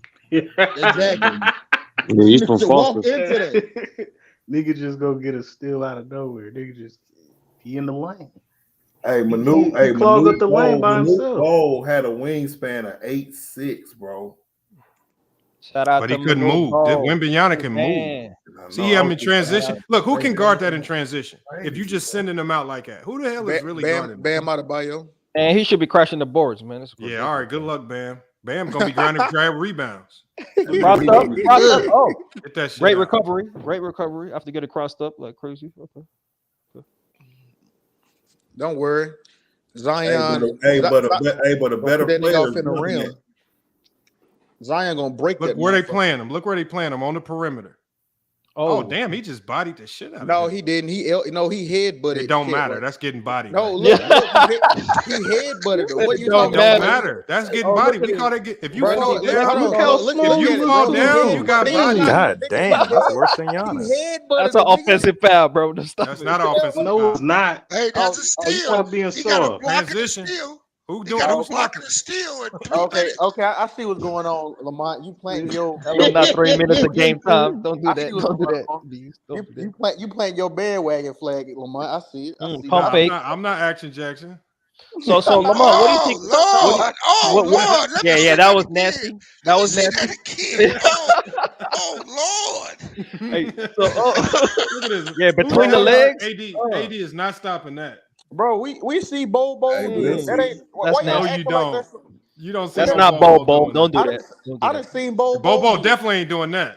No, Bro, I have seen Bobo do that. Off the Y'all dribble. gassing. That's When impossible. Y'all to see contest. Bobo do that? I That's have seen impossible. Bobo do that. I This had- No, he yeah, has No, not done y'all that. saw him doing that at a This past UCLA year, run bro. in the summer. Off the somewhere. dribble threes, Bobo. Nah, he ain't was done getting that. minutes with the Magic, bro, and he was I saw doing that. stuff like this. Y'all Hey, saw that so- when you go to Magic. Y'all Don't like do Okay. y'all like these But just Lamont, what do you think unseen the people. defensive schemes are going to be? Like, are they going to still keep guarding him with threes, or are they going to put bigs on him? Like, what they going I to do? mean, look, it's going to be based on your team's personnel. So depending on what your team's personnel is, that's when the coach decides that. I don't know what these teams like. If the Lakers are probably going to send Rui or Vando. The Lakers got the size to give them problems. I'm not going to lie there. A lot of teams, the Nuggets got the size to give them problems. A lot of teams ain't got that size. Hey, Africa, I ain't Like seen imagine you. if the Portland Trailblazers are playing. He about to torch the Portland Trailblazers. They ain't got Or shit the for him. Warriors. Hey, Was that hey, your pick for Africa. Rookie of the Year? Oh, what up, Lou? What's up, man? I got to say it real quick. I ain't seen you in a minute, Africa. You see Joel Embiid, see we playing with in the Olympics. I know that shit hurt. I know that Yeah, hurt, I Mother am kind Africa. of. I am disappointed. I know They that sold shit out the hurt, Mother motherland. Africa. I'm disappointed, Lou. You're right. I'm disappointed. He did it for his son. Hold on. He wasn't never going to play for Africa anyway. He would have been for What? France, wouldn't he? No, he could have I mean, he still was born- I played mean, with he's born in Pascal Cameroon. Siakam for Cameroon. He could have played with Pascal Siakam for Man, Cameroon. ain't nobody He trying did to it for lose his with son. Cameroon. Yeah, I got. Hey, y'all No, he think didn't. He didn't do it. He just I'll holler said at that. What do you mean he did it for his son? No, he did it for. He knows he ain't gonna win a championship, so he might as well win a gold No, medal. You know what I'm saying? he joined the Supreme Team, nigga, American Yeah. Supremacy Team, nigga. Oh, We finna blow the doors off the world. This Supreme shit, Team. no, Supreme Team, Supremacy. We finna put. Hey, we finna have a American documentary off supremacists. this shit. Hey, That's a real good talk. name, Lou. Hey, That's a hey, good this name. shit might. Hey, Lamont, this shit might start World War III. How we finna Oh do wow, wow, this? This shit finna wow, be disrespectful. How we finna do this shit? wow, wow. Oh man. Hold on, Lou. I wanted to ask you about this, Lou, because I know you probably didn't, because you probably been following it probably a lot more than most people. But bro, I think when Israel done, I think they trying to turn Gaza into all dust particles. Yeah, you're right. Yeah, Motherfuckers, and you know they what? not letting It up. ain't nobody finna stop them either. That's crazy. That's the crazy part, Lou. Or you got to be saying careful nothing. because them motherfuckers strong. Like you can't fuck around and mess with them too much. Them motherfuckers just start attacking you. They already just start attacking Lebanon and Syria. Go ahead and start poking your nose in their business, man. They shoot missiles at everybody that say I something. blame right now. America, man. Y'all be It is supporting that America's shit, fault. man. It is I don't. No, hold on. I don't blame America for Hamas. Y'all be doing supporting dumb that shit. shit. We put Hamas in. We funded Hamas and put them in place. Facts. Yeah, Facts. yeah, but the thing is, like, here's the thing, and the guy from Israel made a good point.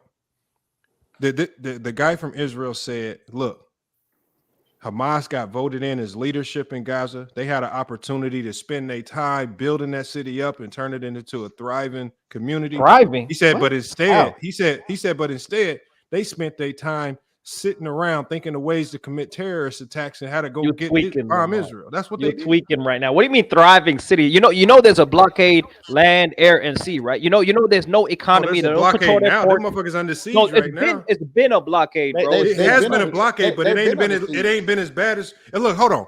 It's been a blockade, but it ain't been enough of a blockade for them to get 3,000 goddamn missiles in the city.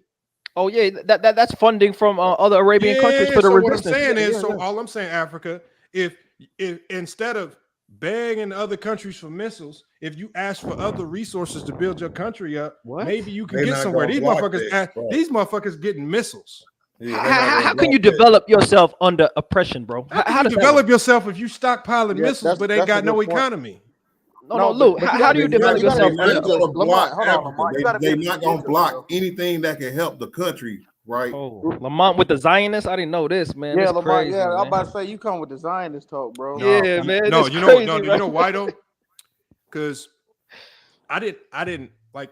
I was kind of more like sympathetic to the Palestinians, and then I had an opportunity to sit down and see information from a Israeli, a real Israeli, and when the information they were showing me, it's just like this ain't the shit that the media said. It ain't the stuff that the media playing. This motherfucker, his family from Israel, his family was actually at our game last Monday, and they flew back on the same night that they start shooting missiles, and they sending pictures that Hamas taking little babies, putting them in dog cages, and they putting the cages in water in front of the mosque. Why would you go back?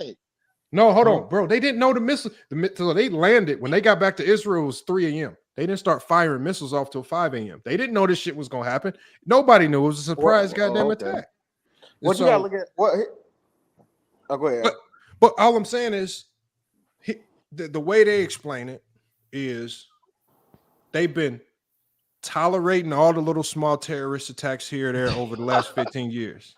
This is crazy, right? But Lamar, I'm just that's saying. like what white I'm people just. say. This is what was told that's to like me. when white people say, "Yeah, we know we put you through Jim Crow and all this red line." I understand. No. I understand that. But what I'm saying is, meanwhile, they getting supreme funding from UK and America. Yeah, settlements, taking land, dispossessing people of land constantly. I get that, and I've heard that side of it. I get that.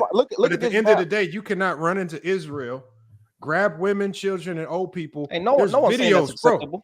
Hold on, there's videos of them putting babies in dog cages and then dipping Yeah, that's the crazy. cages in the water. That's crazy. So here's the problem: when you That start shit doing stuff crazy, like damn. that, when you start doing that, it's all everything else is off the table. Any opportunity to negotiate or try to figure something out.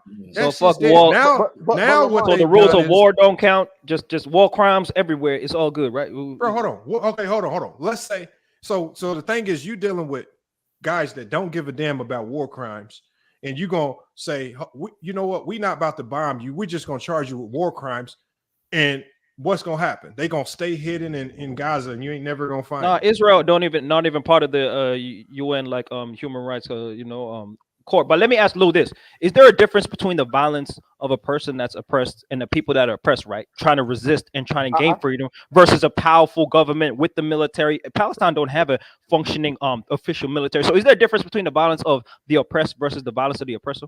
There's a difference. I see exactly what you're saying. There's a difference. But here's the thing, Lamar. Like Africa makes a good point. Bro, Gaza is an open air prison. I mean, they're under siege. They don't have their own infrastructure. They don't have nothing. Exactly. Water supply, nothing. I'm not condoning, killing kids and raping women. That's not at all. But I'm saying when you set up the conditions for people. Minion said there was never a table to talk in the beginning. I understand that part. When you set up the conditions for them people to be that destitute and fucked up and desperate, exactly, and you having a concert right outside of people who hungry and dying of thirst, and the median age, there's babies everywhere, and the median age of Palestine is like 18 years old. They don't even have I know, but my Lou, let's so they're not even an official country. Hold on, but you know what? I'm gonna give y'all that they in a fucked up situation. I definitely understand, and I know that. Remember, and before this, there's been a lot of people extremely sympathetic to Palestine. Right, even Kyrie Irving was saying free Palestine. And he got bashed for it last year, right? And so there was been a lot of people, and that was even me last year. I was even sympathetic towards them. But right now, they put themselves in a situation where, with the videos that not Israel putting out, with the videos that Hamas is putting out about the things that they're doing, nobody's going to have any sympathy for them when Israel completely disintegrates their whole world. And that's exactly what they're doing right now. They put themselves in a situation where they have the backing of nobody other than Iran. Are you talking about the organization of Hamas, or are you talking about the Palestinian people? They're two different things, right? Hamas voted themselves in as the government of Gaza in 2015. And there's been no other election since then. So they've been running that shit. But should the people pay for that? Is what I'm saying. No, the people should pay for it. But the problem is the people in Gaza need to be pissed at Hamas. They got missiles rain. They could literally got the Hamas could end this today. They just don't want to face the repercussions of ending it, which means they surrender to Israel and allow the people to be. But that's if they did that, they could stop the missiles today. They don't want to do that. So missiles are going to keep getting rained down on innocent people because they trying to dig all of them out the holes that they hiding in. I'm not saying you're making it sound like the violence started when Hamas flexed. The violence didn't start then. The violence started a long time ago. I don't know. There've been over 10 different conflicts. There's been about occupation began like 50 years ago. I understand. I was about to say that, Lamont. You should pull up this map. Look at the Palestinian territory. Exactly, and what they agreed to. Yes. Yeah, what they agreed to, I and then look at it understand. today. I understand that. Most of it's gone, Lou. Gone. What I'm saying all they got is Gaza and the West Bank. And but Lou, I agree with you guys about this.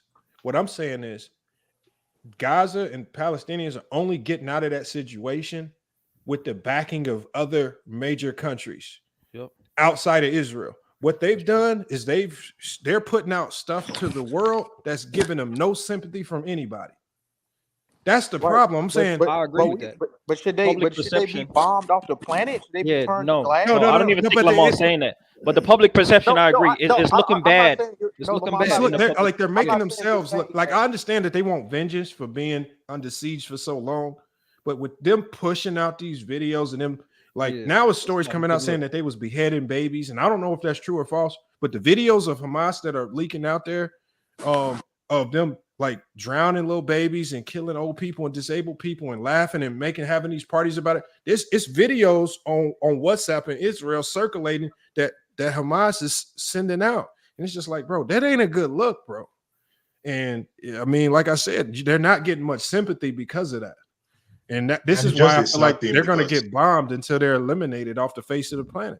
But that's what I'm saying, bro. So we're in 2023. Exactly, man. And we're literally about to see genocide. Exactly, bro. And how's it genocide? Extermination. When you kill innocent civilians that are not a part of the war, that's genocide en masse. That's genocide. But the thing is, with how small Gaza is, how can you tell who's innocent and who's not? How can you tell from who's helping hide weapons and who's not? Remember, they're hiding missiles in mosques. I just don't understand. What they're doing is they're making everybody guilty by association. Because everybody is probably associated in some way, shape, or form. They already the rules of law. They cut off the water and food and electricity. No, Luke, they've shut down electricity. I've heard the hospitals only got about another 48 hours of power, and they already bombing border ships, and they're doing everything because they're about to march in there, and they're about to finish the job on the ground. They're about to erase Gaza from the face of the planet. Hey, that's what they're about to do. I know. Isn't that kind of funny? Isn't that kind of what happened to the Jewish people in Germany? And they're kind of they're kind of about to do the same thing. Yeah, they're not the same Jews though. They're not the same Jews. But they're not I the think same the difference it's not the same thing, but it's similar. It's not the same thing because the thing is, it's like, what's the difference? Hold on, who said it's not the same thing? What's the difference? It's not the same thing because I can explain. Who incited this? Like this particular incident right here. I'm not talking about everything in a whole. Oh, I know you have to though. You have to. But I know, you can't isolate it. How can you isolate it? But you can't. If you know your neighbor next door is a world superpower almost, you can't run to your neighbor, killing and maiming, thinking they ain't about to respond with the might of God on you. What option do you have if they come into your crib every day and raiding that shit? If you walk up to Mike Tyson, right now today and you punch him dead in his mouth, I expect. And Mike Tyson hauls off and beats the living daylights out of you and kills you. I ain't surprised. surprised. Just like, damn, young guy. But if Mike Tyson pulling up to my crib every day and running up in here and stealing everything, well, I'm gonna have to step up and check the nigga eventually, bro. I'm gonna have to do that. Maybe not the first day, but maybe the second day or third day. I have a good example. Wait, you can't get punked every day. Exactly. After about a week, Lou, you gotta step your shit up. Like, well, come on. I have a good example. So when you look back at I think most people are confusing this, trying to think of it as like an international war. They share the same land area. This is more like a civil war, almost in a way. And most civil wars always end with civilian bloodshed. Like almost every single time. I think the American Civil War is one of the few civil wars in history that there's less civilian bloodshed, and that's literally only because America is a massive landmass. In countries like that, or in territories like that, they are right beside each other, and there's going to be a lot of civilian conflict. Think back to, I think, was this Citizen Zoo that said the Jews in World War II. The reason why, when, say for example, when the Allies and the Soviets invaded Germany towards the end of the war, the Germans, as in citizens, they were innocent people. Let's see them as innocent people in this example. When the Allies were doing firebombing campaigns over Germany and they were suffering, like just go on the internet and search up like the images of like the bombings in World War II on German cities.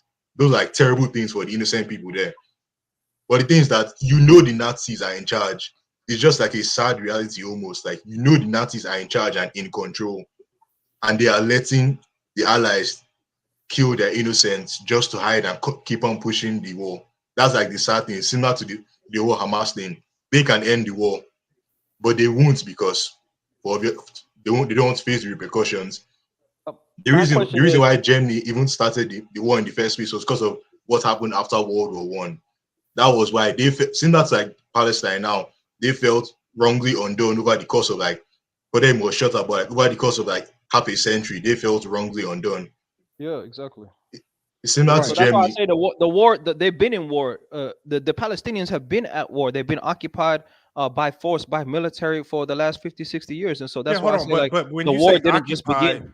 But when you say occupied, that makes it sound like there's Israeli soldiers in their country occupying them. That's not the case.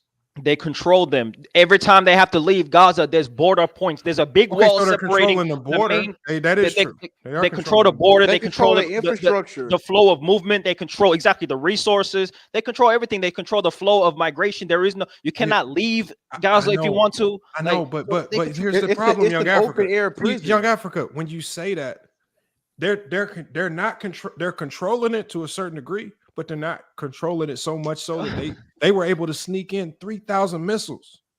If you're able to sneak in 3,000 missiles, you could sneak in 3,000 pounds of food.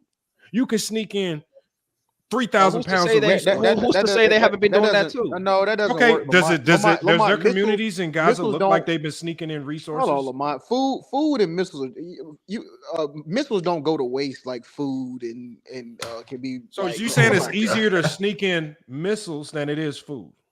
Yeah, I mean, no, I'm saying it's easier to hold them. It's easier to hold missiles than it is food.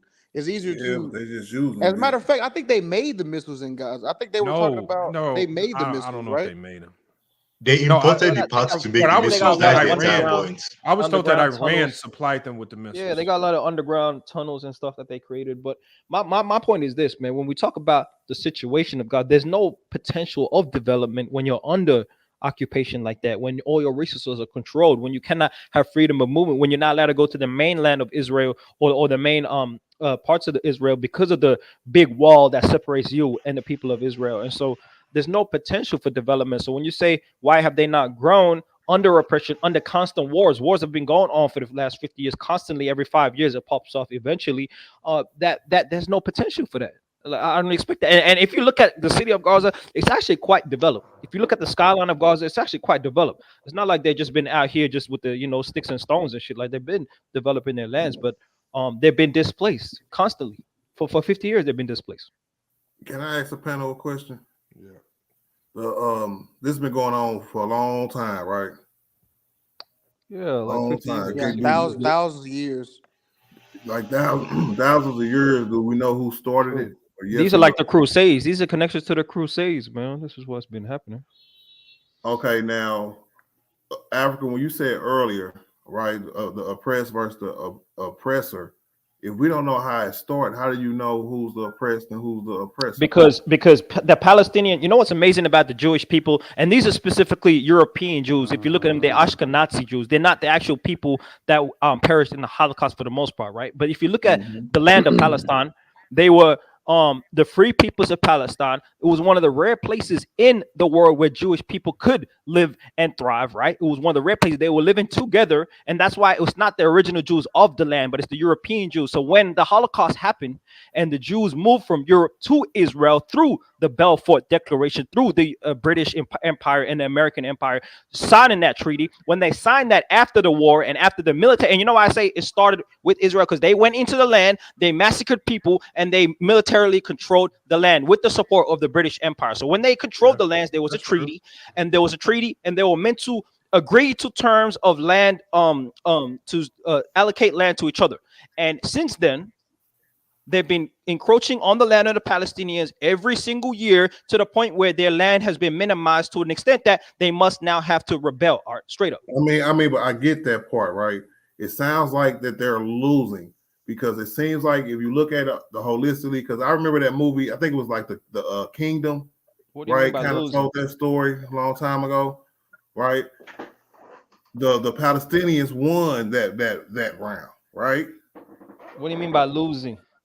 No, because it's been going on for thousands of years, and because Israel became a power, they inflicted that power. You said the oppressed or the oppressor. At what point do somebody stop? What one side stops?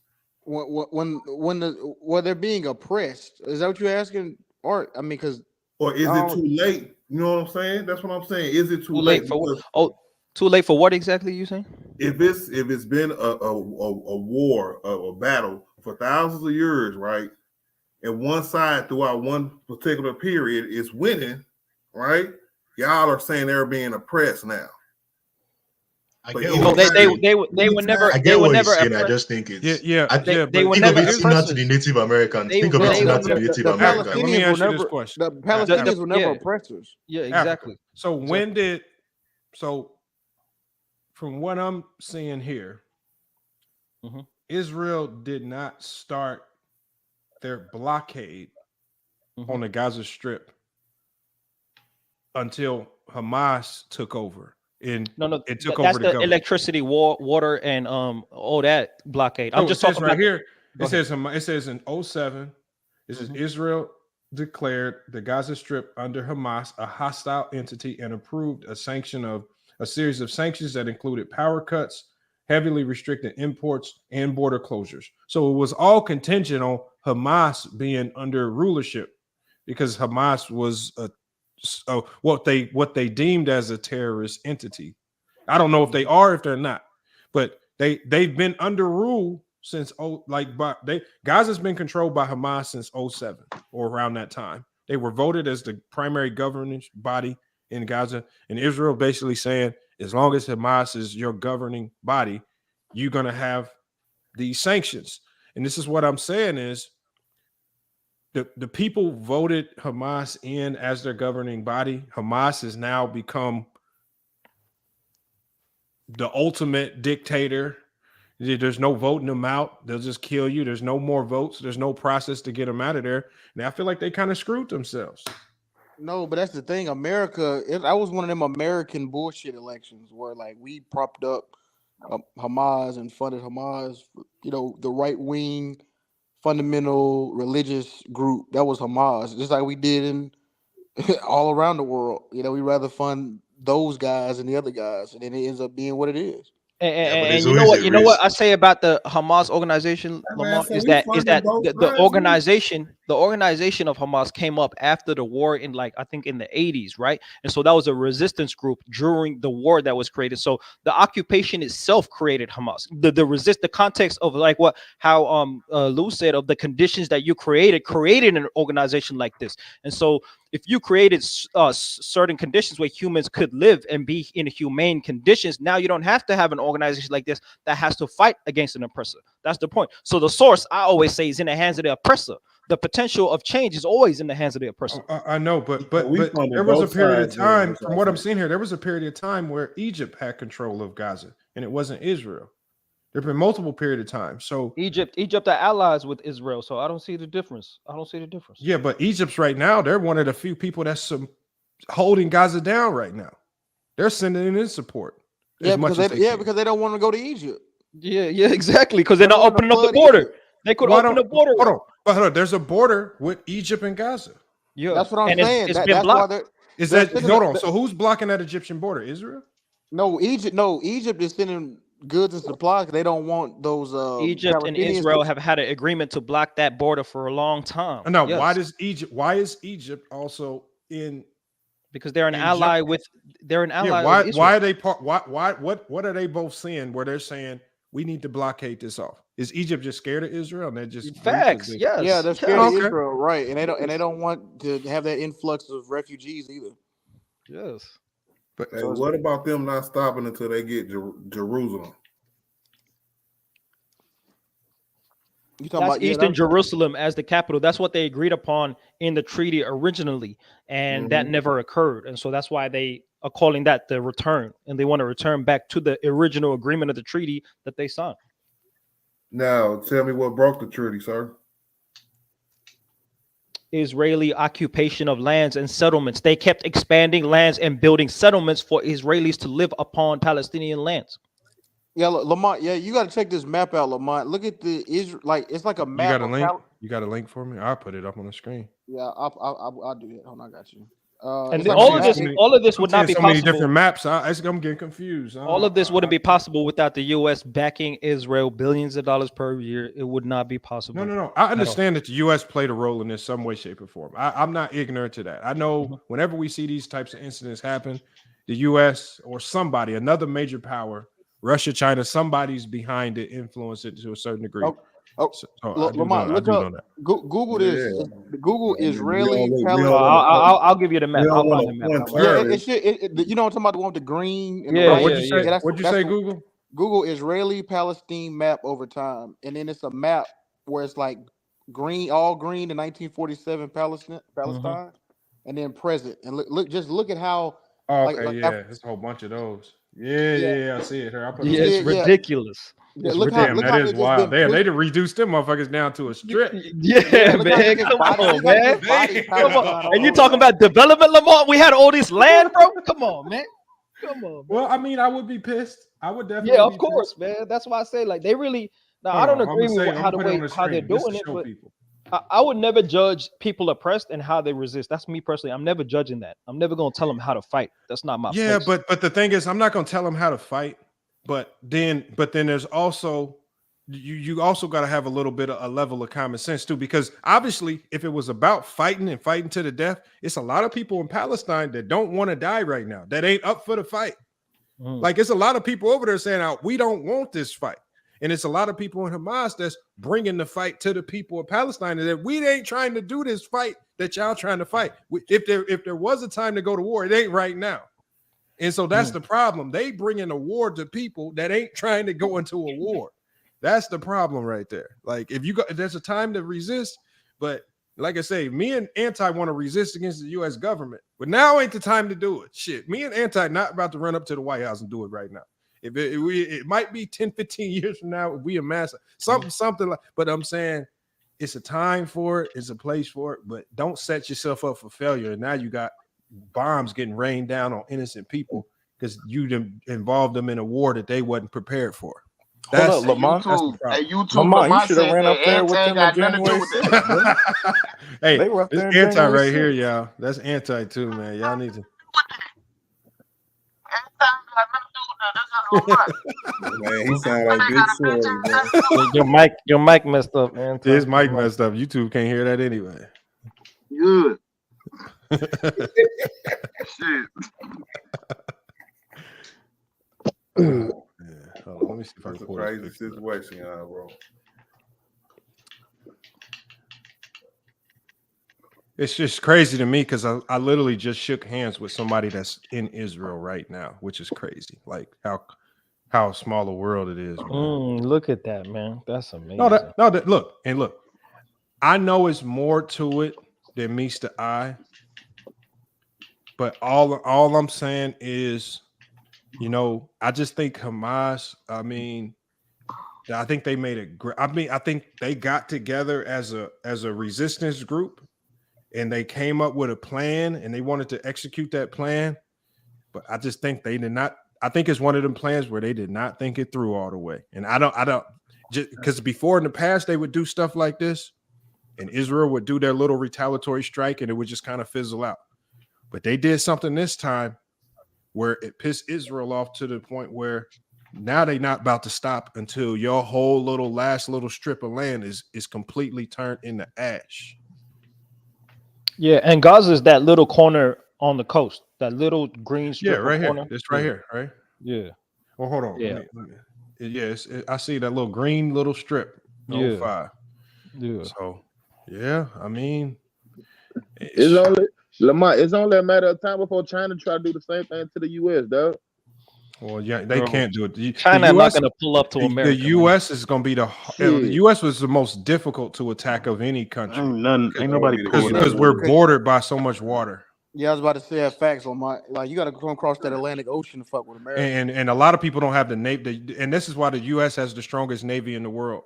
And that's one thing that nobody else can match is our Navy. Yep, that's big facts. We and then you got to think too. Ain't nobody you need. Hey, you know another thing too, Anti. Y'all keep thinking America just this big bad. All right. Bro, there's a reason why, bro. You think China don't want to come over? Nah, it's gonna be it will be a sea war. I think if anything, it's gonna be a Navy war. But you gotta think about this too. How are they gonna like siege New York? How are they gonna siege DC? How are they gonna siege? You know, they do have supersonic missiles now, man. Apparently, that can the U.S. does too. No, but you need but they need to come. They got to be boots on ground. And then you can do it from the ocean. From the ocean, you can send it from the ocean. Every country has ICBMs. Every major country in the world has ICBMs. That's not something that's scaring anyone. Everybody got missiles pointed at each other. That's a fact. Hold on, name a war where the people how they took over without boots on the ground. No. And no one's saying they're gonna take over. No one's saying that. I mean, they can piss. No, us I ain't off saying they're gonna take over. I'm saying they're gonna start. No, Japan would. No, that's no. Russia was on their ass. And the U.S. has too many allies. You do something like that, and then you had a whole UN nations knocking on your door. That's the problem. But Lamont, you said something interesting before, right? About public perception, right? And this is my question to you and to the panel, right? Public perception, you're right. When we talk about the narrative of war now, the narrative is like very powerful, especially with social media, right? So who can create the best narrative online actually dictates what the boundaries of the war, right? So with so much information now with this map, and you can go into the history of Palestine and Israel, and you can understand the context of how it goes down. How long do you think it's going to take the world to realize the misinformation of mass media and actually just acknowledge the facts and press national governments to go in the best interest of what the will of the people want? How long is that going to take? But I think never. It's like What? Look, we got so much information now. What? No, I understand the history of it all. For the Palestinians is fucked up. I understand that, but the problem now is, like I said, with this small little strip that we're seeing on this map, the only way they get out of the situation that they're in is if they gain the favor and they get in the good favor of other countries that have the backing of other countries. Exactly. What they've done is they've made nobody in the world is going to tell Israel to stop. They're going to be like, damn, that's fucked up. But nobody's telling Israel to stop. Everybody's saying, damn, that's fucked up. But nobody's telling them to stop because Hamas this time are putting information out there. Now, my buddy I have a player who his family is in Israel right now. They were just here at one of our games. And so he told me before, when this attack first started, he said, this is what's going to happen. He said, when you watch CNN and when you watch the news, you know what they're going to do? He says they're going to start saying, oh, there's this many Palestinian deaths, and they're going to try to get sympathy for Palestine. But he says there's another story being told in Israel, and another story, like basically people in Israel are looking at people in Gaza like they just pure savages that just came over and just did some savagery, and they about to retaliate until all of them is gone. Like that's just their viewpoint. They came over, took hostages, raped, did all this stuff, and they about to face the repercussions for it. And Hamas just messed up by putting all of that information out publicly and keep pushing it out. And they're calling for help from Lebanon. They're trying to call other Syria to come help. And these Lebanon don't want no smoke. Syria don't want no smoke. They ain't about to come running over to help y'all. This is why they're not really getting no help. Well, yeah, because they got America in the tuck. Israel got America in the tuck. So, so what happened between 1946 and 1947?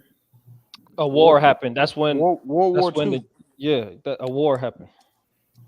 After World War, that's how. I mean, yeah, that was World War II. A war happened. Military conquest. British imperialism. Because a lot of that green was really British controlled.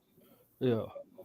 And as it went on, they just turned it over to the Israelis. Well, they just kind of basically. So the green that's left in 05, is that British control or that's Palestinian? No, that's Palestine. The green is Palestine. No, even in Palestine. 05. Even in 05.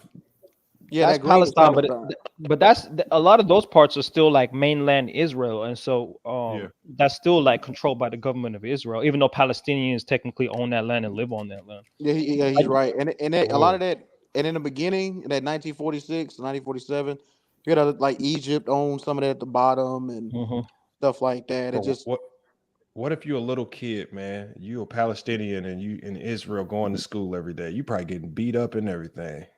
no, they actually. You said a little kid. I'm saying like there are Palestinians in Israel. I would there's a lot. assume. Yeah, a lot. And I'm saying, bro, I bet they going through some. But I heard the Palestinians in Israel are on the Israeli side. I mean, I guess they don't have much of a choice. I mean, they got Jewish Palestinians. Yeah, it's a crazy situation. What do you think, Lou? Do you think the people and information will prevail over mass media, and one day nations will be pressured by the people and their will? It don't matter now. Israel's made up their mind in this one right here.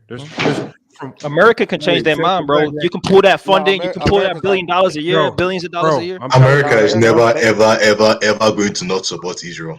Because Israel is our foot in the hole of the Middle East. Oh, that and they control your political system too. Let's keep it 100. Man. I mean, you heard what Biden said. Biden said we got 100% backing of Israel. Yeah, all the politicians, all the Congress, Senate said. Yeah, all the funding, all that shit. Yeah, they be funding all the political parties. That's what I'm saying. That's what I said. Right. If there was any way to get this done, if they wanted to retaliate or have some type of revolution, this was not the way to do it. But the world had a chance for a long time. You can't expect the people to wait on public perception and public coming together of the world, bro. Like the people are under persecution every single day, and so no, bro. But bro, I don't know if they were. I mean, were they getting blockaded? Yes. Were they were only blockaded? Like the people in Palestine, bro. If they would have, imagine if the people of Palestine would have revolted against Hamas and got them up out of there. Do you think they still would have been under siege and under blockade if they themselves would have eradicated Hamas from the government? Oh, I don't think the situation improves greatly. No, I don't think it improves. I don't know, bro. It started when the Hamas took over. Like in the 80s, during a war. No, the blockade started. Because remember, they were able to freely go into Egypt and everything and get stuff. That all ended in 07 when Hamas took over. Man. Now, I don't know if Hamas is good or bad. But whoever Hamas is or whatever it is, Israeli don't like them. And when they took over, Israeli started shutting shit down. Oh yeah, that's because Hamas's mission statement is to take the land back. That's why. So they were always looked at as an enemy force. So the thing is, they like, I don't know, man. It's hard, man. It's just like, man, like. Hey, so when do they change their about the information and new media and stuff? Hey, Art. Well, if you under oppression and persecution, there ain't no changing policy, bro. There's either resist or surrender to oppression, bro. There's either resist or surrender to oppression, bro. There's no in between, bro. Were the people, were the Palestinians under, were the Palestinians under hostage to Hamas? Was Hamas holding, like, killing Palestinians and forcing them to be under their rule and restrictions? Like, was there? So they were under siege on two different fronts? Because Hamas don't seem like they was running a up and up government.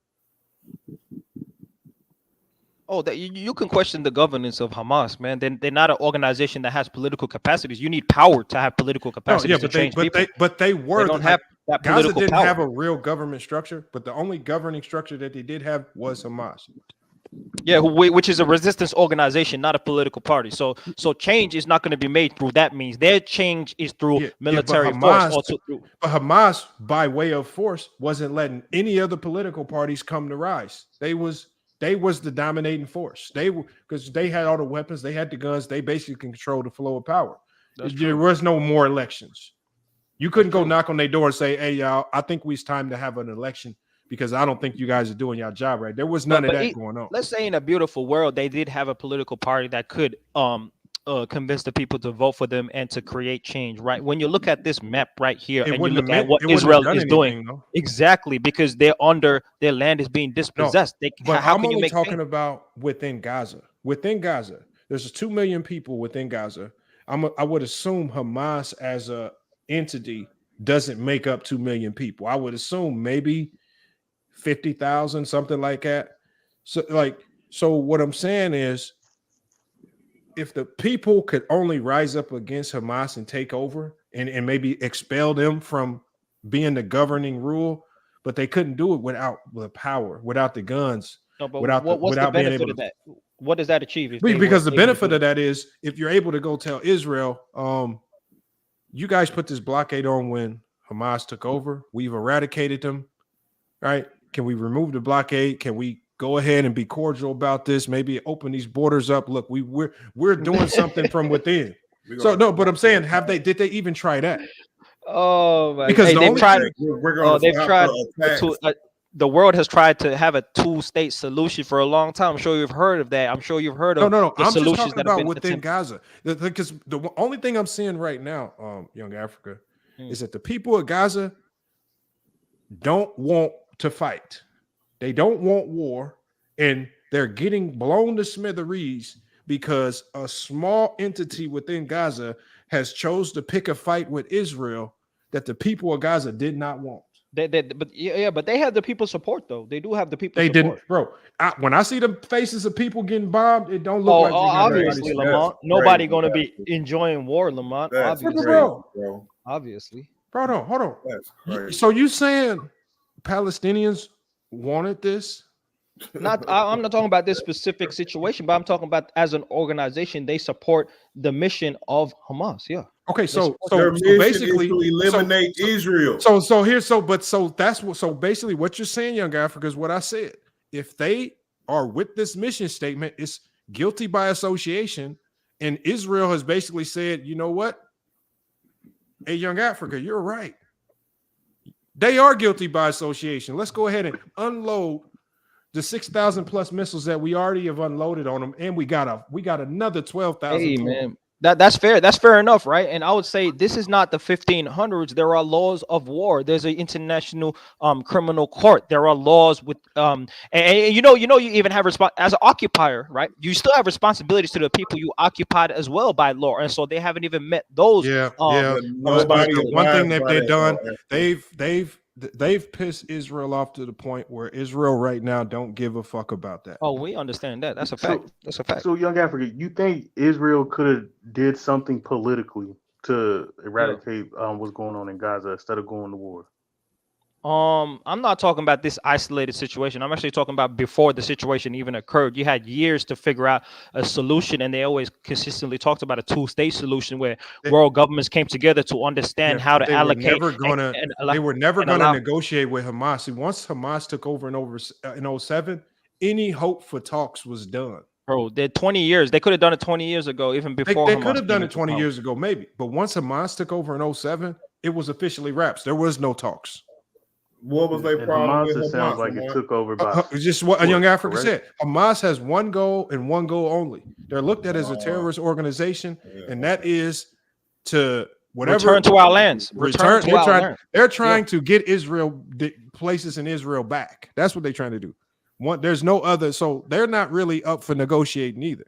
So one side is always down for a genocide, just don't have the means to do it, right?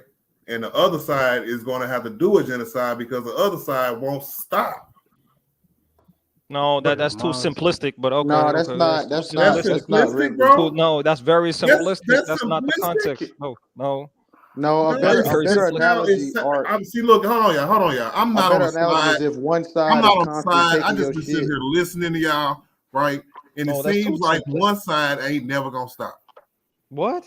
Bro, when you're under oppression, what's the option, bro? I don't even get this context, man. Look, no, you got to this point a certain kind of way. Lamont just said it. When you were in 2007, I think he said, right, when Hamas. Bro, this started long before 2007 is the point, though. All right, we can't just begin. But I did what you just said, that they got blocked, that they are blockade or whatever. They open their prison, right? Did we just discuss that started happening when Hamas took over? I know this shit been going on forever. I'm not dumb. But what I'm saying, bro, at some point, if you're going to be responsible for the people in your city or wherever they at some point you got to be like, all right, man, we got to stop doing this shit. Otherwise, they are going to wipe us off the face of the fucking earth. So at the end of the day, history looks like about that action. Is that point worth wiping off your people? That's not my choice to make. I can get my player on here. He was in the Israeli military. I can have him come on here. Call him up. But that's not my position. That's not my place to say what if it's worth it. But I would say this: when you talk about people that are under persecution, there really isn't an option, and that's why I say the solution could have been a government solution. America could have been a part of that. Israel could have been a part of that. Just because they don't want to deal with the organization of Hamas doesn't mean that they cannot give the freedoms to the people. There could have been an agreement where Hamas puts down their arms and puts down all the things, and we have free and fair elections and create a democratic functioning society. But instead, we want to just continue with the occupation and continue as we've been Hamas doing. ever going to have free and fair elections ever? How do you know, man? Have they had one free and fair election ever? How do you know? How do you know? Hold on. Okay, so if because the thing is, if they were willing to have free and fair elections within their own strip, I mean, I know they've only had a small strip, but since Hamas has taken over, there's been zero free and fair elections within their own ranks. They take over, and there's no ifs, ands, or buts. We got power, and we're going to do it our way. The people have no say-so in this. The people have had no say-so in none of this stuff. They had no say-so in whether there was you pick a war with Israel. They had no say-so in any of this. It was just Hamas made the decision to do it. Iran tried to back them on the low, and they picked a war with Israel that the people didn't want. That's the problem. Like, if you had the backing of all 2 million of your people and everybody went up in arms, okay, maybe you could put up a legitimate fight. But the way they did it, they're gonna get blown off the face of the earth, and they just made themselves look like villains on the way out. That's it. But see, that's the problem, Mont. Like, you keep saying that like it's not a problem. Like, What you mean? No. It is a problem. It's an unfortunate issue, but I mean, it's a problem. It's just like what Big Art said. Okay, let's say Israel chose not to bomb them to smithereens. What's the solution to stop them from doing that again? From running across, maiming, raping, killing, all this stuff. How do you stop them? How do you stop them from doing that? Because here's the thing. I understand what you're saying about how do you stop them from doing it, but that's what I was saying earlier. You created a situation where these people are desperate and they have to look to a terrorist organization for some type of leadership in order to be liberated. But the people don't want Hamas in leadership. That's the problem. Well, take that up with America. We put them in there, so I mean, which people are you talking about? So are you guys telling me that the people of Palestine gave Hamas the thumbs up to rule them? Yes. That's not how fascist governments work, Lamont. No, but there is a lot of support. But hold on. Is this true or not? Hold on, because I'm reading something. I wanted to ask how is this true. We start funding Israel because at one point they couldn't defend themselves against the Palestinians. Well, you got to see where they're positioned at. They're positioned in the that's hold on, y'all. Wait a minute. What did you say, Art? What did you say? Yes, I'm just trying to understand. Yeah. Say it again. Say it again. He said that we started funding Israel because the Palestinians couldn't because the Israels couldn't defend themselves on the Palestinians.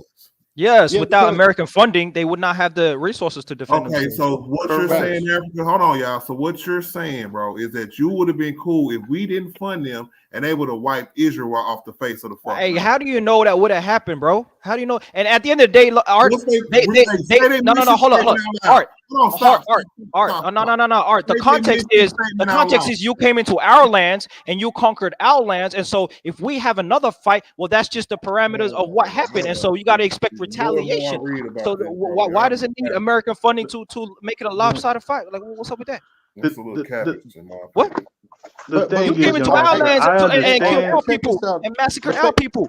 and we can't do the same to you. What? Hold on, Africa. Let me Nigga said what? Africa, you got Art, you got to understand this too, right? That's what I was saying about 1,000 years, bro. They position themselves in the middle of the Middle East, surrounded by other Muslim nations, where it's encoded in their religion to exterminate the Jew.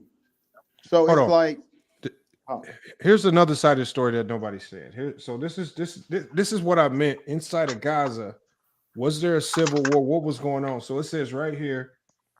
It says Hamas won a majority in the Palestinian Legislative Council in 2006 over the secular Fatah movement, which has generally had better relationships with Western actors. So basically it says the international community refused to recognize the Hamas-led government, and it says that the other power in Gaza was Fatah. It says Fatah refused to concede power to Hamas entirely. It said after the two parties failed to reach a lasting power sharing agreement, it said a brief civil war broke out. It says Hamas defeated the Fatah forces. So the Fatah side of things was the side of the government that the Western world was willing to fuck with. Hamas was the side of the government that the world was not willing to fuck with. And it says, and though the group's democratically elected lawmakers, it says, were expelled from legislative council, it said they still took control of the Gaza Strip, while Fatah kept control of the West Bank. And so it says in Gaza, Hamas continues to support social services, and they govern 2.3 million people who have been subject to highly restrictive blockades by Israel and Egypt. So again, it's the people within Gaza had their own civil war to try to get Hamas out of there. Hamas, that's why I said it comes down to who has more guns, who's stronger. Hamas had more guns. It says they won the civil war within Gaza to take control of the Gaza Strip. Now not that the people voted them in, not that it was a civil war there. It was a battle. And so that's why I say, saying, MacDiff, what? They getting what they deserve or something like that? I get what you're saying, Young Africa. You want to see things done politically in a treaty, in a sort of a treaty way with pay. I get that, with handshaking. I get that. That's not going to happen. That's just not going to happen. Somebody always going to want power. Somebody's always going to want more land. It's just the nature of the beast, bro. I'm not saying it's right. I mean, we pray for him and everything, but I'm not surprised that this happened. And when I seen the feed on my phone, I'm like, Middle East is at it again. Like, this has been happening forever, bro. That's all I'm saying. Okay, so hold up. What are we talking about right now? I know I've been out of the loop because I don't really pay too much attention to the news, but I know it's something going on over there. What's exactly going on, Lamont? I've been hearing people talking about pray for. Oh, look, as far as the 100-year history or all of that, basically what happened was, obviously you have something called the Gaza Strip, small section, that's on the Israeli border, and obviously, the people in Gaza don't fuck with people in Israel. Basically, to sum it up, the problem is the people in Gaza don't have the manpower to do anything to Israel. They have the manpower to go fuck with them, to go piss them off a little bit here and there. Like, it's basically like throwing rocks at a castle or some shit. They can piss them off and do stuff here and there. This time, this small little strip, like that picture I showed you, I'm gonna put it back up so you can see it. So this small little strip right here. Hold on, let me put it back up. It's a crazy synopsis of the of the history. Well, I'm just trying to summarize it. So look, you see this? So you see where it says 2005 anti? So you see that little green strip off to the corner. Yo, how much that is that? That's Gaza. All the blue. Why has it been getting smaller over the years? That's a good question. Hold on. No. So what they said earlier was the green was dominated by the British, and the British over time gave more and more land to the Israelis, and ultimately, all the Palestinians were left with was just this tiny little strip. Ultimately, the one from 2005. Yeah. Yeah, there was a war in 1946, Anton, and a war happened, and then they agreed. The Israelis won. They agreed on in 1947 to where the green is Palestinian land, and Israeli lands are blue. They agreed to that. UN, United Nations Treaty, everything, which means by law, that's how it's meant to be. Over time, niggas been taken off their lands, moved, and they put Israelis, and they're setting up cities, suburbs, and all that. And so after all that, niggas, what you gonna do in such a situation, Anti? Niggas coming up to your crib, taking you, pushing you off your land. You move somewhere else, they move you off again. You move somewhere. Hey, What's gonna happen? but hold on. I ain't gonna keep moving. Bro. Hold on. After You ain't gonna keep moving. Facts. No, but You're not gonna keep moving. But hold on, he capping a little bit, bro, because they distribute land like that after wars because the other side lost in the war, right? Yes, of course. Okay, so that ain't got nothing to do. There's no real with victory in war. But go ahead. But you want to talk about it like that? It ain't a basketball game. But go ahead. Hold on, bro. Nah, because look. That's not really what we're talking about the main war, the holy war that we're talking about, right? That was in World War II. So that ain't really got nothing to do with the Palestinian land loss that y'all are talking about. What? The Palestinians were on that land. That was their land. It was called Philistine. And why did they lose it? And they lost it because they fought for the wrong side or something? What happened? Why they losing in World War II? The Holocaust happened. The British Empire. The British Empire needed a land. There was a Zionist movement. I don't know if you know, but behind the scenes of the World War II, the Zionists were at play. They were funding both sides of the war, if you understand it. So when you look at it like that, and you understand that they were funding both sides, when there was a victorious winner, they were promised certain returns of land. This goes back to the Crusades of history and the Crusades of Muslims, Jewish, and Christian people fighting over these holy lands, because this land is literally the lands of what the Bible talks about. And so there's chosen people. They feel like they were the chosen people, the Israelis. And so they feel like this land is their divine rights, bro. That's the difference.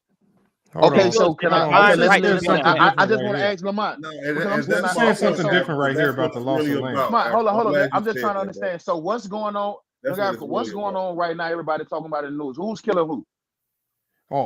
So what happened was, see this little green strip right here? Yeah. This little green strip of people. Well, not people, because the people in there didn't do this. There's a small there's a small faction group in this green strip.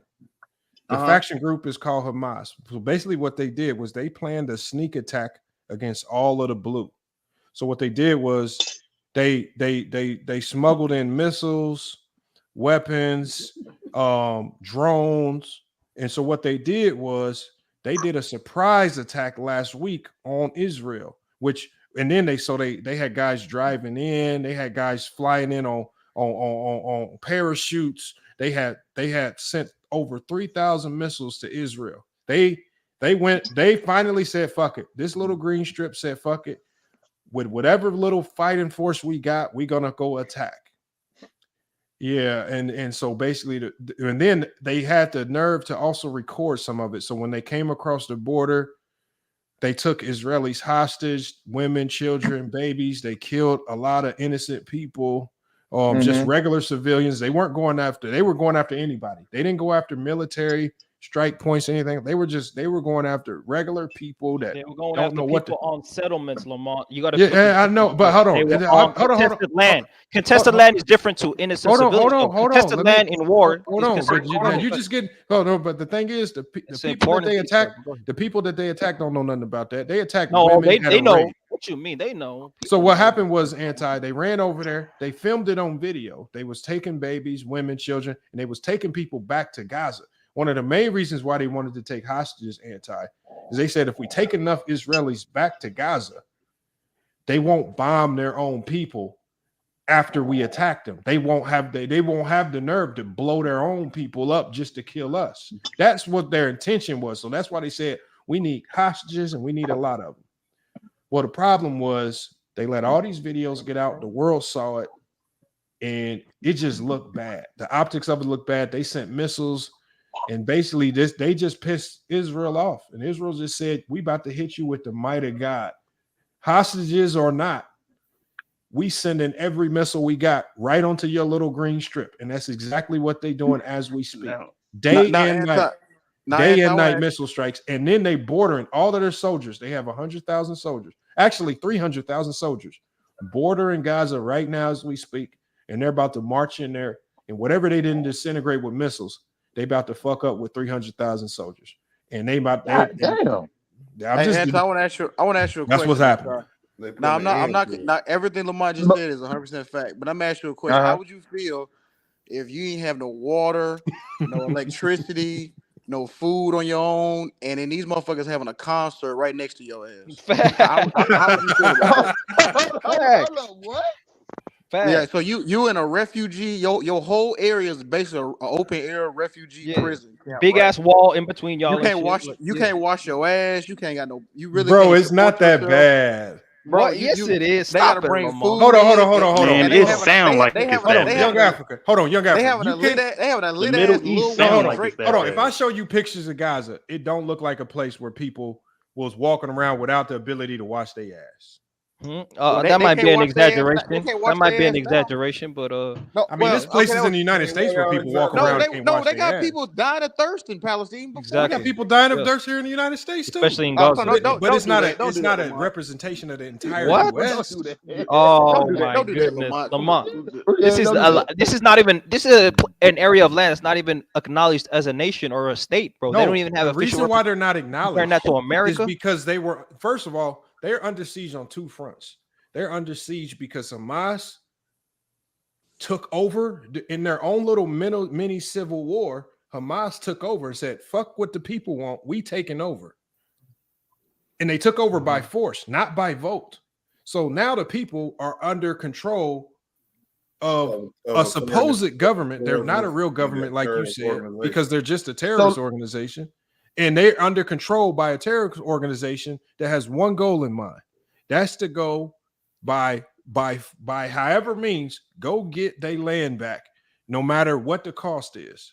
Okay, now to me, that's where I kind of go with Young African. Like, okay, bro, you done took over Gaza, you done took over this little strip by force. You hold the power there. Okay, politically, you can. I don't think you can, but could they have done something politically where they could have built their army even more better over time and still tried to get more of their land back without a war? Macdef, they were never going to be able to build an army of the people. And they built their resources up, Macdef. No. How do you do that? Big Art. That's what I'm asking, because listen, I understand this has been going on for years. There was no way, even though they're going to war, they know they were going to lose. But Macdef, they couldn't get an army of the people because the Hamas, which was the de facto government in power, was never elected by the people. They were only in power because they forced their way in. So they were never going to get the people to unionize and be a military for them because the people never wanted them there in the first place. Remember, they had to by civil war, they had to expel Fatah. That was the original government in place that actually had connections with the Western world. They killed them, got them out of there in the Civil War, and they took over. The people didn't want them there. So the people were never going to be an army for them because they always knew they was on some bullshit anyway. And I get that. But over time, if I occupy these people over time, they will become my faction. Over time, why did they not become your army then? So how come they then never became an army? Bro, how long? You said in 2007. I think it takes more than 15. Bro, and Lou just said it before. Like the average age in Gaza is like 18 years old, bro. There's a generation. Hold on. Like how many? Average age is 19. I'm talking. How you gonna build an army? A whole generation got wiped out. Well, hold on. So Macdef, you are right. So imagine if they haven't had enough time to amass an army. What the hell they doing? Launch an attack to the degree that they did when they not prepared.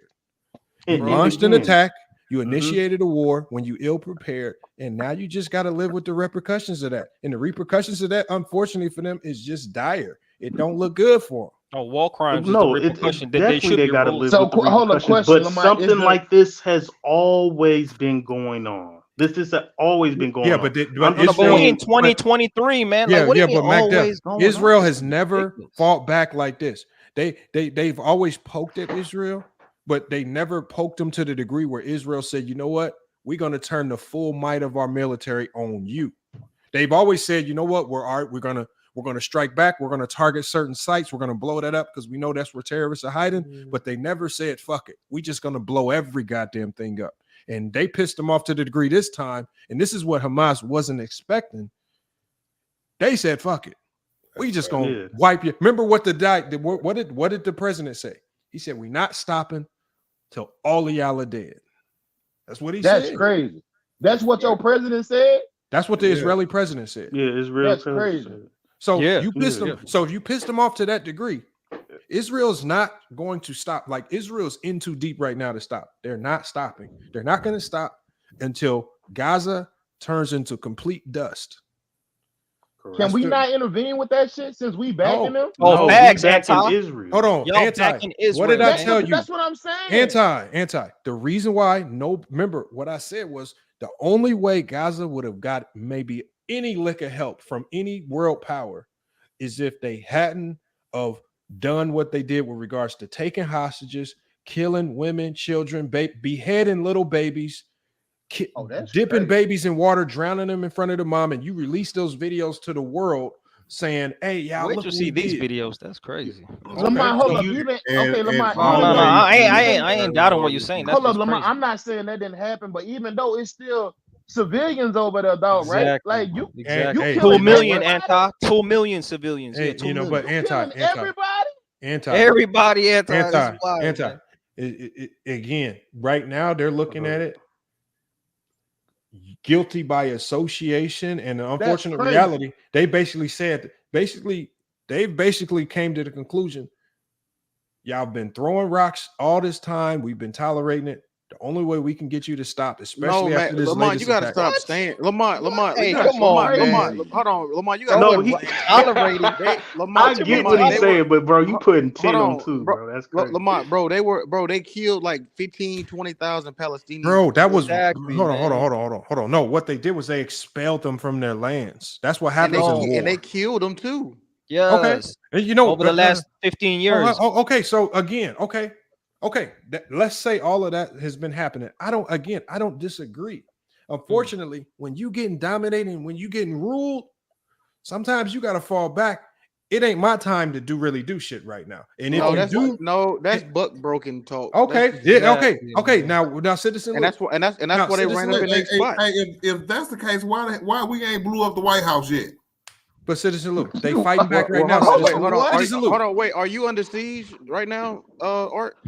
No, but what about that oppression word y'all was using earlier? Are you in an open air prison? Is your movement restricted? Hey, are you really this goofy, bro? What you talking about, man? I'm not that goofy. Y'all speaking on one side. You comparing being in the richest nation on earth to being in Gaza, bro? That's what you're doing right now. So, Young Africa, let me ask you this. That's ridiculous, bro. Hold on, this is a question for Citizen Lou and Young Africa. Okay, this is crazy. Gaza, whatever government is in place, they made they stand. They said, "Fuck it." We're going to go ahead and just try to fight. Remember, y'all say, fuck it. Don't take this shit. Go ahead and fight. So what is your advice? If you guys could go give advice to them right now, they said, we made our stand. They listened to Citizen Lou and Young Africa. You guys, we fought. We're fighting. So I want you guys, what is your word? How do you tell them? What do you tell them now to do? Because they find the motherfuckers that was doing all that evil shit and kill them. Don't kill 2 million people. No. Hold on, Anti. You're talking about the wrong side. You're talking about what Israelis should do. I'm talking about the people in Gaza. Hamas made their move. They made the decision to attack. People can do. Lamar. Hold on. I understand that. My question to Young Africa and Citizen Lou is: now that they've made their move, you can't take it back. It's irreversible. Now that they've started fighting, they got in the ring and they started fighting. Me and Africa both never said do what they did. Yeah, I was about to say that's not what they No, but I'm talking about it from the standpoint of whether we agree with them attacking or not, they chose to do it. What did they do from this point forward to fix it? Or did they keep fighting? Is there a way that they can to wave the white flag? What did they do to get Israel off their neck? Because Israel's on their neck, and if they don't do something, Gaza, that little green strip that we saw, might be black because it might not exist no more. Shit, yeah, like that's crazy. I'm gonna say this again. Me and Africa never said we condone the violence. We never told you said like they listen to us to do this. That's not what we said. No. I'm just talking about it from the standpoint of let me just say this, bro. They fought back. Say this. They did no. Well, not okay. What Israel created a situation for this. I agree.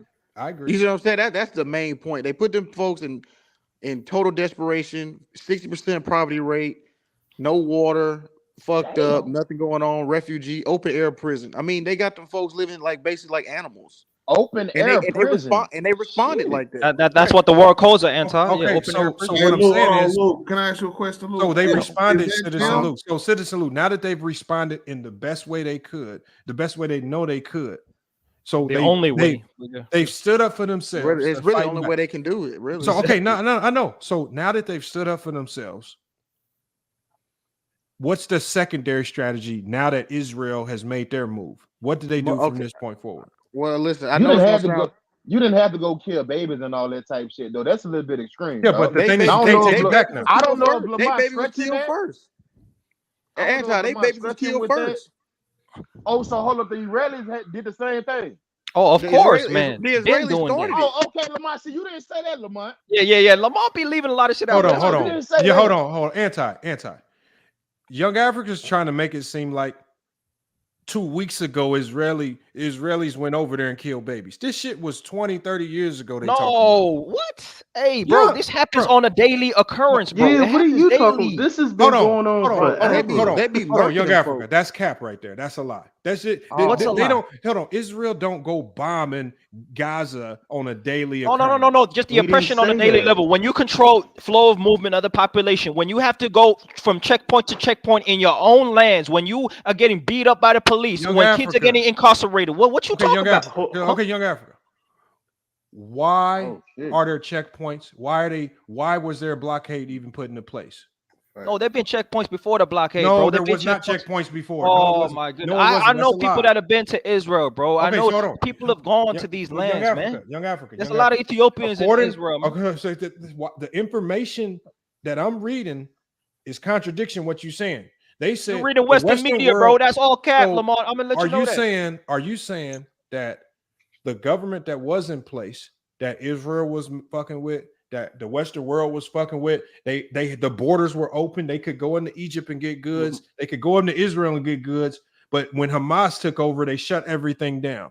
What about Hamas made Egypt and Israel shut their borders down? Oh, we've been through this because of their resistance. They're a resistance movement trying to reclaim their land. Okay, so either a resistance movement or are they a terrorist organization? Which one? I call it a resistance movement. That's what I call it. Okay, well, everybody else called them terrorists. There it is right there. Oh, yeah, that's the Western media, but yeah, okay. There it is right there, Lou. They use terror as a strategy. I agree. They use terror as a strategy. That's one of the means how they do have. you think Israel got in so much power and got so much land? They didn't do it by just treaties and exactly, bro. They did it by force. They did it through Zion paramilitary and Britain. Exactly, crushing homes like flat. Hold on. You're right. Hold on. You guys are right. They did do it, but they did it strategically. What guys just did? Why is the Hold on, listen to what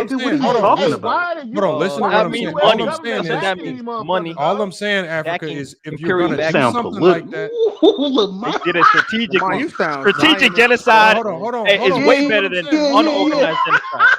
Hold on, y'all. Listen to what I'm saying, because y'all think y'all jumping to conclusions. What I'm saying is, Israel didn't just wake up out of the blue one week and say, you know what? Without any backing, without any political powers, without any support from anybody else, we just gonna wake up and go do some wild shit and risk our whole country. Gaza said, right or wrong, they did it strategically. However you want to label it. You can say it was right or wrong. They might think it's right. We might look at it and say it's wrong. I'm not here to judge either side. What I'm saying is what Gaza did with no support from any major power, with no support from any other major country, they woke up and said, we about to do this shit.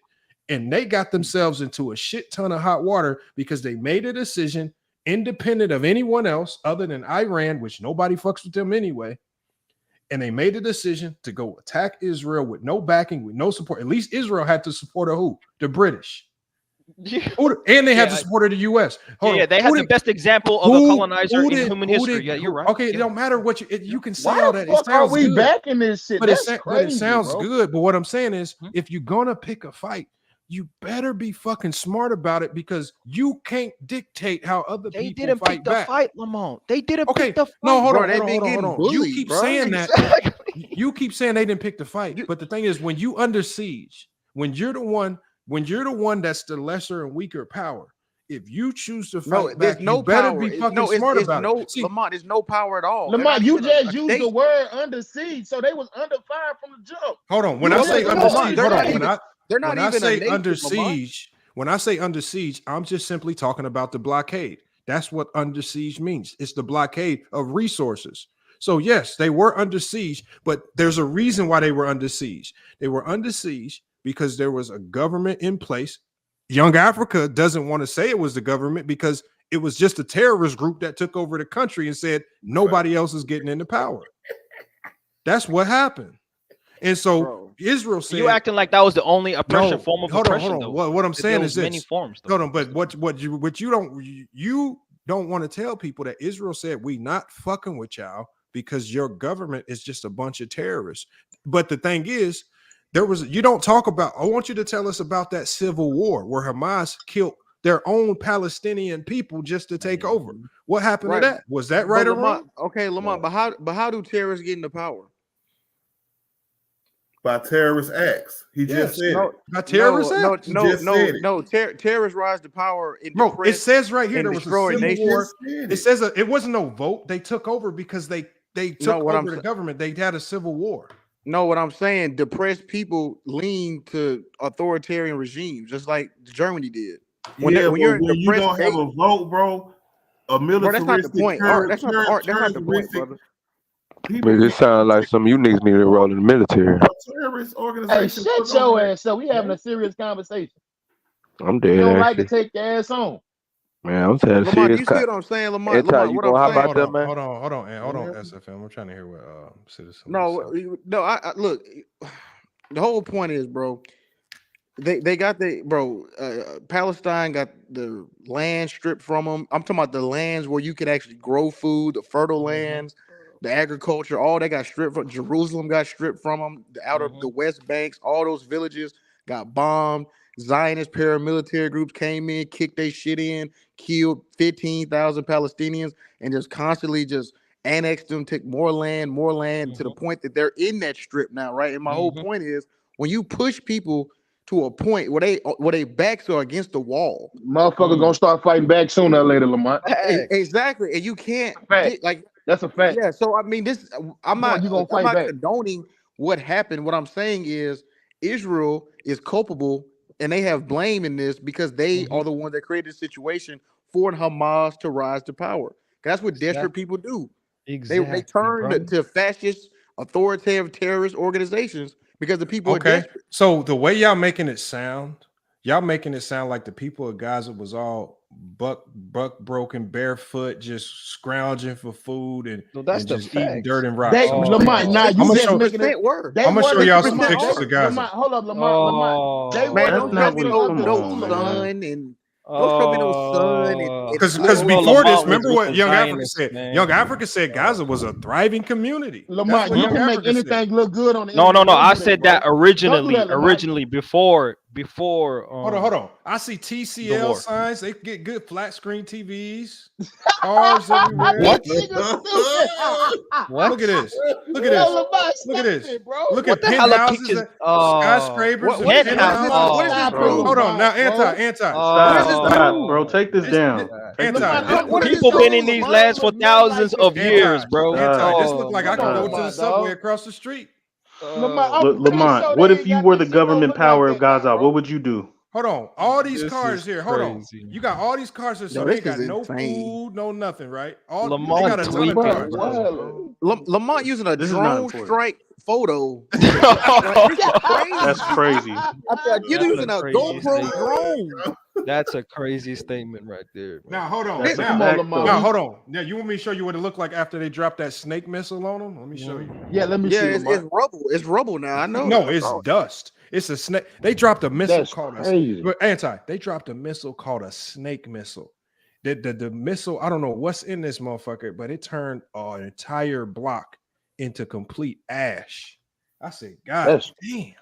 Lamar, that's not right though, bro, because you killing civilian people. That's called a nuke. Like they That's said, called that's a nuclear genocide. bomb, Lamar. It's not no nuclear, bro. It Hold wasn't a on. nuclear bomb. Put this That's nigga off a the camera, man. Lamar, Come on, man. Nigga Stop off. it, That bro. bitch. We having Lamar, a good Nuclear bomb, bro. bro. Not a nuclear bomb. You would be breathing that shit in right now. Look, If you drop that hey, shit. look, all I You know be is going breathing boom, that boom, shit boom, in boom, right boom, boom, boom, boom. That's all I know. No, Hey, seriously though, Jamar, Lamont, if you was Hassan is what and Jamar you were saying in the the power authority in Gaza, what would you do? Would you Hold on. wait First for of all, Israel to attack, or what would you do? First of all, if I'm in the power in Gaza, Mm-hmm. you can't do nothing outside of Gaza until you get the backing of all 2 million people, right? That's what makes whenever we hear about revolutions and revolts, the revolutions and revolts are only as strong as the amount of people you got revolting and revoluting with you. And the problem here is that out of the 2 million people in Gaza, 2.3 million, imagine only having about 10,000 of them ready to go. See, that's a problem. So they hungry. That's all. Hold up, Lamont. Lamont, you go. Hold up. So hold up. Let me say something like that, Lamont. So out of that 2 million people, how many of them people are of the Hamas? The people that's fighting Probably against about the Israelis. 50,000. Probably about 50,000 strong. So you kill almost half the population for 50,000 people. Okay, war man. is war, Okay, though. can we talk War about is the war, people? though.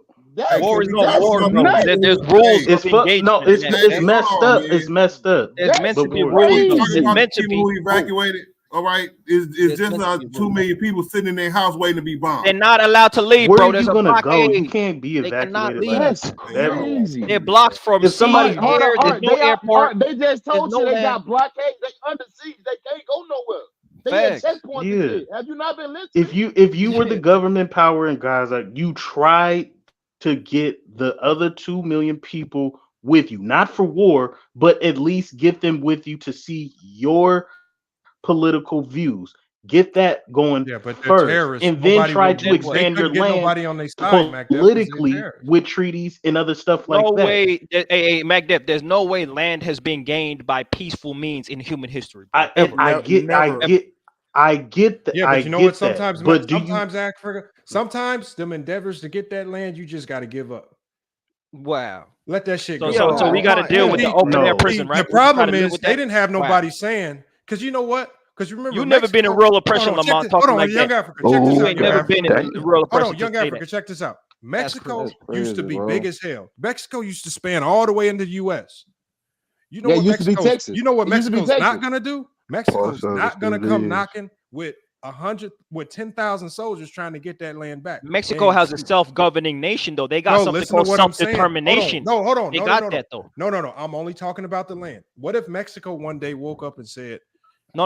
We mad. We want California back. It ain't just We the going land, to go Lamont. get it. That's a part of it, but it ain't just the land. It's about to be able to govern yourself. No, you're trying to make it more complex than what it is. I'm trying to dumb it down to the most basic form. So what I'm saying is this: Mexico used to be much larger than what we know it to be today. If they woke up tomorrow and said, we want California, Arizona, New Mexico, and parts of Texas back, if they come over saying we got to get it back with blood, how long do you think that war with Mexico is going to last? Bro, that's a completely they lost it in a war. Lamont, they lost. Hold on, Lamont. They already. Thank there was a you. war Gaza over. lost that shit in a war. Give it up. It's wraps. No, give it up. No, that's not the same. No, bro, it's not they the not same. getting that shit they back. didn't lose it in a war. They didn't. No, you misconstruing. They got evacuated. They got Mexico is evicted from already that. its own entity. Mexico and America was its own entity at war. Gaza or the Palestinian land, they were invaded. Really, that's really the word. Yeah, they were invaded. But hold on. Yeah, but hold on. I agree. But the thing is, some shit that get taken, you can't get that shit back, especially if you ain't got the military to do it. These motherfuckers tried to go get some shit back with slingshots. So you got to live in inhumane conditions and just call it a life, Lamont. That's a fact. Surrender to oppression. See, what happens is, Africa, what happens is You got these terrorists telling these age-old stories about y'all need to get mad because they took our land 65 years ago.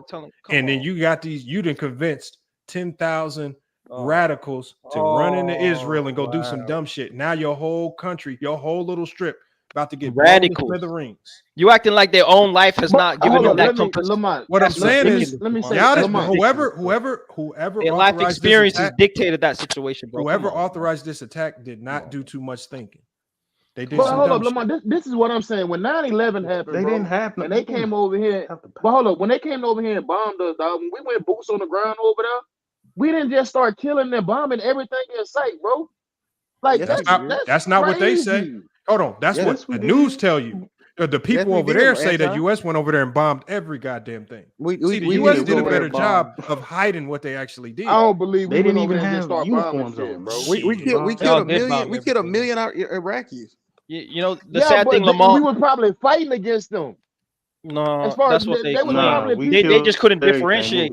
They couldn't differentiate. But Lamar, you know what's a sad thing, right? I've seen this happen in Rwanda, and you know what happens though? 5-10 years later, we look back. Nations are going to stand and say that we should have did more. Nations going to claim a genocide did occur. We're going to retrospectively look back at this and say that the world could have did a lot more than what they did at the time, and that's a sad thing. Young Africa. That's a sad thing. And here's the really bad Israel part. is right now. Who you think people ain't calling Israel right now saying, "Damn, you think you might want to slow up?" I'm sure they just had a meeting with the U.S. today. You know what they was doing while they was meeting with the U.S.? Still launching missiles. Them motherfuckers they're launching missiles right now. They've been launching missiles all day. Ain't nobody in the world right now telling them to stop. No. It ain't about nobody. It's about somebody with leverage, and the only real nation with leverage is America. And so, if you said, hold on, you saying Russia and China don't have the power to get it. The Russia and China just don't give a fuck. Ow. See, y'all be putting the weight of the world on the U.S. to stop everybody's problem, but nobody else has any responsibility to aid and assist in no, this. but you have you are the main ally of Israel.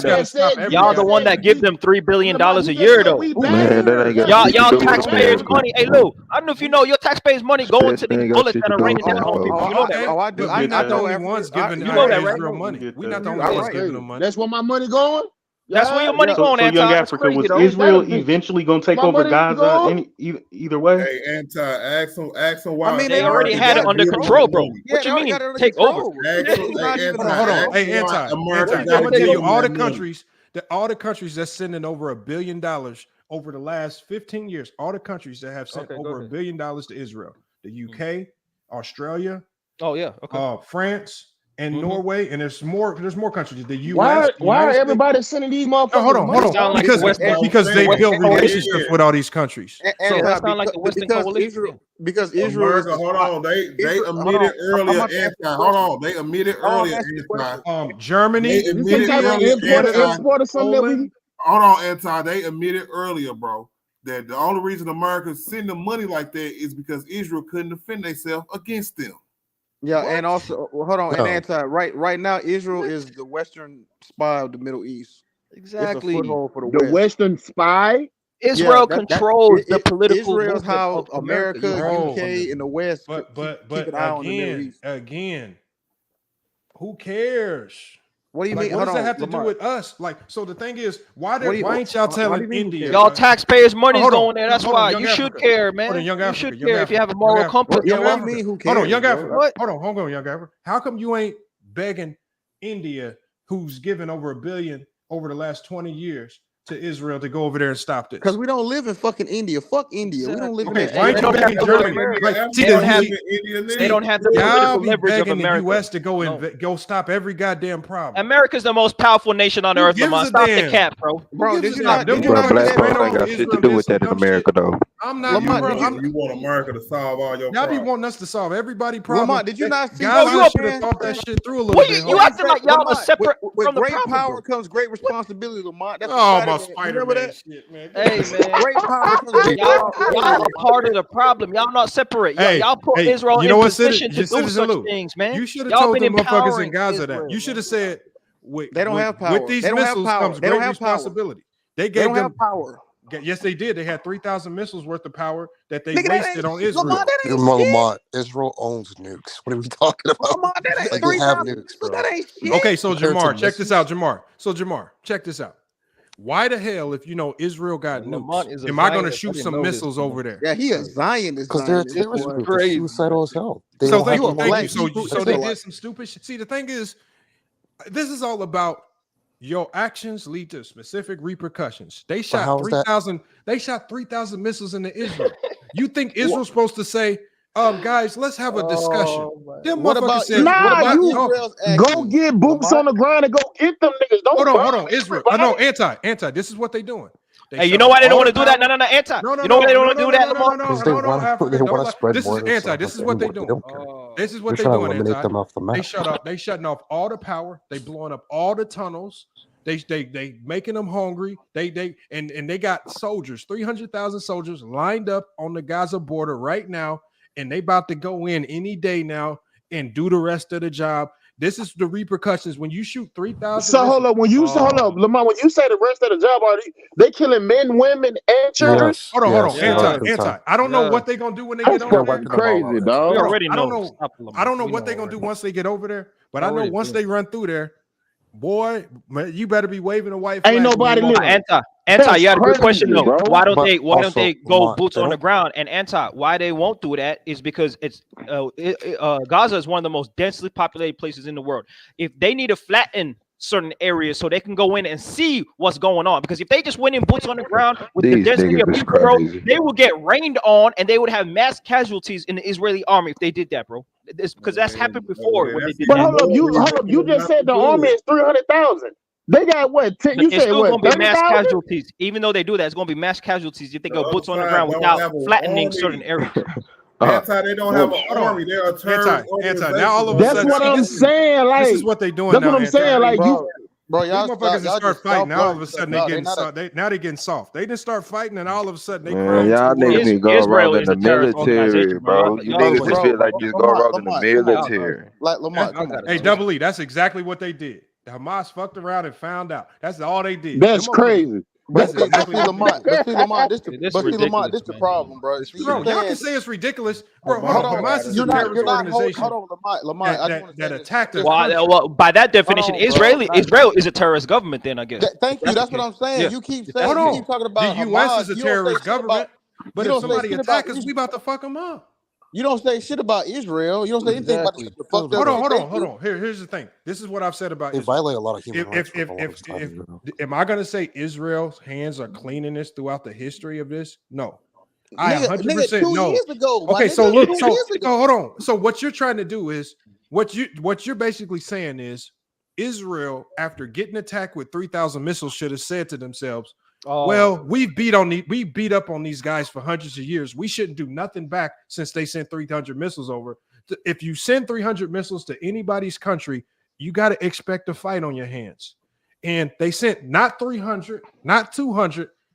They shot over 3,000 missiles into Israel. What the fuck do you want Israel to do? Okay, They're not talking. dude, that's peanuts compared to what the fuck. Bro, it don't matter. What the fuck? Nigga, no, what I'm trying to providing context. Bro, you're not listening. Yo, you got so much Zion fucking. You can keep saying, okay, hold on.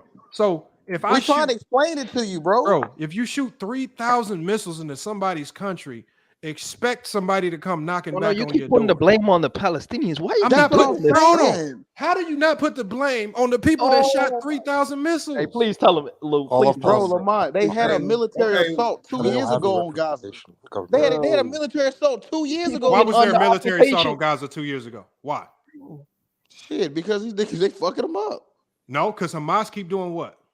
Bro, resisting the occupation, bro. Hey, resisting, bro. You say resisting the occupation. Lamont, let me just ask you something straight up. Why do you compare people that are in the struggle and use their violence to justify the violence of a powerful nation? Why you keep doing that? Saying they struggling? What do you mean they're white? Bro, Why you they keep grown for, oh my nigga, god. Lamont, bro. Nigga, Scream, bro. Nigga, they got taxi cabs. They got Honda. They got looking streets are looking flourishing, love and lavish. They're not Yo, this nigga here, bro. Nigga said flourishing, bro. Skyscrapers and high rises. Y'all trying to convince me all these cars, Them like all some this, dust ass high rise. I ain't even gonna count, bro. Them shit look like some projects, dog. Based on their description, would you expect to see a picture like this based on what they're saying? Bro, what do you look? think? Hold on, they got solar panels. Look, I see solar panels right here. You think you're looking like it's a modern city or something, bro? What we talking about? You act like this New York or something, bro. Exactly. It's a 50% unemployment rate. Y'all just said, niggas buildings like 10 stories, bro. What are we talking about? Y'all said people was dying of hunger and thirst. They are. And I'm seeing hundreds and hundreds of cars, sky Nigga, you rises. seeing a photo? Are you? I'm seeing solar panels. The facts say that, Lamar. Bro, come on. Hold on. Buildings don't show people's living conditions. Okay, what about this picture? What about this guy living in this condo right at the top of the building right here? How you know that? First off, bro, that's not even, bro. You are, bro. This is crazy. Lamar, you wilding right now. You don't even know this condo, dog. What's all these satellites right here? Hold on, they got money for satellite dishes right here, but they can't get a bowl of cereal.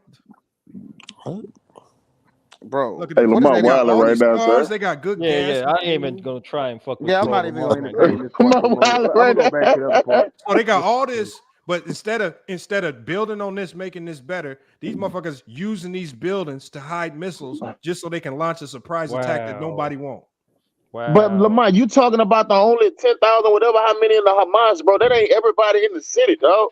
2 million people. Like I said. That's what I'm saying. But do I agree with the strategy? No, I don't agree with their strategy to just drop missiles. But the thing is, they telling us they all strategic missile drops. So yeah, right. Yeah, right. You believe that? Strategic my ass. Yeah, right. Hey, by the way, Lamar, I got a question. Lamar, that photo you showed, is that North Gaza? Hold on, let me see. I don't know. I don't know what part of Gaza that is. What part of Gaza? I put a link in the private. Lamar, show me the slums of Gaza. I know they got a ghetto. Hold on, let me pull it up. Show me the slums. They go slums of Gaza before war. You need to actually research. Show me the slums of Gaza, bro. The stats on. It's probably just gonna look like the regular hood. Let's see. All right. All right, hold on. Uh-oh. Slums of Gaza before the bombings. Shit, it's hard to find pictures before the bombings. There's so many pictures of what they shit look like after. Well, yeah, that's because they're pushing that shit out. The agenda's real out there. You probably have blew them to smithereens. They already getting blown to smithereens, man. Hey, Jamar. Yeah, what's up? Okay, I don't hear a lot of empathy in your voice, Lamar. I'm kind of surprised by that. No, Lamar, you almost sound like you laughing. In your opinion, yeah, Jamar, man, real shit. Y'all, hold on. All I'm understanding is that I understand the history between the two is fucked up. Israel to be. I understand that there's probably a lot of blood on Israel's hands in the past. I accept that. And are they right for that? No. And I understand that the people of Gaza in that small little strip probably have not been getting the best treatment. That blockade has been there since 2007. They probably don't have a lot of the modern conveniences that we experience. There's probably a lot of things that's making them close to a third world country, closer to a third world country than a first. Main conditions. So the thing, no, I get, no, and I understand that. But at the end of the day, if you know these are your conditions, you're backed up against the wall. So you got two options. Your two options are to continue to deal with this until, and try to find ways to politically get other countries in your favor, or you can do what Hamas did. You can say, fuck it, we're going to get rid of Iran, we're going to grab some missiles, we're going to go fight. They chose not to do it the political way. They said, fuck it, we just going to grab some missiles and go fight. I don't, I'm not knocking. They've been trying to do the political way for the last 10 years. They chose to go fight. Let me say this. The problem is when you choose to go fight, you got to live with the repercussions. Lamont, I agree with you. They don't have good representation, but let me say this real quick. Art, just to prove the point, and you can find this quote. Nelson Mandela, after they were finally winning their apartheid, said, "We will not win this war against apartheid unless Palestine is free too." And that was in the late 90s, early 2000s. So a lot of people, including the UN and the Human Rights Group, have already considered Palestine to be a apartheid state. Facts. So it's not like, this hasn't been going for a while, and it's not like I disagree with you, Lamont. They're definitely an oppressed country. That's like a known fact for the longest time. I don't disagree that they're an oppressed country. I don't disagree with that. I disagree with their strategy to get out of depression. Their How strategy do you to get out of pressure? How do you get out of pressure, Lamar? Okay, Yeah, how do no. you get out of pressure? Hold on. Okay. So you know what? You know how you not do it? No, You don't do it how they just tried to do it. No. They Human don't sacrifice have is the only way you do it, bro. Really? Okay, Like, okay. So Africa, they went the human sacrifice route. Now the they're only getting the route. human sacrifice repercussions. No doubt. And in the modern day, 2 million people shouldn't have to pay for that. What y'all doing is y'all want them to. They sent 3,000 missiles into Israel, and then maybe they was listening to you, thinking that, oh, all the countries gonna come to our side and help us, so that Israel don't blow us off the map after we shoot these 3,000 missiles into Israel. They shot 3,000 missiles into Israel. They done gave up on the world. Hoping that who would come help. They think Syria was gonna come help? They know the world not gonna help them. Yeah, did they think Lebanon and Hezbollah was gonna come help? Oh, maybe. No, Yeah, they know do Egypt. They know Egypt not fucking with them. They know Jordan. They know Saudi So the Arabia. thing is, Saudi Arabia not doing nothing out here. They know Lamar, hold up. Why maybe, do it, maybe, and maybe, hello, Lamar, and maybe I'm reaching on this. Hey, Citizen Lou, where do they get this count for these missiles from, dog? Because you telling me that these people don't have resources for water and all that. Lamar, you really think they shot 3,000 damn missiles at these people, bro? Yes. 3,000? Iran gave them the missiles. Iran did give them the missiles. But 3,000? Yes. But see, that's the thing, I Lamar. don't believe that shit, bro. 3,000 is not really a lot if you look at the reserves. That's really of not a lot, bro. nations. They have, Israel has what's called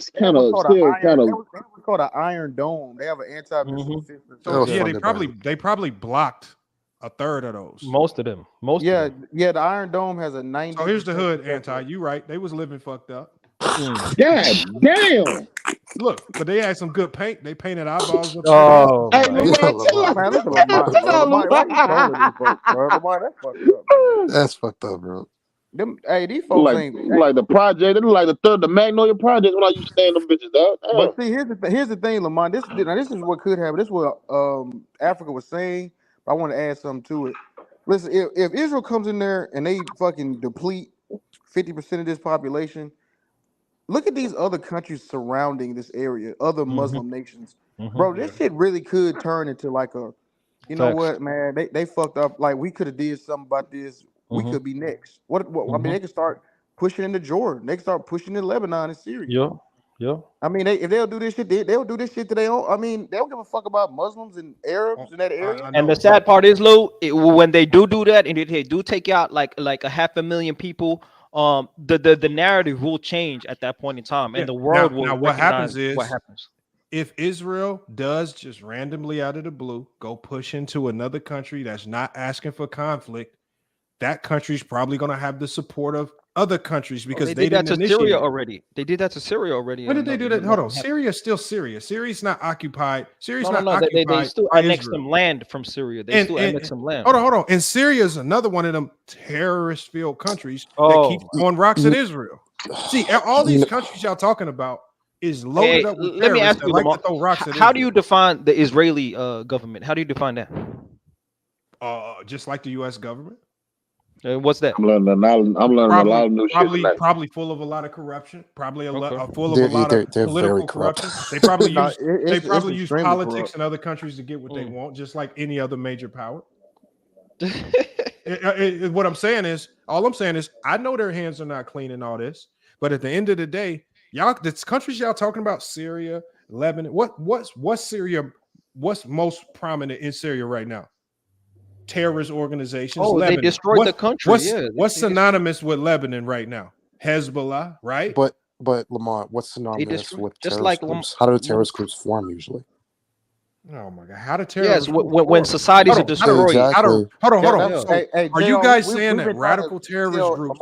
All day. So radical terrorist groups were formed for Israel. Yes, they call the Black Panthers a radical terrorist group, right? Yeah, like, let's be real about it, man. Yeah, it's built. Yeah, these groups, these quote unquote groups are built under oppressed. That's a fact.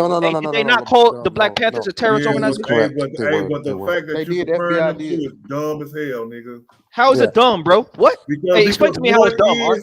Hey, because one is and one is not. That's why. Oh, really? By your definition. But nah, but he's saying what it was called, though. Exactly. That's my point. You're not listening. They defined them, even though they weren't. They were still labeled. When was the last time, bro? One at a time, bro. When did the Black Panthers? Shut up. When did Bro, my point shut was, up, bro. Panthers they were You a labeled. dumb nigga trying to stick up for these folks, bro. This ain't got shit to do with When black did the folks, Black bro. You better Panthers sit the fuck hijack down. planes and run them in the building? Ain't got shit to deal with black folks, nigga. They ain't come make no motherfucking slave shit to come get our ass for 300 motherfucking years. Fuck, we look like getting these people, bitch. Sit your dumb ass down. Bitch, sit your dumb ass down, nigga. You enjoy the show, but for nigga. real, unfortunately for Big head ass up. Hold on, yeah, we trying to keep the conversation civil. Like, come on, y'all. Unfortunately for Palestine, they have a scum group like Hamas. I think Hamas is scum. I'm not No, gonna they like. are. Yeah, they are. They're scum, but are. they're not lucky. They don't have. They didn't get Nelson Mandela like South Africa did. Someone who could work politically and convince people. No, they have Fatah. Unfortunately, See, the problem is the world should have stepped in. When the world should have got involved when Hamas and the Fatah civil war happened. They should have said we cannot let Hamas take over Gaza, because if they do, there's no way any of the surrounding countries can support them. And so if the world would have stepped in and maybe supported Fatah so that Hamas didn't take over the goddamn Gaza Strip, maybe that's where it would have got stopped. But it didn't happen there for whatever reason. I don't know why it didn't happen. Oh, I don't know, Lamont, but that's Lamont, where you Hamas, prevent a lot of this. Lamont, And then it didn't happen. Hamas winning that part you're talking about, look into that, because that went in Israel's favor, to be real with you. That totally went in Israel's favor. Similar to how we funded what's his name? What's that dude's name? The guy who started the 9/11, who did the 9/11 attack. I mean, it's a lot of niggas we funded. I mean, that's what I'm like. Yeah, but I'm saying Israel funded Hamas like a while ago. Like that went in their favor, to be real. What you gotta say about that? They funded them to destabilize. Bro, I don't know about. I haven't seen anything about Israel funding Hamas. It's basically Israel don't fuck with them. Yeah, no, in the beginning they did for sure. Israel, whatever Hamas is, Israel don't want no people. Don't want to have no discussions. Yeah, I'm about to say now. No. Hold on. Since 07, as soon as Hamas took over and had full power of the Gaza Strip, that's when the blockade started. They not fucking with them since 07. That organization you're talking about, Lamont, had Yasser Arafat as its leader one time, a famous Palestinian leader. They still didn't fuck with that organization at the time. Yeah, but didn't they have more connections with the Western world? They did. But how much did that help? Well, they were in a better shape then than they are now. That's facts. Oh, that's according to you, but not according to the people, obviously. Yeah, they weren't in no better shape. They were still fucked up. Well, I wish you could go over there. I wish we could go over there and interview some of them Palestinians right now, because I guarantee you one thing. Well, you can watch Al Jazeera. They want the missiles. Go to Al Jazeera. Yeah. Stop watching Fox News, Lamont. You be. I don't, bro. All any information that I get on this, it actually comes from a person that has real information. Is he? You talking about the person from Israel? You should talk to someone from Palestine too and get both sides of the About to say you talking about somebody from Israel? That's what you talking about? No, Lamont. Yeah. That's what. To prove that point, y'all trying to speak for Palestine. Ain't none of y'all don't even know a Palestinian. Man. We don't have to. I do know Palestinians. No, you know what I'm saying? Dumbass black folks. Dumbass black folks trying to see if they know something they got nothing to do with them. Lamont, You better sit down. So what, man? Lamont, why you still got this nigga on the panel, dog? Lamont like this dumbass nigga. Lamont, that's like speaking to a bunch of Cubans during Fidel Castro in the Bay of Pigs, and they're like, "Oh yeah, Fidel Castro's a terrorist." So yeah, Lamont, exactly, and that's something that situation. Big Art couldn't understand is that the Black Panther Party was not a terrorist organization, but they still labeled them as a terrorist organization, which means when the oppressor labels organizations as terrorist organizations. At the end of the day, you say there was not. They were still bombing buildings in America. They were still causing violence. Are you willing to say today on FYF Sports that you believe Hamas was not a true terrorist organization? I believe they are a resistance organization. Yeah, that use terror as a strategy. That use terror as a strategy. What are they resisting? They're resisting military occupation of their lands. Okay, so if there's a border and Israel ain't going in there and they ain't coming out, who's occupying? Bro, you don't have to physically be there. Ain't no goddamn occupation. The thing is, there's no occupation. So here's do you see the land that they lost? No. What's that map tell you, bro? Young Africa. See, the thing is, you basically are saying they don't know how to take an L. Them motherfuckers lost that land. That shit's gone. Let that shit go. How did it go though? Through military occupation, right? That's the point. Okay, hold on. But the thing, no, they did it through military. Thank you. real military occupation, not no fake. See, the thing is, you wanted them to throw a few missiles from Iran and get the land back. You really think that's how they was gonna really get it back?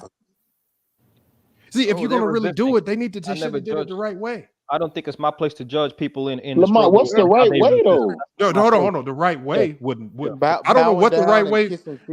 That's the question. I don't know what the right way would have been, but I promise you, it wasn't how they did it. And especially at this time, where Israel is actually one of the strongest military forces in the world right now. And so again, you think. Why would the hell would you attack one of the strongest military forces in the world? Thinking these motherfuckers ain't about to blow you. Them folks stomach touching their ribs, bro. They desperate. Wait, and now how you think they feeling right now? Hold on, I know why. Because they religion. Some of them use their religion, bro, to promote terrorism. Yeah, I don't think that has nothing to do with this, no, that has everything to do with it because they want to install Sharia law. They want to. They mission statement. Their mission statement is where you getting this, man? He's talking about Hamas. He's talking about Hamas, the terrorist group. Thank you. They in charge. Why can't I talk about them? No. I just want to ask you a question. I want to ask you a question. Do you believe? Do you believe? Yeah. Israel is in charge. Just to let you know. Okay, so do you believe that the Israeli government's using Judaism as a form of? Hey, I'm gonna read to you their exact mission statement. Yeah, Big R. What's their mission statement, Lamont? Hold on. Here's Hamas. This is their exact mission statement. So the goal of Hamas or the small group that took over Gaza, this is their goal. It says, our struggle against the Jews is very great and very serious and calls for the eventual creation of an Islamic state in Palestine in place of Israel and the Palestinian territories and the obliteration or dissolution of Israel. That's their mission. The obliteration. That's oppressed them. Okay, that's fine. Okay, so regain our lands. You're right. How long has that been their mission statement, sir? I don't know. Well, Hamas is since the 80s. Since the 80s. Yeah. So the thing is, if that's your mission statement, you would probably think you want to be a bit more strategic in executing that plan because what they just did was kind of reckless and it might have ended their whole mission. Because them motherfuckers is not gonna be, they're gonna be non-existent here in a couple months. So they might have fucked up. That's why I say they fucked up. That's crazy to think about. Now you about to wipe out. Do you want to live on your knees or do you want to stand tall and fight? Okay, well they definitely not living on their knees no more. They definitely gonna be ash and dust and bone. Oh, it is what it is. That shit's crazy, bro. But nah, man, I would never defend Hamas, man. They just don't have good representation, Palestinians. I mean, they like I said, they said they're gonna fight. They did what Young Africa said. They're not bending to the wheel anymore. They're not gonna be. No, Lamont, I get what you're saying, bro, but that's the 10,000 or whatever. How many people that's in the Hamas?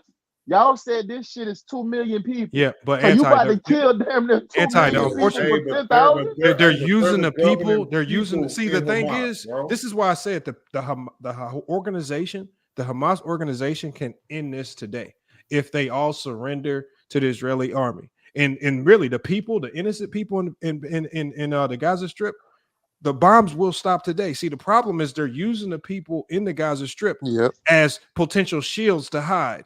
They're using them to hide weapons. They're using the mosques to hide missiles. And so because they're using the people as a shield, now the people are going to be they're becoming targets as well. So the thing is, if they really wanted to end this, if they really cared for the people that actually live there, they would just say, nah, I don't think Hamas actually cares about Palestinians like they don't care. That's the thing. They don't care. Or they wouldn't be using them as like basically human shields or decoys because they're basically saying, oh, they won't bomb this place. It's too many. They won't bomb this place. It's too many Palestinians that live here that are so-called innocent. So we're just going to hide a few of our guys here or hide of our few. So they're using the people as shields. So they're just using the people there as tools. If they really wanted to end this, if they really didn't want to see a loss of life, they could end it today. I want to ask yourselves, why are they not ending it? If it was truly about not dying. Yeah, no, I don't think Hamas is not. I would never describe Hamas as some freedom fighting group. They're just taking advantage of people's struggle or oppression. But you know what? Hey, Mar, you know what's funny about the word freedom fighter? Yeah. Firefighters fight fires, but freedom fighters don't fight free. Like, that's all. I always thought that was like funny when you say the word freedom fighter. You know what I'm saying? That's always odd. Like, I get what you're saying. I mean, you get what I'm saying? Like, they call them freedom fighters, but it's like, damn. He said, "Hold on." Renegade said, "Why Israel don't end it?" Well, Israel's going to be ending it probably point, here in Renegade. about a week or two. Why Israel gonna end it. why Israel won't stop fucking with them folks? No. Israel ended it. When Israel stopped, y'all. Wait, say what? Art? No, there was never a time when Israel stopped. Art, no, honestly. Hold on, Boss Life said he just sent me 2 videos. He said it's more than what we talking about. They never stop. No, Art, no, they've been like pushing more and more. Like, trust me, they've been pushing.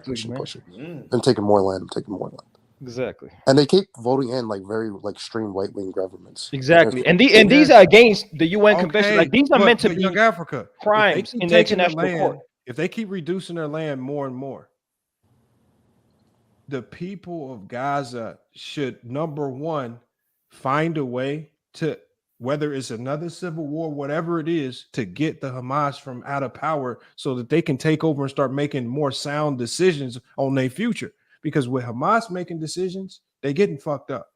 So they allowing Hamas. So whether it's by force, because if they really wanted to fight, they would have fought against Hamas to get their own little Gaza Strip back. They ain't even fighting to get their own Gaza Strip back. That country full of 19-year-olds and hungry ass kids that should have fought back. Oh, man. Okay, so the thing is, so you saying Hamas is taking advantage of a country with young kids?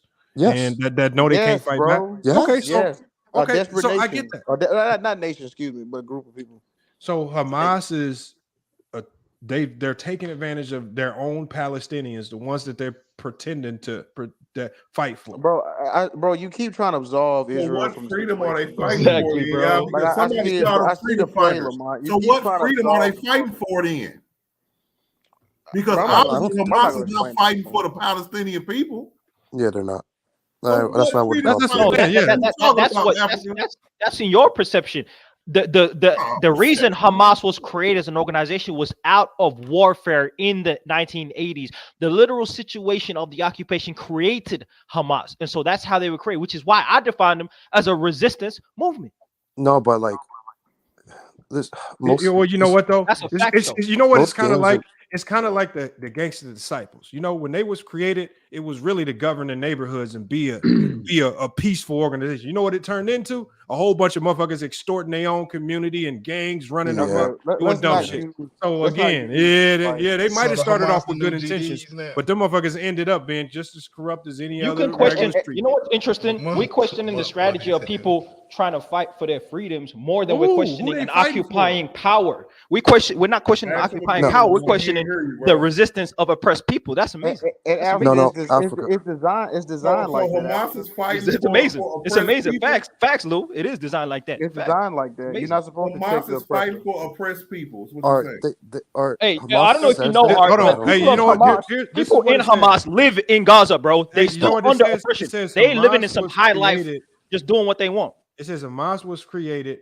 It says Hamas was created because the Muslim Brotherhood refused to engage. It says the Muslim Brotherhood refused to engage in violence against Israel.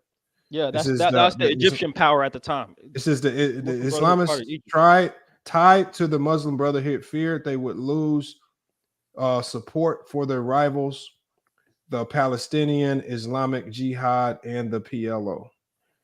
So that's why it says they were created. And it says it was established by Sheikh Ahmad Yassin, the political arm of the Muslim Brotherhood in Gaza. It says Hamas is Arabic acronym for Islamic Resistance Movement. So that's why you call them resistance movement. That's what it means. Yeah, exactly. Oh, let me find out you part of Hamas, young African man. That's why he wore I'm just I support all peoples that are trying to resist oppression, bro. I support all that. And I will never judge their forms or their strategies because I'm not in that context that they live in. So hold on, young African. You support all people that want to resist? Hold on. Resist oppression? Yes. Okay. I'm being oppressed. I feel oppressed here in the United States, young Africa. You're not. Do I have your full backing? Stop. Yeah. How are you oppressed, Lamont? Yeah, how you oppressed? He's not. He's not.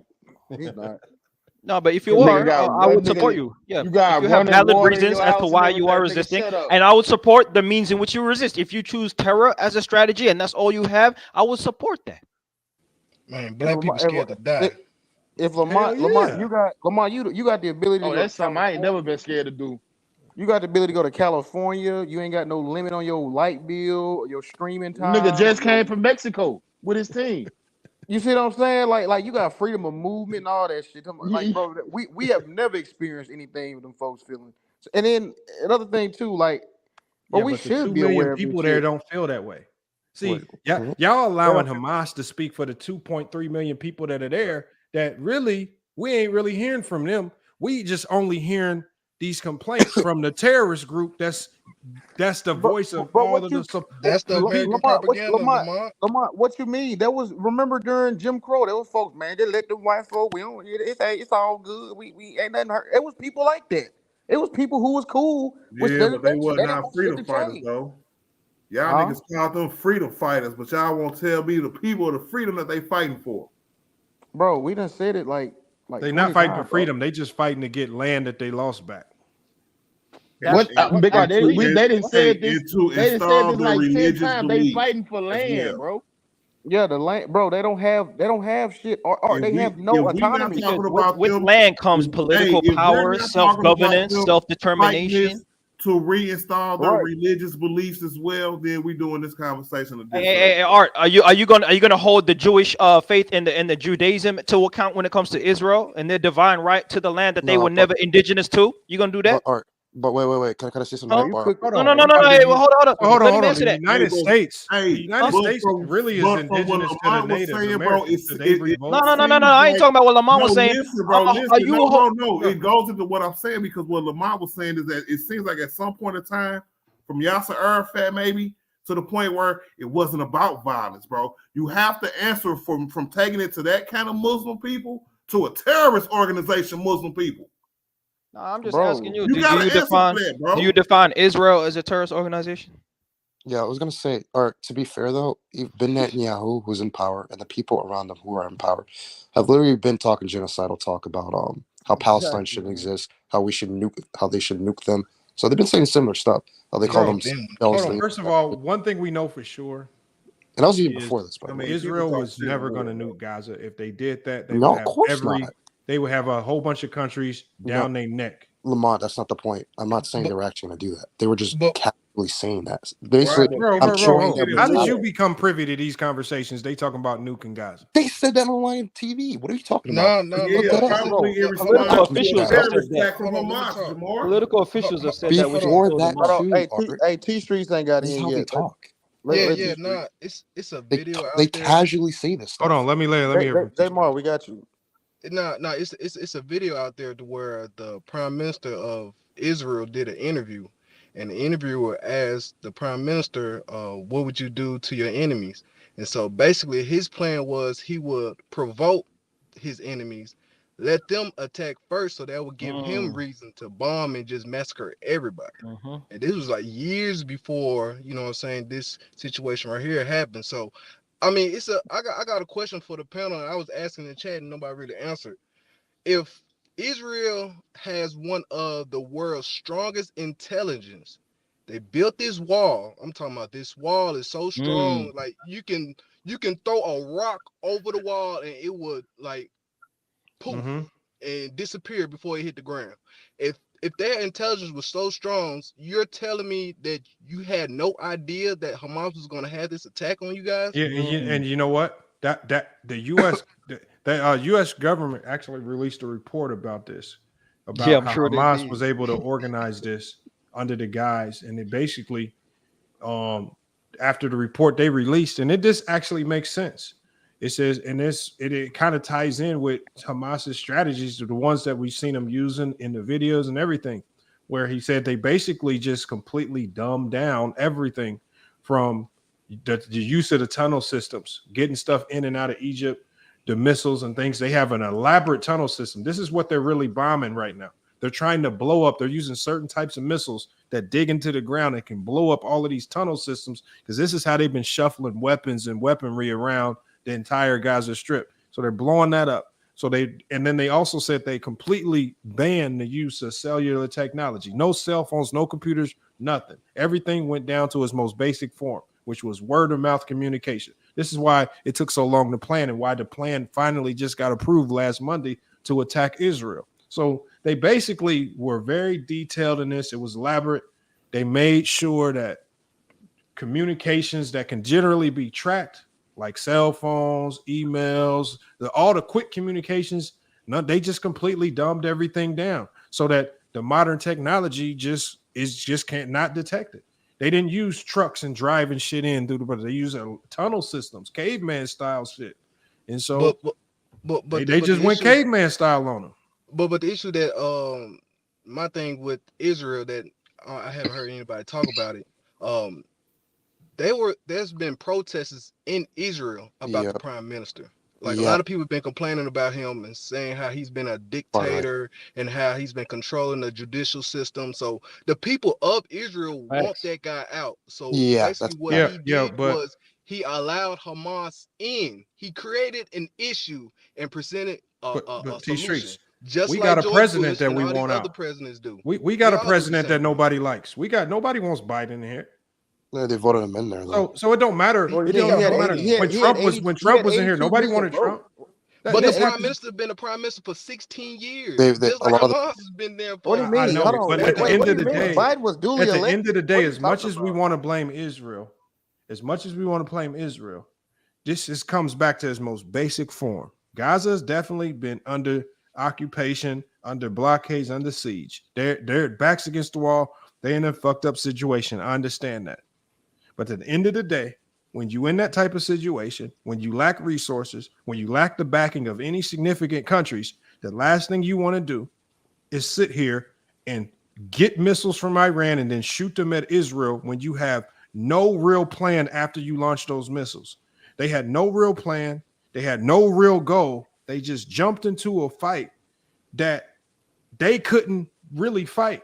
Maybe they were hoping Iran would jump in. And we know that they've tried to get Lebanon to jump in because they asked Lebanon and Hezbollah to attack from the other side so that Israel would have to fight a multi-front battle and you kind of split them apart and maybe they would have a chance. I think that's what they hoped would happen, but it's not happening.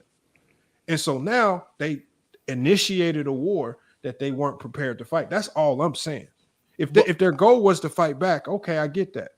But okay, basically what you're saying, just lay down, take it. No, what I'm saying is if you initiate a war that you know you can't win and all of your people are getting killed because of your actions, it may be time just to wave the white flag. They were already getting killed. But what I'm saying, they can't leave, they can't fly, they can't receive any aid over the water, bro. They already fucked.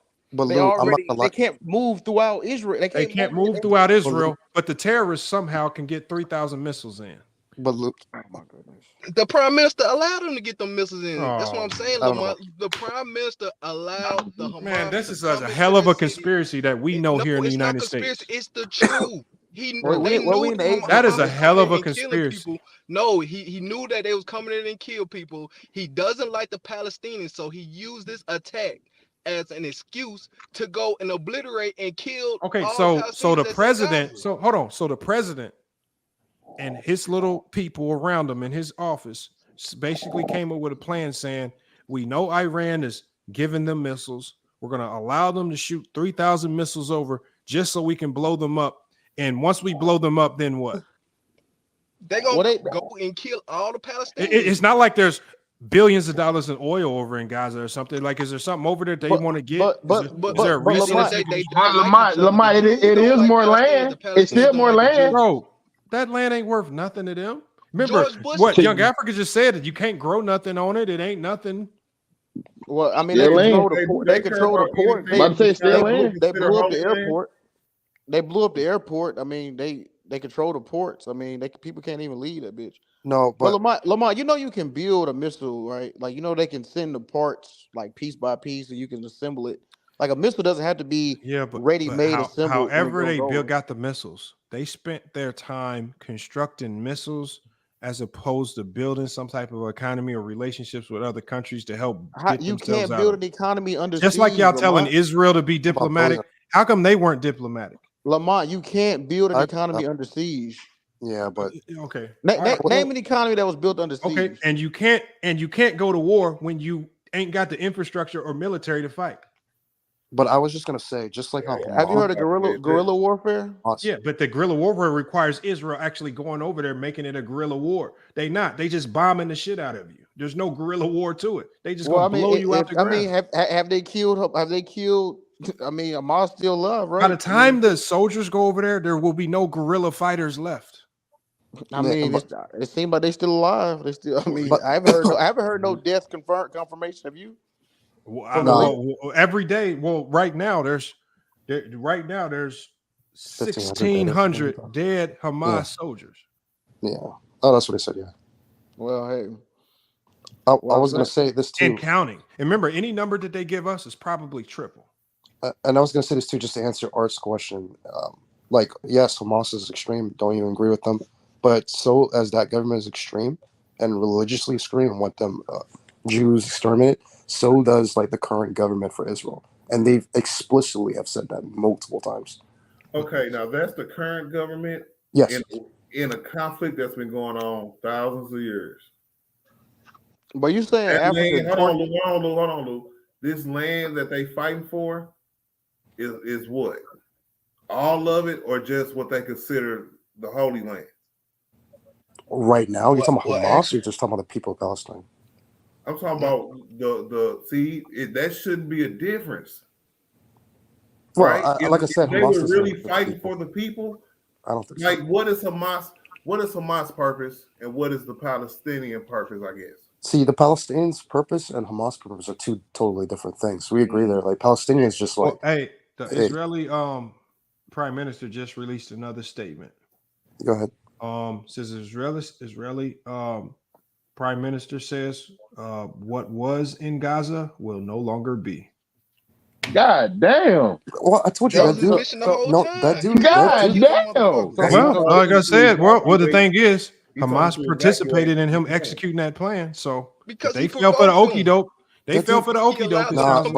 But Art, I want to say this. This is nothing new. Ben Netanyahu has always been talking genocidal stuff about Palestinians. That's what I said. What's his name? Ben Netanyahu. Ben Netanyahu. But did he do it though, Jamar? He's about to do it. He's about to. He's had a bad look on him. He's been wanting to do that. That's why I'm telling you, Art. He let them people come in to show that they're a problem and that I'm gonna kill them. Because if he would have done that before they attacked, then he would have been looking like the bad. Okay, so you saying I don't think he allowed planned them to to come in, kill hundreds of Israelis just so he could go attack them for no real reason. The same reason why George Bush allowed. No. See what I'm telling you, T Streets is if his whole time this was a plan he wanted to go execute. What's the end goal? To take over the guys. What does he get out of doing genocide of Palestinians? No. What is this president? No. What is this president? Does he get extra? Does he get an extra 15 million in his retirement? Genocide he wants to get reelected. He wants to get his reelection plan wasn't. It could have been anything else. He could have promised the people money and just lied to them. His reelection plan was to incite a war with Gaza, blow him off the face of the planet just so he can get another term. Well, no, his reelection plan is this, and this has always been the case with that government. That's a hell of that's an extreme reelection. You falling into my trap, bro. You taking this shit to where it's not supposed to go, bro. I know, but I'm just telling him this is I was in my trap. Y'all don't want to say this. I'm just saying if T Street said, okay, let's say this president or the guy that's in charge of Israel, he had a hidden agenda to find a reason to blow Gaza off the face of the earth. What's the means to an end? What does he get out of wiping Gaza out? You ready? Claim of Jerusalem. I gave complete peace to the land of our. Okay, what does he get out of that? Thank you, Jamar. What does he get out of that? What do you mean? What do you get out of that? You would be known as the guy. He just told you, Lamont. What do you mean? So he just wants to go down. You won the holy war. He just wants to be written into the history books. Yes. Who does? Oh, okay. Lamont, that's listen. Hey, Lamont don't believe. What? Lamont, Lamont don't bro, believe. y'all got That to sound like bro. a whole movie or something, don't it? No, bro, Anti? y'all are missing the Bro, They whole acting like point, he a bro. villain in a movie. Just I wanted to take over the world. Founded and rooted in the Zionist religion of Judaism.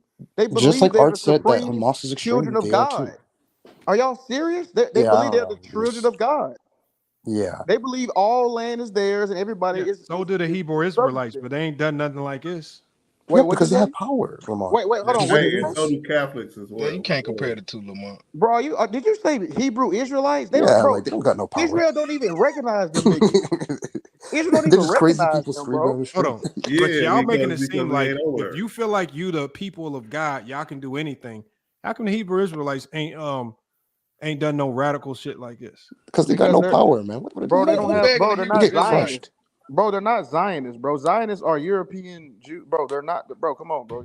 You being obtuse. Bro, if Gaza as desolate a situation they been able to get 3,000 missiles, you think the Hebrew Israelites can't get some missiles? All right, Lamont troll. I see. Lamont, Yeah, you Lamont troll. troll. Yeah, he Yeah, trolling. he trolling, bro. These Bro, motherfuckers dug these motherfuckers dug holes in grounds for years just to get them missiles in. I'm talking about they've been Lamont, digging for years to create this tunnel system. It's just like how George Bush made it seem like Taliban was a big threat to the United States That part's and true. let them crash them planes into the building just so they can go I over there don't and know about find that. weapons of mass destruction that they never found, but they really was getting at oil and gold from Afghanistan and Oh, okay, but that makes sense, T Streets, because y'all talking about oil and gold. What does this? You basically saying this president's getting it for his Holy name to be war. written in the history books forever. Yes. No, it's a bro, holy but war. Lamont, That's probably Lamont, better than It's not oil. crazy. That's a holy war. That's Lamont, this is literally a what their plan holy is. war. This is religious It's satisfaction. to own all of Israel. That's it. Yes, I mean, all over the land. My that bad. means he Hey, owns. but That means they hold own on, wait. That's not the point of the holy war, y'all. It's not to own all of Israel. It's to own the holy land, Jerusalem, right? which is Jerusalem. It's Jerusalem, that's in Palestine. Israel. Yeah. Which is Israel. That's not the Jerusalem whole. is inside Israel. That's not the whole place. So Benjamin Ben Yatu, or whatever his name is a extremely religious Jewish guy. Yes. Yeah. Yes. That's That wants Zionist. to go down in history as the guy. Zionist. That extremely Lamont, religious Jewish person. Y'all got wait. I could prove y'all this. got Wait, a hell of a plan. Lamont. Y'all need to take this No, story Lamont. to the goddamn No, CIA. Lamont, look it up. Guys, let me Lamont, guys, it's not wait, even. Bro, it's not even like a conspiracy. wait. So This part if is not y'all conspiracy. notice, if y'all figured them out already, how come ain't nobody else in the world figured this out? What? They don't care. Okay, Lamont, hold on. They don't give a fuck. I was about to say, do anybody care? They don't care, Lamont. Let me talk. Lamont, and this is a true story. You can not believe me or not. I literally met this Israeli girl when I was like traveling, right? And she's from that country. She participated in the military. When they were doing the protests against Ben Netanyahu, she literally told me they believe that even the people themselves are starting to see that their own government, I'm talking Ben Netanyahu and that crew, when they tried to do that thing, right? That they're a far right, very like religious, like extreme fascist group. So if their own people can see, okay, these guys are taking a little too far. All right. So you saying if I get, because the Israeli guy I know, when I met his family, these motherfuckers is not extreme or all this religious fascist stuff that y'all talking about. And he was in the military. No. Okay, Lamont. The government is not every. Not Did all you the know? people Did you know when he served in the military, he talked about how for punishment, these guys didn't even want to defend the border. He says because he said the punishment was he said one time he got in trouble. His punishment was to be one of the border guards. He says nobody wanted to defend the border because these motherfuckers be sniping, shooting at any random time, picking at them for no real reason, and they not allowed to shoot or fight back. Okay, wait. Let's stop this BS. Wait. Then why did That's they have a the BS. protest? This is a No. This guy was in the military. Why did they have no? All right, let me put him on the phone. I'm going to get him on this. I'm going to get him on that. this stream. I'm saying he can tell you. I'm not talking about that. I'm saying why did they protest just a few months ago, including the cops? Bro, why did they I don't protest? know. Bro, you know what? You know who can tell us best? Because the Ben guy Netanyahu, from Israel. Because Ben Netanyahu was trying to gain more power. That's what it was. That's Lamar, you know you ain't finna get that man on the platform. Stop playing, dog. Watch this. You ain't finna get that He man can on call the him. platform. 4 o'clock in the morning, bro. He can call him, but no offense. Bro, it's only 12 here. He up. He be up late. Again, you can call him, but that's like asking a Cuban about Fidel Castro. Don't Like, matter. Some of It these don't people matter. are just gonna cap. Wait, hold on. We're about to ask him about his prime minister. Bro, okay, go ahead. That he served in the military for. Remember, if it's all that you say, why would he, before all of this conflict even happened, when he told me about his time in the military, he's sitting here telling me stories about how nobody wanted to be the border guards because the border guards were always in the most threat because you have people in Gaza sniping, shooting at them, and he said they were not allowed to shoot or fight back. That's what he said. No. I believe if they thirsty part. to go kill something, that would be the time to shoot and fight back. They weren't allowed to. Okay, no. I'm saying I believe the part where he didn't. Why were they not allowed to shoot or fight back though? I don't know about that part. I don't know if that part's true or not. No, it's. All right, I'll let him tell you. This is a guy. Remember, by the way, everybody in Israel has a servant in the military. Wait. If you're bringing him on, I want to bring the person I'm talking about on because she served in the military like 2 years ago. Everybody has a servant in the military. So I know a person too from Israel, by the way. What, you ready to go getting them? All right, get mine. All right. Y'all about to get y'all Jews? Y'all about to get y'all Jew? Yeah, we're about to get our Jew friends right now. You think I'm Captain? Jew off going?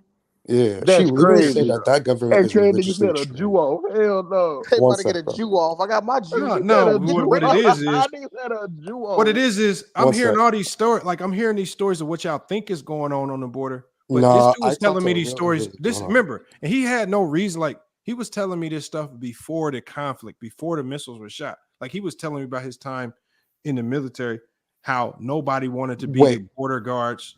Like I said, it is. I don't know, bro.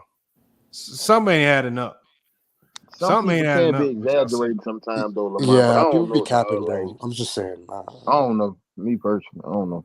Because Hamas hold up. Hamas sound like they was on one. It sounded like they got together, and it sounded like a good idea. And that first day, it might have looked like a good idea, but then then the reality of what they did hit. And damn, Lebanon ain't coming to help. Damn, Syria ain't coming. Damn, Iran. I thought these motherfuckers had our back. Oh, damn, we by ourselves in this shit. Then they getting blown off the map. Because remember, what happened when they did this? They called Lebanon and said, can y'all join? They called Syria, can y'all join? No, we're not joining shit. We're not doing nothing. Hezbollah is a terrorist group. They ain't even joining to help them out. Today or yesterday, actually, because it's already the next day. Yesterday was like the international day for like terrorists. It was supposed to have been the day for all terrorists to go help Gaza. You know how much help they got from all the other terrorist groups? None, probably. So even I wouldn't want to get bombed either. Fuck you mean? So what I'm saying, even other terrorists ain't that goddamn stupid. Oh, I agree with that, man. I'm just saying, if we're gonna call them religious fanatics, you got to call Israel, the current government for Israel, religious fanatics. You know what I kind of think? What could have been an objective as well. Mm-hmm. See, we all know the Jews own the media, right? Like we all know about this part. Like we all know they run the media, right? Yeah. This whole debacle may or may not have swayed the people in a lot of ways because if they actually do exterminate or genocide these people won't look at them as like this safe, soft group that needs to be protected everywhere and certain words can't be said. Like a lot of people might end up becoming hip to a lot of shit they've been doing. A lot of this stuff, like, hold on, wait a minute, y'all had all that. Like, some people aren't even like, and it's not even like a knock or anything, but some people aren't even aware of all the shit Israel has done and what it is and what it means to the Middle East and the world at large. A lot of people don't even know. And now look at all that shit being put on the forefront. It's the same thing. Like I feel the same way, like with the Ukraine-Russia thing. Like a lot of people, the media is portraying Russia as the bad guy in all of this, right? But when you look at Ukraine and you look at the history, Ukraine is always been one of the most. It's probably, I think at one point in time it was the number one, the most corrupt place in the world as far as government and politics. So I mean, it's always another story to be told. It's always another story to be told. I'm 100%. Like I was say, is Israel's hands clean in this? I'm 1,000% positive their hands are not clean. Does this Hamas have a reason to feel the way they feel? If you being non-biased, you would have to say yes. There's probably something going on that we not privy to that's making them feel the way they are, and then there's probably something antagonizing them, making it worse. I have to say that I'm not gonna act like I know everything. But whatever they tried to execute over this last week, whatever plan they had in place, that shit didn't work. That's all I'm saying. Yeah, that was a dumb plan. I'm not gonna lie. That was crazy. I don't know, I bro. don't agree Hold with killing on. Think about it. civilians. Think about it. They're y'all don't come on. Let's be honest. Mhm. They understand who they're fighting.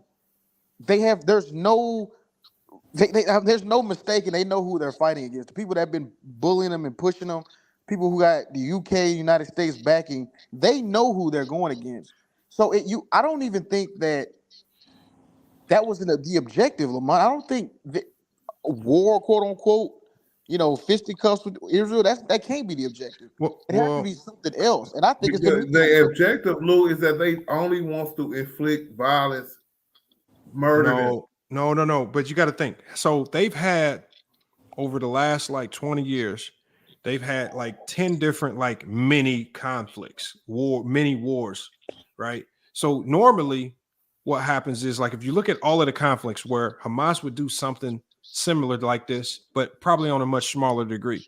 And only thing Israel would do was Israel would then do what you call a retaliatory strike. Or retaliatory strike is a very targeted strike, missile here, blows up some type of compound, and basically that's it. It hasn't been a response like this. And I think that they did this thinking that, okay, there's probably going to do a retaliatory strike. We'll grab some hostages to make sure they don't do nothing too crazy.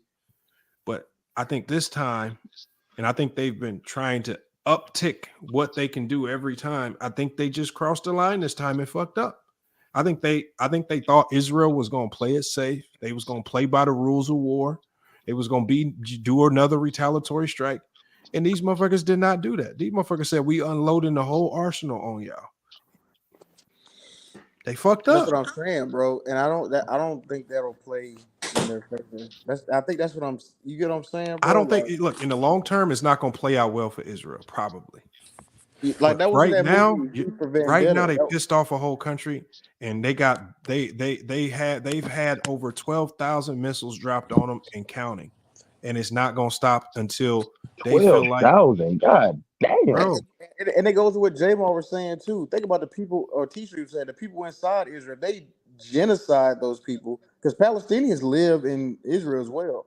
I mean, you don't think that'll cause like a rift within their own? Because did you hear what Hamas said? Hamas said for every missile strike, we gonna kill a hostage. Yeah, they done ran out of hostages. Them motherfuckers is still not stopping. Like and you know what the president said when he said that? They said we don't negotiate with terrorists.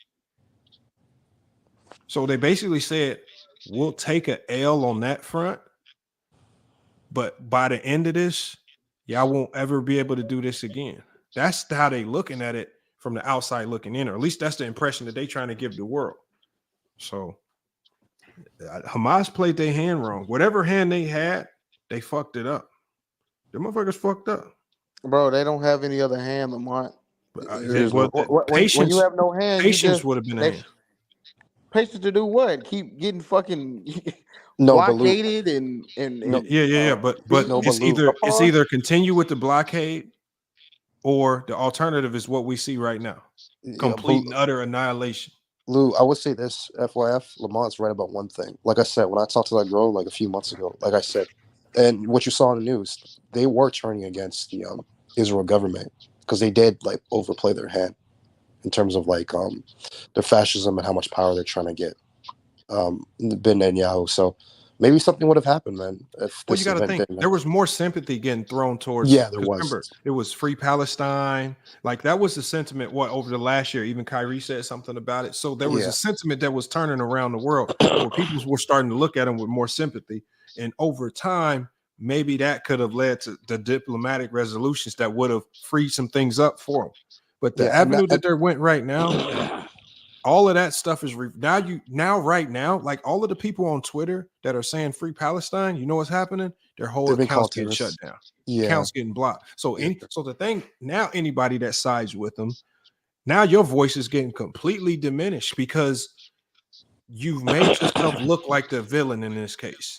And and who knows when Ben Netanyahu would have lost, because I think he was on his way to losing because of what he did, right?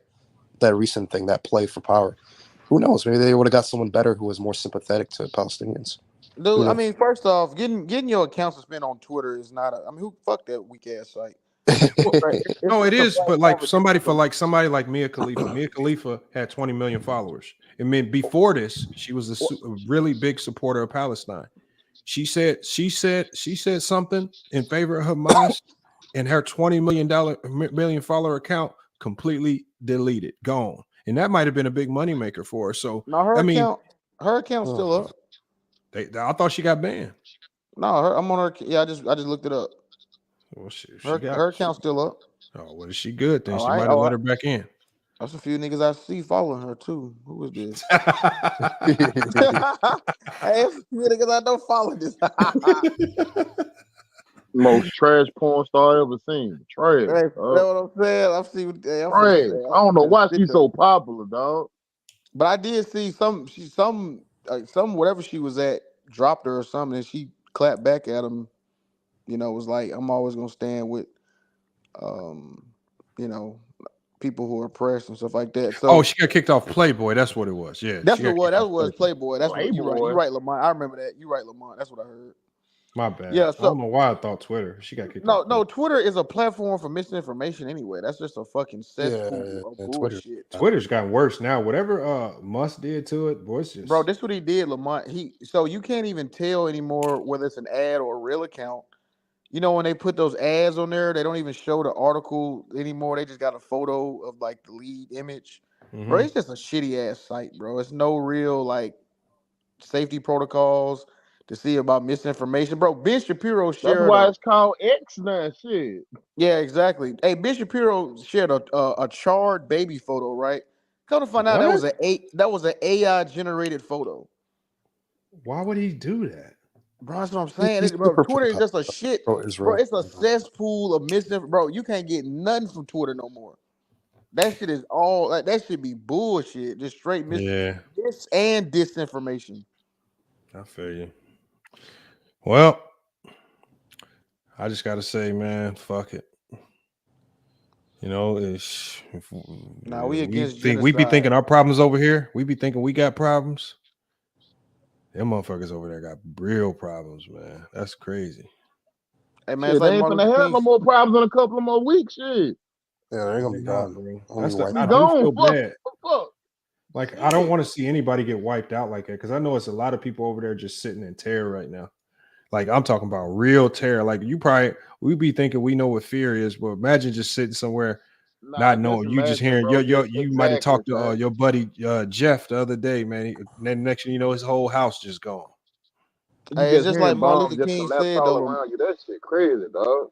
Like somebody was saying, black people, we are the we are the beacons of social change. Like Martin Luther King said, freedom is never given voluntarily by the oppressor. It must be take that shit, nigga. It must be demanded by the oppressed. So I mean, look, man, that's what it is, bro. You must demand, like Anti said, you gotta demand, you gotta take that shit. You gotta demand it, but you also gotta be strategic in it too. Like, and I think, you know, I wish them motherfuckers would have been a bit more strategic, man. That's all. Lamont, if we really keep it at $100,000, bro, the reason why civil rights really, after Martin Luther King was assassinated, black people across America was about to burn this motherfucker down. After Martin, if you look at it, I'm talking about Memphis, Los Angeles, New York, Philly, Miami, Houston, Dallas. San Francisco. Black people around America was about to burn this motherfucker to the ground. And I mean, that's why they had to make it happen. So I mean, you know, that's what this shit takes. And you know, the government had to make a choice there, because if you think about the US strategically, if they all acted in unison, is it something that could probably stop? No, it would probably cost more money and time. So again, I mean, strategically, Gaza just didn't have the infrastructure to do what they did. That's the problem. Like, That's the thing. And the thing They just with it just confuses me, man. They know like hundreds of thousands of like just a few months ago, not that long ago, were protesting against this dude. Like it turning in your favor. Like I don't understand. It's just like once I saw them videos come out when they was coming across and bombing Israel, first thing I'm thinking in my head, I'm thinking, well, Israel is one of the strongest countries in the world militarily. I said, Israel about to fuck them up. That's the first thing I'm thinking in my head. It's just like, if I could foresee that, how did they not foresee it? I don't even live in that situation. It's like, man, I'll tell you, Lamont, I don't think that's their. I think they got another objective, bro. So you think Hamas is working in unison to create the? No, I think no. I think like so let's say okay, bro. Because that's what it would take. It would take Hamas working with Benjamin Netanyahu to pull this off. No, I think it works like this, right? Let's say, Lamont, you know what I'm saying? Let's say a little midget dude came up to you. He kicks you in the ankles, right? And then you just beat the shit out of him. And everybody around you like, hey man, what the fuck you doing beating on that midget for, bro? Now everybody looks at you different. Yeah. You look like a midget bullier. Yeah. So basically, you saying that they knew this was gonna happen. So now they want the world to know basically how y'all been treating us and how basically y'all been bullying us over these years. So we'll take this loss, but everybody gonna look at y'all differently now. That's what you're saying? Exactly. Hey, I'll say this to that, man. Okay. Hey, we're talking about them now because people were not talking about this. Yeah, but I was just thinking, I'm like, everybody's talking about it too now. But you know what, Citizen Lou? Let's say the higher ups in Israel knew that this was coming. They had the intel. They knew that Iran was funneling weapons to Gaza, and they knew that they were going to plan this the whole time, and they just were going to allow it to happen just so they can go over there and do this. So what I'm saying is Hamas, the terrorist group, they still did this. They still knew that repercussion to our actions could be our annihilation if we don't execute this right. Like they still like if they actually would have sat back and really thought this through, where was that one person that said, hey y'all think this is really a good idea? Because these motherfuckers really you gotta listen to what he just said though. Maybe that's they stand on business, maybe that's their bottom line. You can come over here and annihilate us, we're willing to die for that. But everybody gonna know after the fact. We know the terrorists were willing to die for it because that's what they call they radical. Yeah. But are the 2.3 million people that aren't radical, are they willing to die for it? Well, that's the thing, that's the though. problem. They you know, like you said, they sacrifices really. And the deal is, right, if they do kill those innocent Muslims, like I said, look where Israel is located, bro. They're around tons of Muslim nations. And it's Arab Muslim nations. So it's like that's what I was saying. This could be the play all along. Look, we got Jason said almost 1,400 Israelis were burned and killed on Saturday. What's he talking about?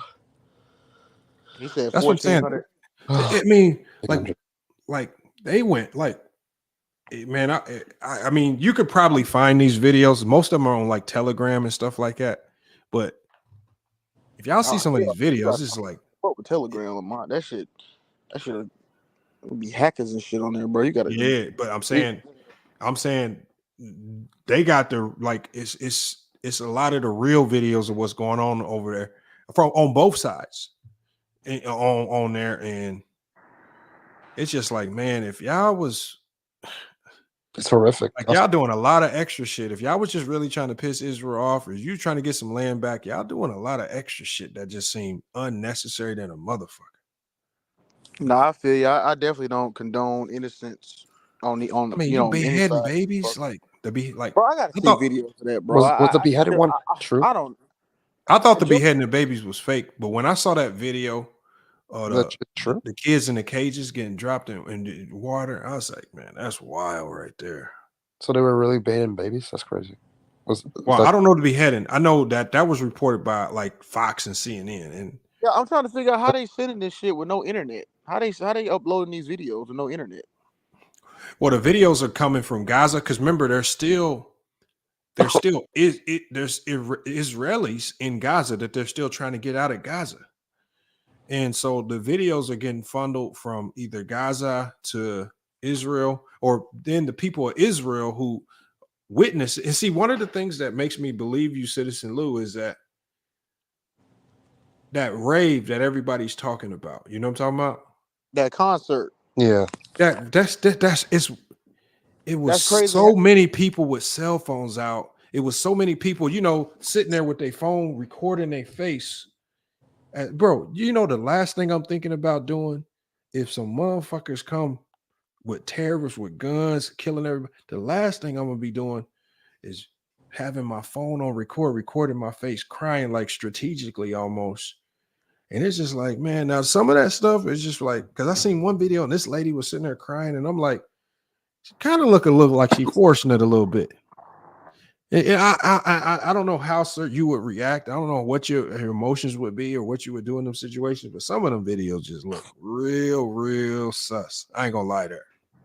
Yeah, I mean, that's what I was saying that earlier. I was telling Anton, like, imagine a little baby concert right outside a concentration camp. Like, that's wild. Like, yeah, but it's just all the phones that were out recording during the incident when they were coming across attacking the rave. It's just like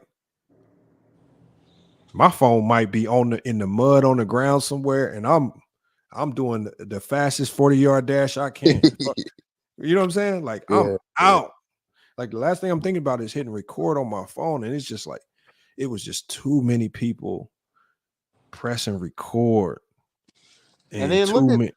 Oh no, I don't want to look. I ain't trying to get banned for going to but man, oh man, it's just some stuff with that rave. Just kind of it makes me question some stuff, but man, the weird part was that Egypt telling Israel or warning Israel that there was going to be an attack. That's the part that weirds me out. Like, I don't really understand that.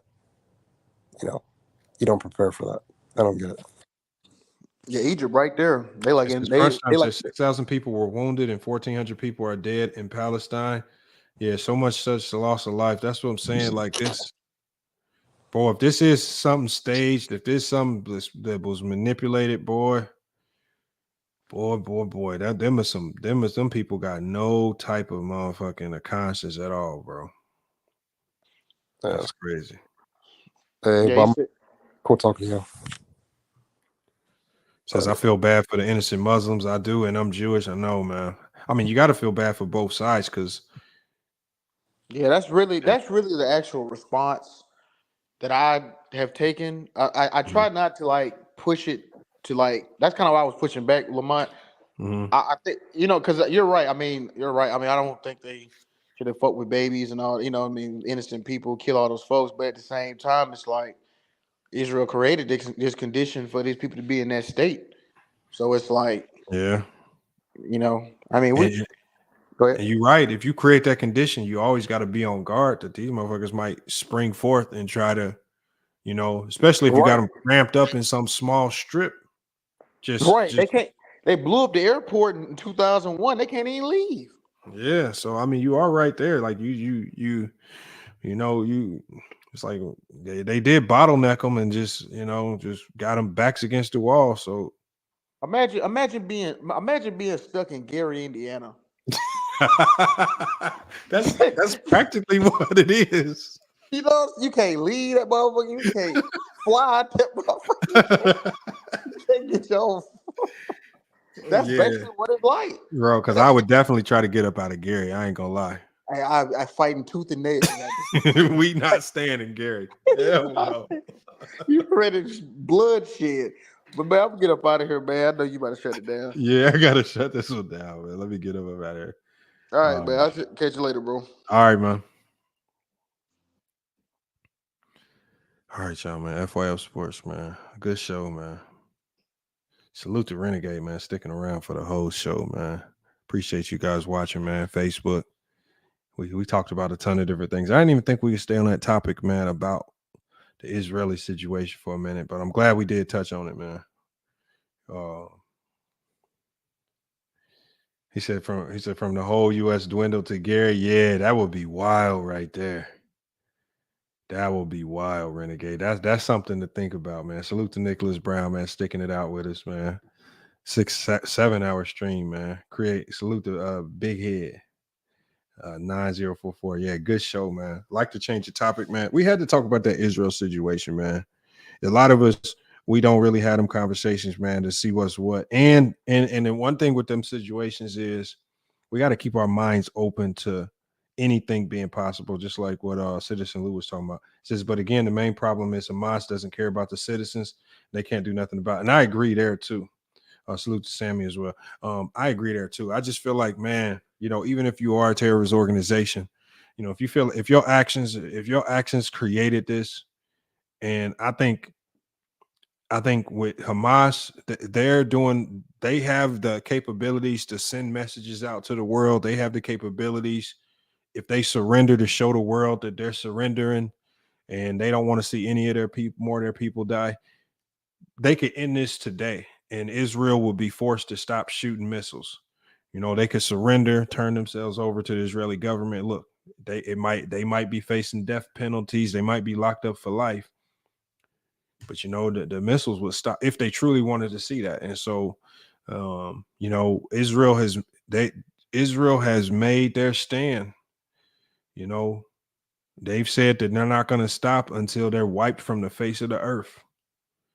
And so, they're not going to stop as long as they keep hiding on the Gaza Strip. As long as they're hiding, they're using those people as like human shields or decoys to try to, hoping that Israel won't bomb innocent people. Is not working. Whatever's going on over there is not working. It says apparently Israel is sending hundreds of tanks to Gaza for a ground assault today, and that's what I'm saying. Right now the only thing they're doing right now, crunch time, from what I'm hearing, is they are destroying as many of them underground tunnels as possible, because obviously you don't want to go over there. You don't want to deal with a guerrilla war. You don't want to deal with people that know a tunnel system that you can't figure out. A guerrilla war would have you over there fighting for years if you're not careful. And so their goal right now is to completely blow up that system that they use, flush them out of their holes. They're trying to kill their fuel reserves. They're trying to shut down all power right now. I've even heard that hospitals only have about 48 hours of power left from generators.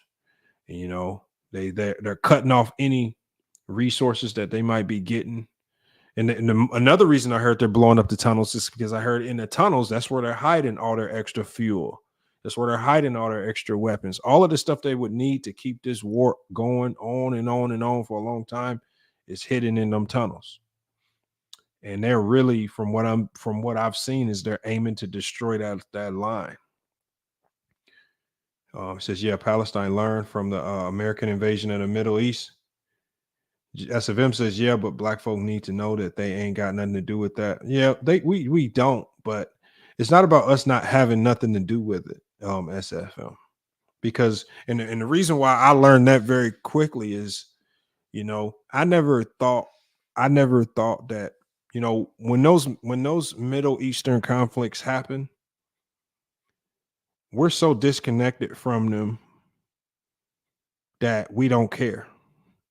And so the one thing that changed me, and the one reason why I watch this and I'm looking at and I'm studying information, is because, when I do have a player that's from Israel, when all of his family was at the game, and I'm literally shook hands with his grandpa and all of his family, and then they're telling me, yeah, we're flying back to Israel, right?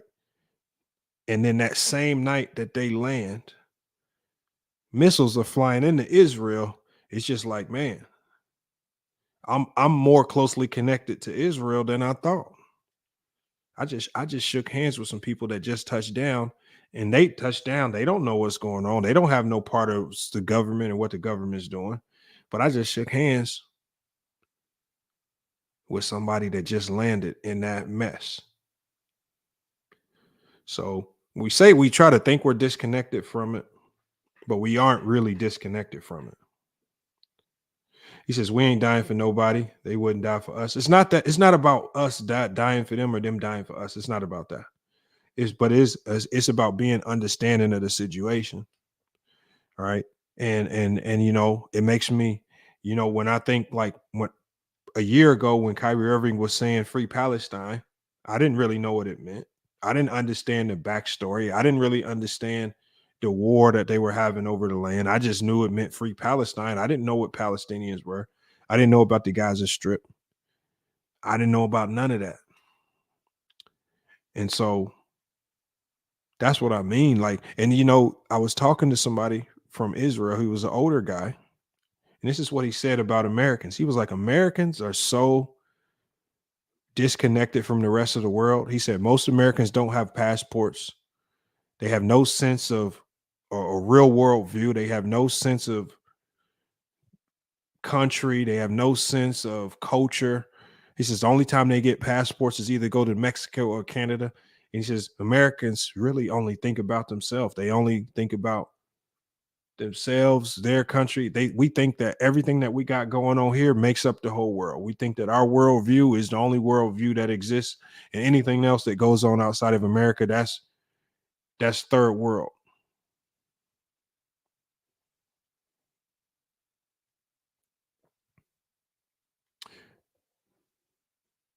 He says, nah, black folk ain't getting no sympathy for 300 years.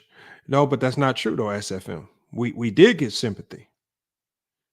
We got a lot of sympathy from places like Australia, because some of the stories that they don't tell you is one of the places where slaves could go, albeit very few because it was such a crazy journey, was Australia allowed black people to go there.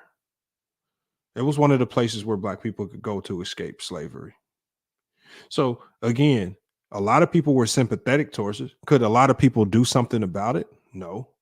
But there were a lot of places you could go, like Canada, that were sympathetic to our to our what we were dealing with.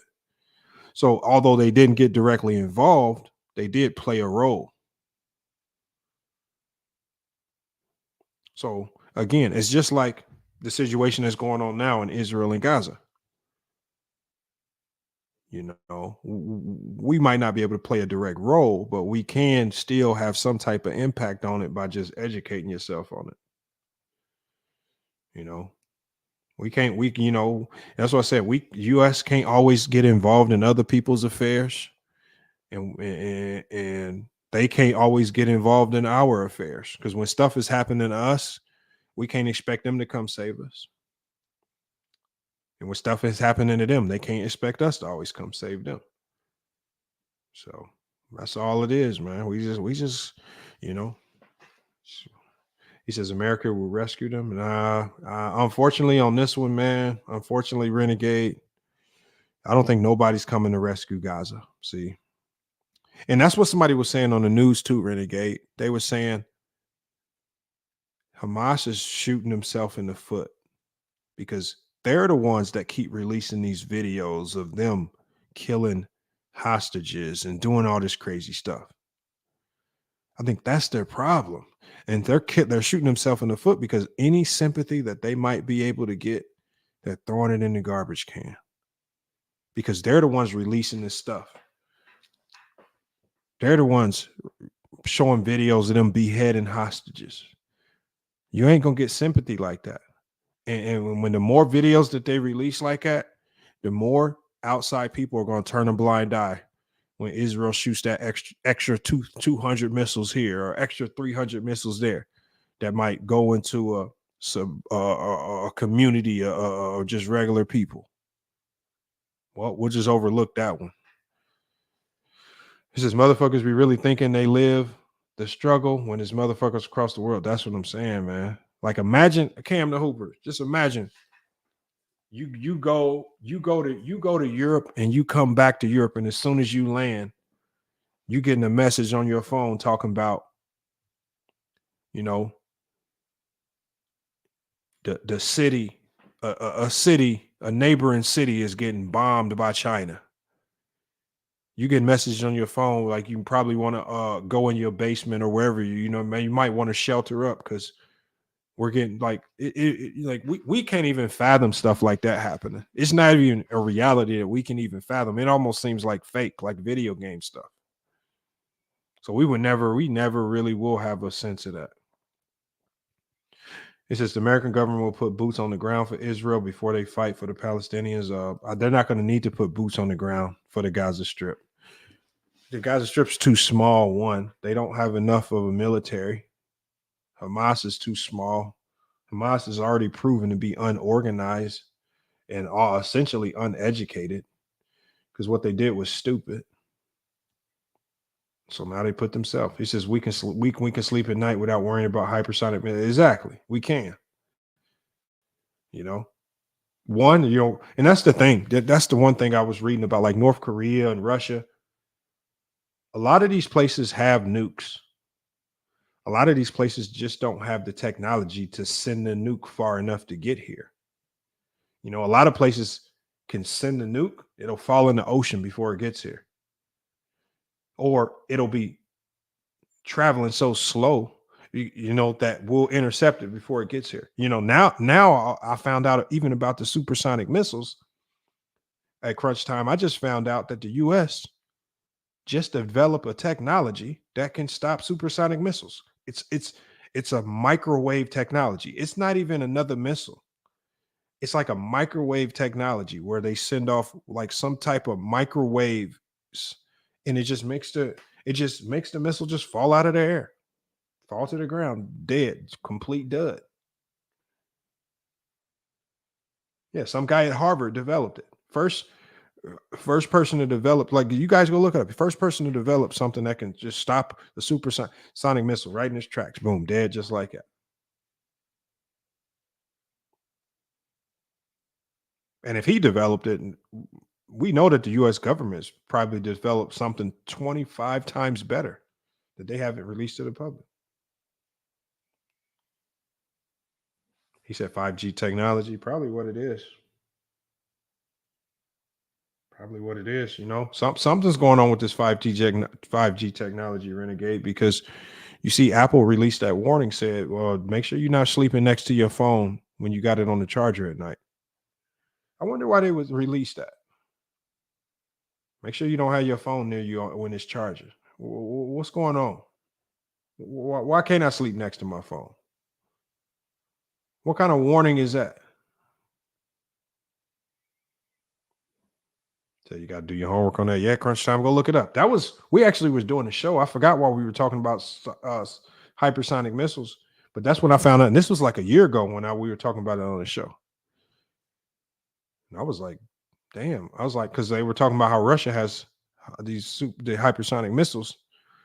And then the next thing I know, I get to looking it up, and it's like, yeah, the U.S., yeah, we're the only country in the world with the technology to stop one. He says that electromagnetic radiation stretched about 5 feet from the phone if it's charged. Yeah, that's wild right there, Renegade. Yeah, all this stuff going on, the phones, radiation, Then you got all these people on YouTube talking about foods. It's so crazy. You got all these people talking about foods. Don't eat the fruits because it got pesticides on it. And all this stuff. They keep like, what can we eat? Don't drink this because it got the coloring in it. Don't eat this because it got this type of sugar in it or sweetener in it. I mean, we just shit with all the stuff they saying is bad for us. We might as well go back to being a third world country, just growing food. And then even some of the natural foods you can grow. Don't eat corn. Your body can't digest it. Now people are saying spinach and kale, hybrid vegetables, never really was good for us. Broccoli, cauliflower, don't eat it. And then the crazy thing is, Renegade, check this out. So there was a black farmer in Mississippi that grows watermelons. And he was like, he did a YouTube video about this. And he said, I'm so tired of hearing all these health gurus and these health nuts lie to people talking about the watermelons without seeds is the bad ones. And then he explained how they create watermelons without seeds. You know what he said? It has nothing to do with being genetically modified. It has nothing to do with pesticides. You know what he said? He says,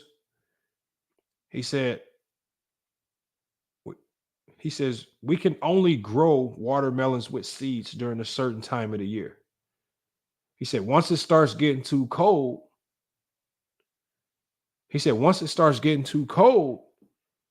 you can't grow watermelons at all. So what happens is, they said if you start crossbreeding watermelons, he says if you crossbreed watermelons, then you'll have a watermelon with like the little white seeds.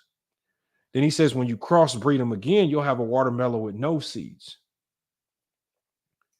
And then he said the watermelons with no seeds are the ones that are resistant to cold weather, which means you can grow them all year round. He says it has nothing to do with being modified. He says it has nothing to do with, he says basically, he says if you crossbreed watermelons, the third generation of watermelon is going to be what he called infertile, which means it won't have seeds. He says, but those are the watermelons, the only ones they can get to grow in the cold. But he says they still have the same nutritional value. He says everything's the same about them. It's just that third generation watermelon just can't produce seeds. He said the same thing about grapes. He says seedless grapes are regular grapes. He says they just been crossbreeded so you can grow them all year round. He says they're not been modified. There's no special chemical. He was like, we just crossbreed them. That way we can make money year round and we don't have to have an off season. Kind of smart.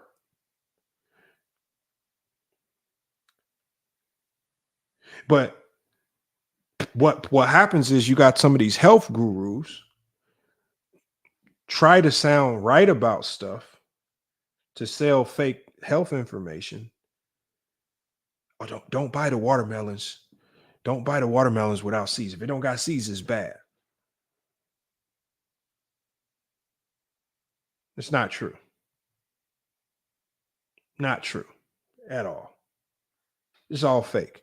You know, you see some of these health gurus saying, don't eat the grapes, don't eat the seedless grapes, eat the seeded grapes.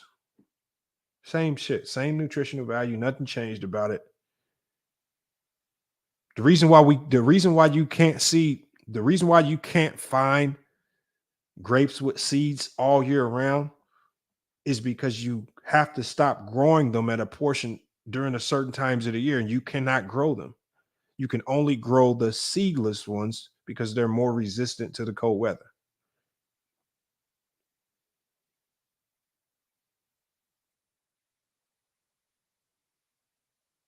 They're not spraying them.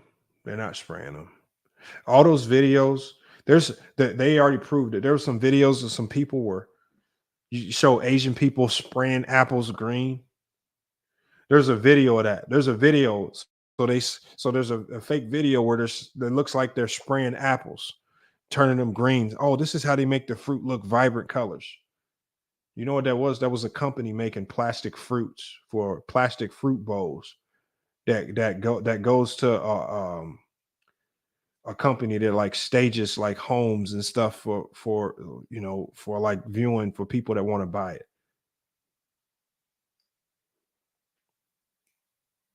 Now, look, Renegade, I do agree with you about the pesticides, but there's a very simple solution to that, Renegade. If you feel like your fruits have been sprayed with pesticide, then you make sure you're buying the 100% organic fruits that you know haven't been sprayed. Or if you think it's been sprayed, then you just wash your fruit in vinegar and baking soda. Rinse your fruit off in vinegar and baking soda, pesticide's gone. If you think it's been sprayed. Well, nobody sprays Roundup on fruits. You'll kill the fruits with Roundup, Renegade. Roundup literally kills anything it touches, even people. I don't think Roundup is a pesticide. Roundup is just a kill anything it touches side. We got Noah Ramirez says a lot of fruits and vegetables have been crossbred. Thank you. It's crossbreeding. You crossbreed fruits and vegetables. And he says that's why everybody catching cancer. No, everybody's catching cancer because for a lot of people it's become genetic. Some people are just genetically predisposed to some cancers. And then you have other people where it's kind of self-induced, smoking and things of that nature. Right. I mean, cancer is just, we live in a world now where we're around certain types of levels of radiation that we can't avoid. I mean, unless you're willing to go live in the mountains somewhere completely away from regular human civilization, it's going to be hard to remove yourself from. But what you can do is like just live a healthy lifestyle. Right? What you can do is, take your black seed oils. Right? Stay eating your fruit, stay hydrated, things like that. Just keep a lot of minerals in your body with your sea moss and your ashwagandha and things like that. Find if you are black persons, understand that black people have some of the lowest vitamin D counts in the world. All right, black people have some of the lowest magnesium counts in the world. Even when I went and got my thumb surgery, when I went and got my thumb surgery, they couldn't do the surgery initially. They was like, "Yeah, you got extremely low potassium." I didn't even know it.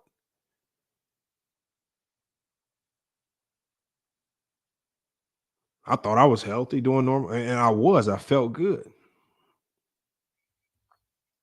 But now I know I need to uptick my levels of potassium. They couldn't even do the surgery until they gave me humongous potassium pills for 24 hours to get my potassium levels up.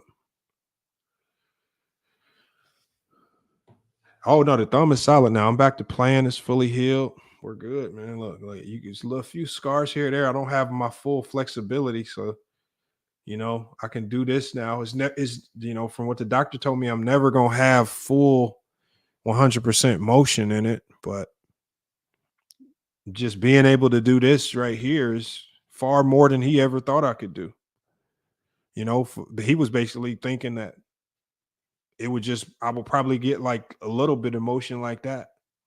Now I can still shoot. I can dribble a basketball. I'm back to doing everything I used to do. I for a while I couldn't make a complete fist. I couldn't do stuff like this. So it's back solid now, man. He did some magic on it, man. I got lucky. I had a hand doctor that he saw my thumb broken in 14 places, so they thought they could fix it, and so I guess he had he has some students at Arizona State, and I guess they were building a contraption that they felt that like if there was a fracture or there's a whole bunch of fractures, it's a contraction that held everything together to see if you can get the bone to heal back together. So they put that weird contraption on my hand to see if you can hold all the bone together and see if you can get it to heal. They got it to heal. And this is far better than what they projected it would be. Like it passed with flying colors. Didn't need a ton of physical therapy. Like I said, I got a ton of scar tissue in there. It feels weird. It says the whole human DNA being in food is literally like a sweat or hair that has mixed onto food, and no food is not human meat, probably. Yeah, so we good, man. Got all my mobility back. Yeah. It actually helps my jump shot. That's the crazy thing, because now when I shoot, if I don't shoot with perfect form, I have like a sharp pain in my wrist. It's kind of starting to go away now. I'm mad, but it was like an indicator, like so I would shoot better. They said, let me come scrimmage with the team one weekend. You can come anytime. We practice Cam the Hooper. If you're in the Phoenix area, we practice Monday, Wednesday, Friday, 2:30 to 5. All you gotta do is hit me up on IG. Let me know you want to come through. Meet the squad. I got you. Practice Monday, Wednesday, Friday. Sometimes we have games on Tuesday. We got game. We have a game this Saturday against Pima. So that one's gonna be tough. I ain't gonna lie. So, but yeah, anybody's welcome, man. Any scrimmages. But let me go ahead and shut this one down. Y'all, appreciate y'all pulling up for the stream, man. A great show today. Appreciate all the people. I like the big panels, y'all. I think I'm going to start reducing the number of people that I have on at a time. Maybe reduce it down to like 3 to 5 people. Because just when we get 10 people up here, it's just people yelling, talking. I spend more time telling people to hold on and all this stuff than anything, and it just doesn't bounce. So I'm gonna probably reduce that number down. But again, good show, good conversation, man. It's FYF Sports, man. Been another great podcast episode. You guys, salute to you guys that's hung around. Cam the Hooper, Crunch Time, Noel Ramirez, Jason that I saw in here, Renegade, all you people. We had Sammy in here late, man. So again, salute to y'all. Oh, he said I'm in Florida, I can fly. Yeah, you know, you're all the way in Florida, but like I said, if you're ever in the Phoenix area, man, we can set something up, man.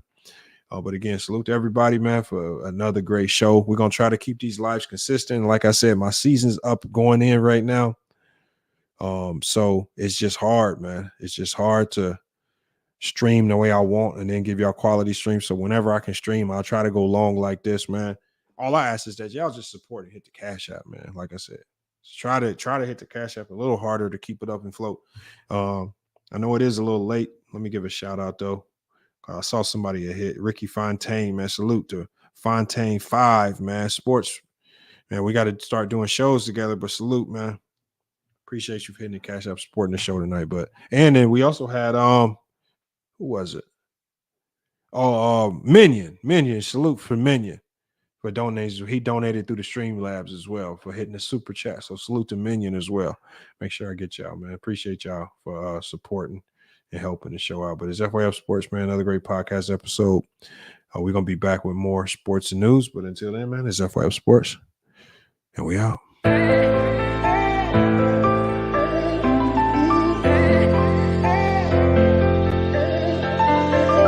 Yeah, we done came from the bottom, mad that we up, but I don't hear him talking. Started with knowledge inside of my noggin. We took a dream and then we started vlogging. Put my city on the map now. I'ma say how it is and I don't back down. On the road to 100K, we finna act out. We gon' show them that we not just in the background. We the main event, we the main show. We the one that people always gonna pay for. FYF, we the best, no debate though. Number one sports channel, every angle. I'ma show them all how we ride. Best sports talk show, we not like them guys who playing it safe while they feather the lines. We pushing the narrative all of the time. Like who to go in the game is not MJ. Kobe Bryant top 10, not what we say. Hakeem Olajuwon is very overrated. Keep it real, if it ain't fact, we don't say it. Now it's stable, we won't be ignored. We number one, especially when coming to sports. FYF bringing the heat here, of course, where everything backed up with actual source.